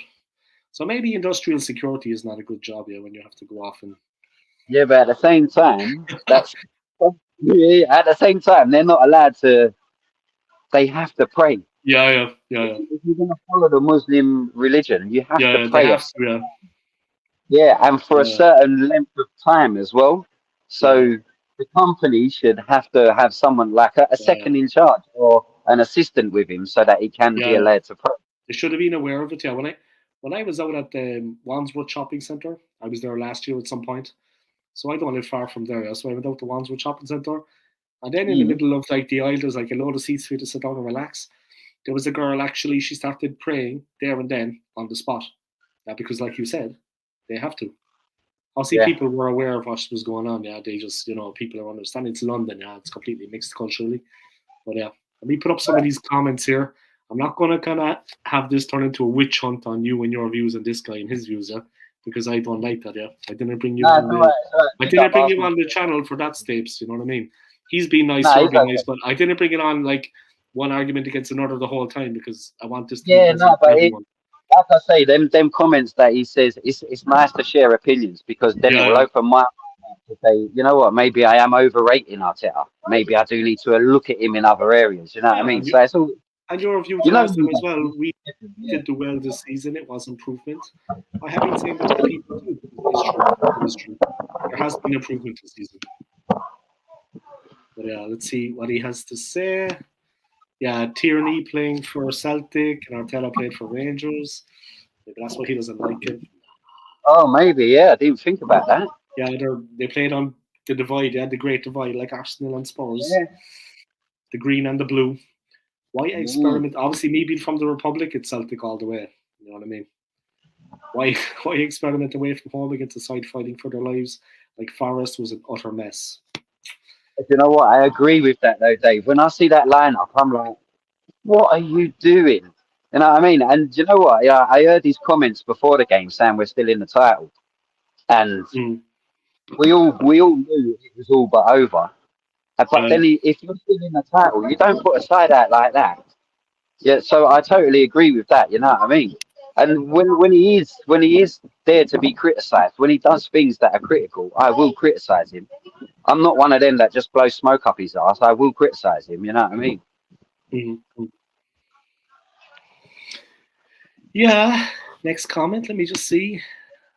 We had two class Swedish players in Anders Limpar and Lundberg. Yeah, Limpar was a very good player, almost in the role of Mark Overmars. I remember him. He was small, he was mobile, he was nippy, explosive, good technically. Limpar was a serious player, man. Did you ever get to see him play? Golden age for Swedish football. Limpar. Yeah. Oh. You saw him play?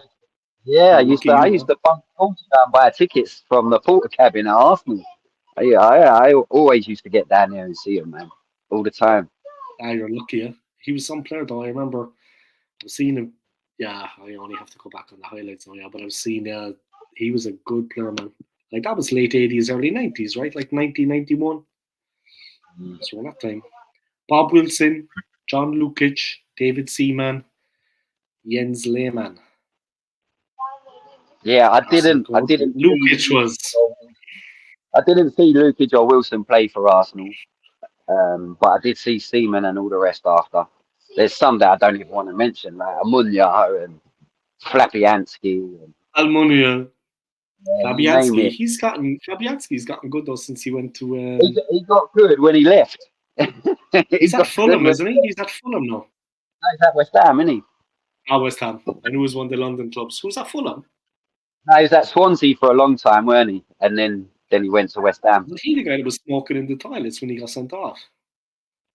Do you know what? No, it wasn't the other Arsenal player. What was the other Polish goalkeeper? Szczesny.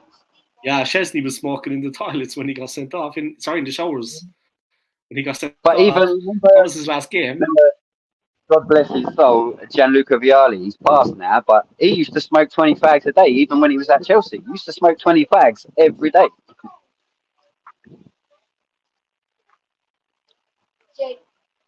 Kind of like what I've done on your stream, Dave. He's gone again. Alf, Alf, keep your noise down. Turn the lights on in the front room. Yeah, keep your noise down and turn the lights on in the front room. I'm not saying don't talk. I'm just saying keep your noise down. I know you're playing a game. Oh, what, you don't want them on? You got the tree light on, yeah? Okay.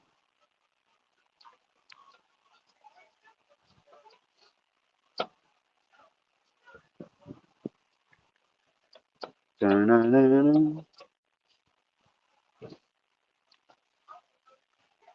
was going to come in, but I'm just going to leave the stream.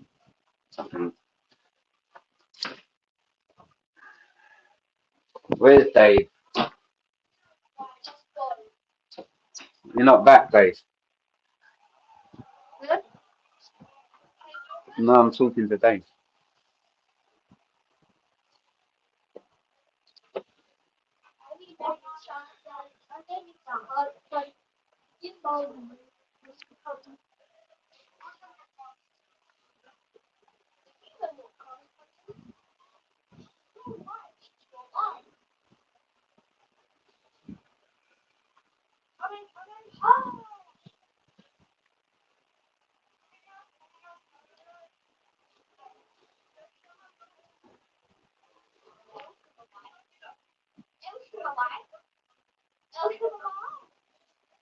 Alf, that's what I mean about your volume. Your voice is too loud.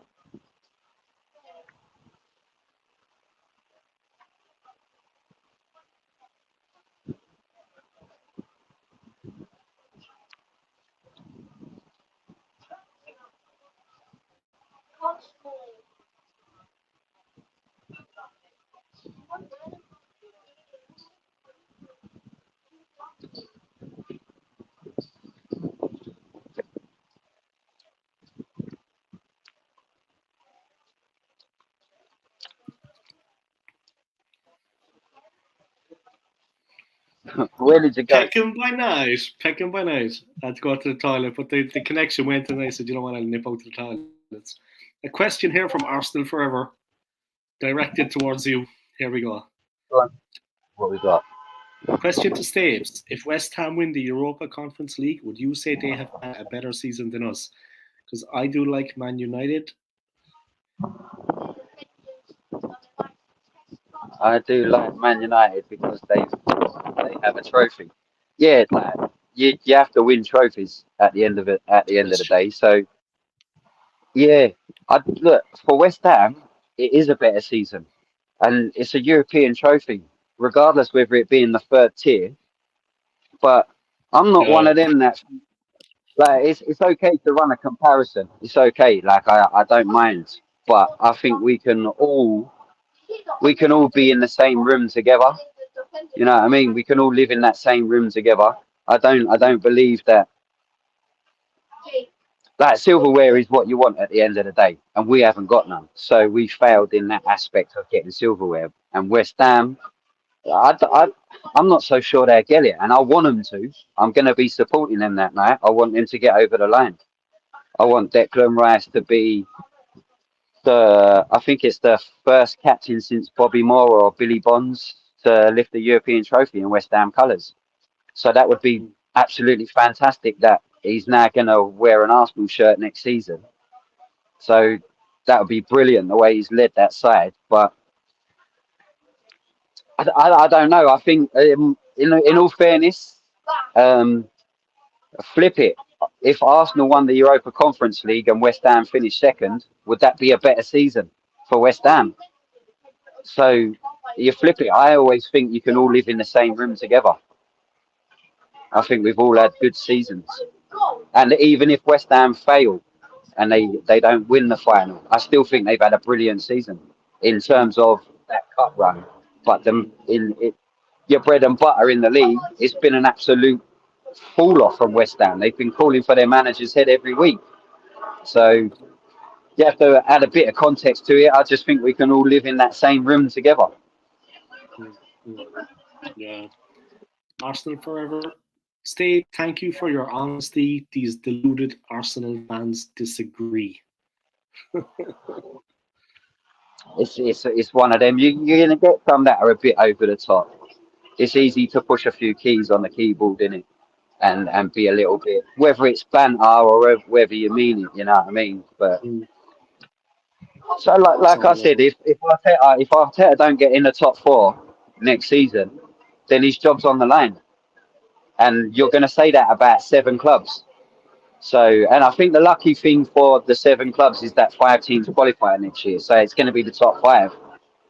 But that will be 2 of them playing qualifying rounds. So it means you come off your pre-season a little bit earlier, which is never good. Never good. Yeah, that's true. Yeah, the pre-season is important, like you said, and also that we actually have, like you said, at the start of this season we did it. The season before we didn't, but that we have the players in place, the signings have been done, and that we can bed the players in training, that they're ready when the season comes, middle of August, hit the ground running. You see how much of a good difference start it made. Vital. Yeah, you see how much of a difference it made this year. It's because we had our signings in before the season, before pre-season, and if we can get the mainstays that we want in our team, the upgrades, our plan A's, if you can get them in before the pre-season, then we'll have another good season. If not, if we dilly-dally about fucking £5 or £10 million here or there, then it's going to cost us in the long run because we haven't had them into the system. Do you think we're going to sign Declan Rice? Do you think that's a real possibility? I told you, didn't I? I told you on Boxing Day that it's fun. Yeah, I told you on Boxing Day. Yeah, you did. Do you think it's definitely going to, because we need him, man. I mean, I don't want to sound like I mean to Uyghur, but we need the player. He would make a massive difference to our team. Let's be honest about it. Xhaka's leaving, yeah? I think that's a done deal. Xhaka's gone. He's going to be out the door. It's a big loss. It's a big loss. But also, I think Partey will be a big loss as well. So, yeah, it's Declan's not enough. Declan and Caicedo is not enough. If you're going to take out Partey and Xhaka, Declan and Caicedo's not enough. We need. So if Declan and Caicedo didn't come in, and you've just got Xhaka and Partey, we're already saying that we need an upgrade on Xhaka, and we need someone to back up Partey. So we're already saying we need 2 midfielders. If you take them 2 out and you bring 2, I'm saying we need 4. If you're taking them 2 out, we need 4. Because El Neni's a Carabao Cup player for me. And then off the bench to solidify like hanging on to a win, you know what I mean? Like a Rob Holding, go to 3 centre-backs. Like, that's an El Neni, that's a Rob Holding for me. Whether they should be in the squad next season is... if you're going to level up, if you're going to level up, then they shouldn't be, you know what I mean? But you ain't going to get much money for these kind of players. No. You'll be lucky. I mean, remember, Pepe's coming back from loan as well, so you'll be lucky if you get anything for him. You're better off getting him off the wage bill because he's on like 170 a week. You're better off just saying free transfer, take his wages. You know what I mean? Get them off the book. So that is a lot of money. That is one thing I would say for Willian. I mean, he did not have the best of time at Arsenal, but in the end, he actually decided to go himself. From what I understood, it was a decent thing of him because it cut the wage bill. You know what I mean? Yeah. And he went like that, and it was the honourable thing to do, you know. So I always respect Willian for that. Didn't have the best time at the club, but respects to him, he left because of the wage bill, and it helped us. It helped us financially. So big up to him for that, man. I'll always remember that. Not going to kiss ass, but he did the honourable thing, man. Like, you know what I mean? You gotta tip your hat to him. Other people, they would have bled us dry.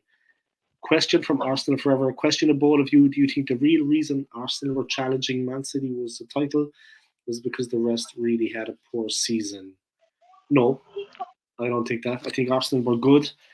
I think maybe we had less challengers, but our form was good. Our form was good up until like the last phase, the last couple of games. Our form was good in the league.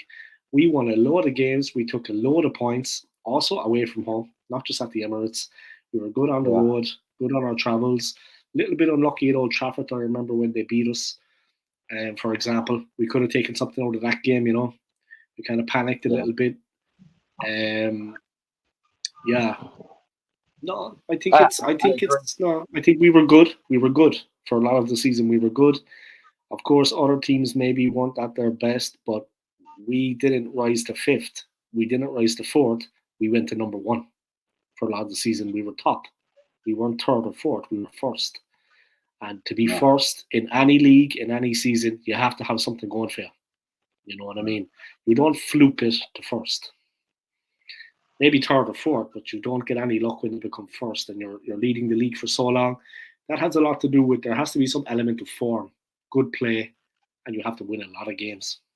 Regardless. Yeah, if you look at the last game before we went off to the World Cup and we won away at Wolves, I think that put us on like the 50-point mark. And I'm like, for the first half of the season anyway, the trajectory was 50 points. We was on target to do 100 if we stuck at that level. But the simple fact is, we hadn't played Man City, so we had two Premier League games against City. And I think where we fell off, where we dropped short, is because we actually led the majority of their way. It's a different pressure. If you're chasing, if we were hungry chasers chasing down Man City, that might have favoured us. But because we were trying to stay away from them, I think them young guys, they felt a different pressure and they crumbled under it eventually. You know what I mean? Yeah. It's like somebody at the top as a boxer, and then the challenger coming up. It's the same thing, and the hunger was there. One person is more hungry than the other. The challenger was hungrier, but Arsenal forever. I disagree. You can't compare Liverpool to the previous Liverpool team. Yeah, but I agreed with you about that. Yeah, I actually agreed with you about that point. I didn't disagree with you about that. I don't know that you understand me correctly, but I actually agreed with you about that. That Liverpool team was better, and there were certain teams that weren't on it. But Arsenal's form was good. They won a lot of games. Such a good point, because we were playing well. When we was just talking about Xhaka and Partey, this is what I mean. The Liverpool midfield needed upgrades and didn't get it. And if we are looking to change that midfield around, it may take 3 or 4 months to bed them in if they don't come in straight away and have that pre-season. So it can have that. We could end up with a season like Liverpool and then climb up late and finish fifth, which next season will be lucky enough to get us in the Champions League. But will it be acceptable for Arsenal fans? I don't think so, because you're nowhere near a title challenge if you drop off like that. So it's a good point. You know what I mean? You need the difference between Liverpool this season and last season is that midfield drop off. Yeah. Definitely the injury to Saliba as well, though. That hasn't helped us, like Arsenal forever saying this point. But we knew that, like I said, it wasn't just that. We weren't as mobile. We weren't pressing high up the field.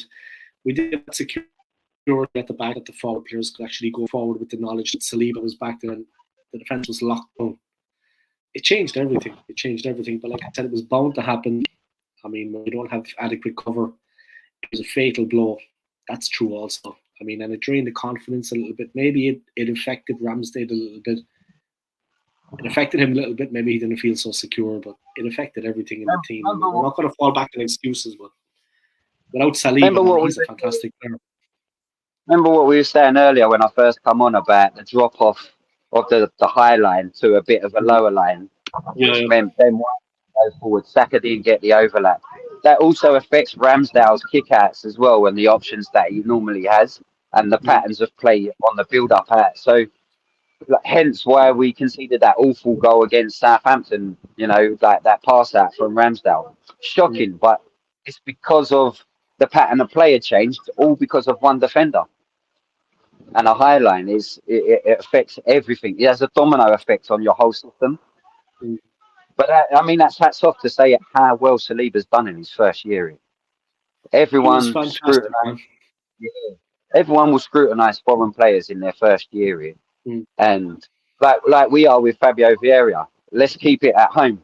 Fabio Vieira, me and you are of the opinion that he's not going to make it at Arsenal. But Saliba's had just as much time as Fabio Vieira, and he's nailed on first teamer. You know what I mean? So yes, they're different positions, and I'd argue Saliba's is a lot more difficult. But it is what it is. Saliba's fantastic, and I'm worried that he may not sign. You know what I mean? I'm worried. There's no talk, no whisper of him signing this deal. So I'm worried that we might have to sell him in the summer. That would be if that happens, you'd have to question the merits of the club, the actual, because to lose a player like him, you should be building a team around a defender like that, because he is world class in my opinion. Like if I went out to get a jersey tomorrow, I would get Saliba on the back of it. He has been absolutely fantastic for us. I mean, what a player. I mean, seriously, man, some of his performances, I mean, and the cover. I remember we sent them out on loan, and then there was this thing of him against what team was he on loan with? Marseille, was it? He went back to Saint Etienne on the first one. Then he went to Rennes, was it? Or Vieira's old, and then he went to Marseille, and But he you had that remember matchup. Yeah, and you remember when he went up against Neymar for PSG, and there was all the talk about his pace, his strength, his control. He got back and he managed to hold Neymar up and stop him. Yeah? I mean, the guy is a fantastic, fantastic player, and he proved it in the Premier League. I mean, you gotta like him, man. Arsenal forever in with the comment. Man City, Liverpool, Man United, Newcastle, Brighton, Villa. Yeah, exactly. This was our real chance this season to maybe win the league. You know, the first time in almost 20 years. We had a real opportunity, and it's going to be harder next season. There's no doubt about that, in my opinion. Regardless of who we sign, it is going to be more difficult. It is going to be a real test, and yeah, it's going to be difficult. No doubt about it. Just 1 second, guys. Let me put up the word on here.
All right, I'm back. I'm back. I'm back. I think Stapes' connection ended, and I was out taking a pit stop.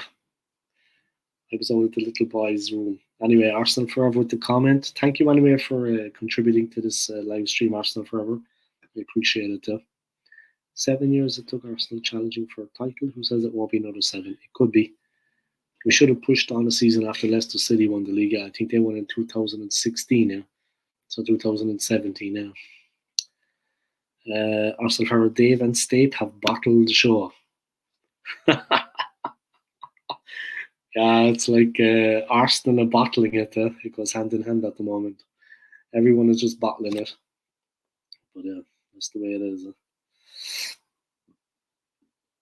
That's the way it is, man.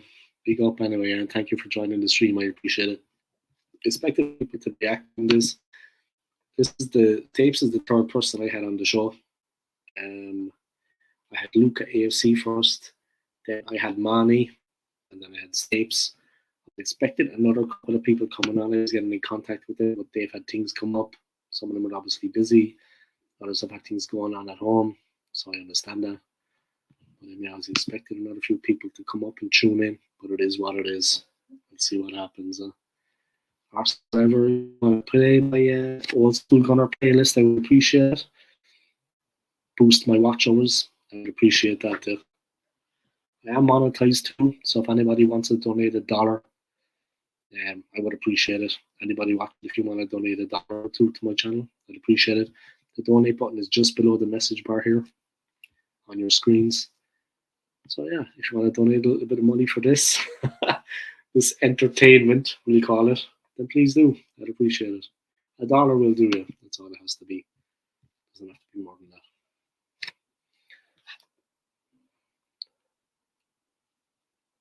I'm still here anyway, by the way. I haven't bottled it. Talks of me bottling it have proven to be premature. I'm still alive and kicking, and I always will be. Alright, let me get things moving here on the channel. Yeah, there we go. Alright. But yeah, the bottle or not the bottle? That is the question. Dave got the bounce. Great show, respectful. Yeah, and great. Thank you too, man. Respects to you, yeah. Respect to you too, man. And thank you for all your comments, yeah. I appreciate it, and thank you for tuning in. A big up yourself, man. All right. If you get a chance to play my old school gunner playlist at some point, please do. But we'll talk soon, yeah. And thank you for tuning in. I appreciate it. Like I said, I had a few more people lined up to come in, have a chat about football, but it kind of fell through. But I had 3 people on already. Maybe someone else might come in a while. We'll see. I'm going to keep going on for another while. But you take care of yourself, Arsenal, forever. Yeah? And thank you for your comments. I appreciate it. And thank you for taking part in the live stream. Yeah, and big up yourself, man. And take care. Yeah. Good night. All right, that was Arsenal forever. Thank you to him for all his comments coming in about this and that. I appreciate it. I had a lot of comments on this one so far. A lot of comments on this stream. So it's good to see. And real comments from real football fans, yeah. Real comments from real football fans. Let me just take a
Alright guys, I'm going to wrap the stream up there. I want to thank Stapes for coming on. I want to thank Luca, AFC, for coming on. Like I said, I want to thank Stapes for coming on. I want to thank Mani. It was Luca, AFC, then Mani, then Stapes. I want to thank all 3 people for coming on the stream. I appreciate it. And supporting my channel. It means a lot to me. Thank you to everybody. Smash the like in this video. Sub to my channel if you haven't already. I'm going to go live tomorrow and do another preview, part 2, and see do I get any traction on that. It's a Saturday, so people will be watching. I can't do it in the evening, so I'll do it maybe in the daytime before I go to work. Let's see what happens. If I get a bit of interest in that, let's see. Alright guys, comment in the comment section below and let me know what you think of Arsenal's season so far. And will we win the game on Sunday against Wolves? Take it easy guys. All the best, and talk soon, and thank you for continuing support on my channel. Come on, you Gooners. Good night.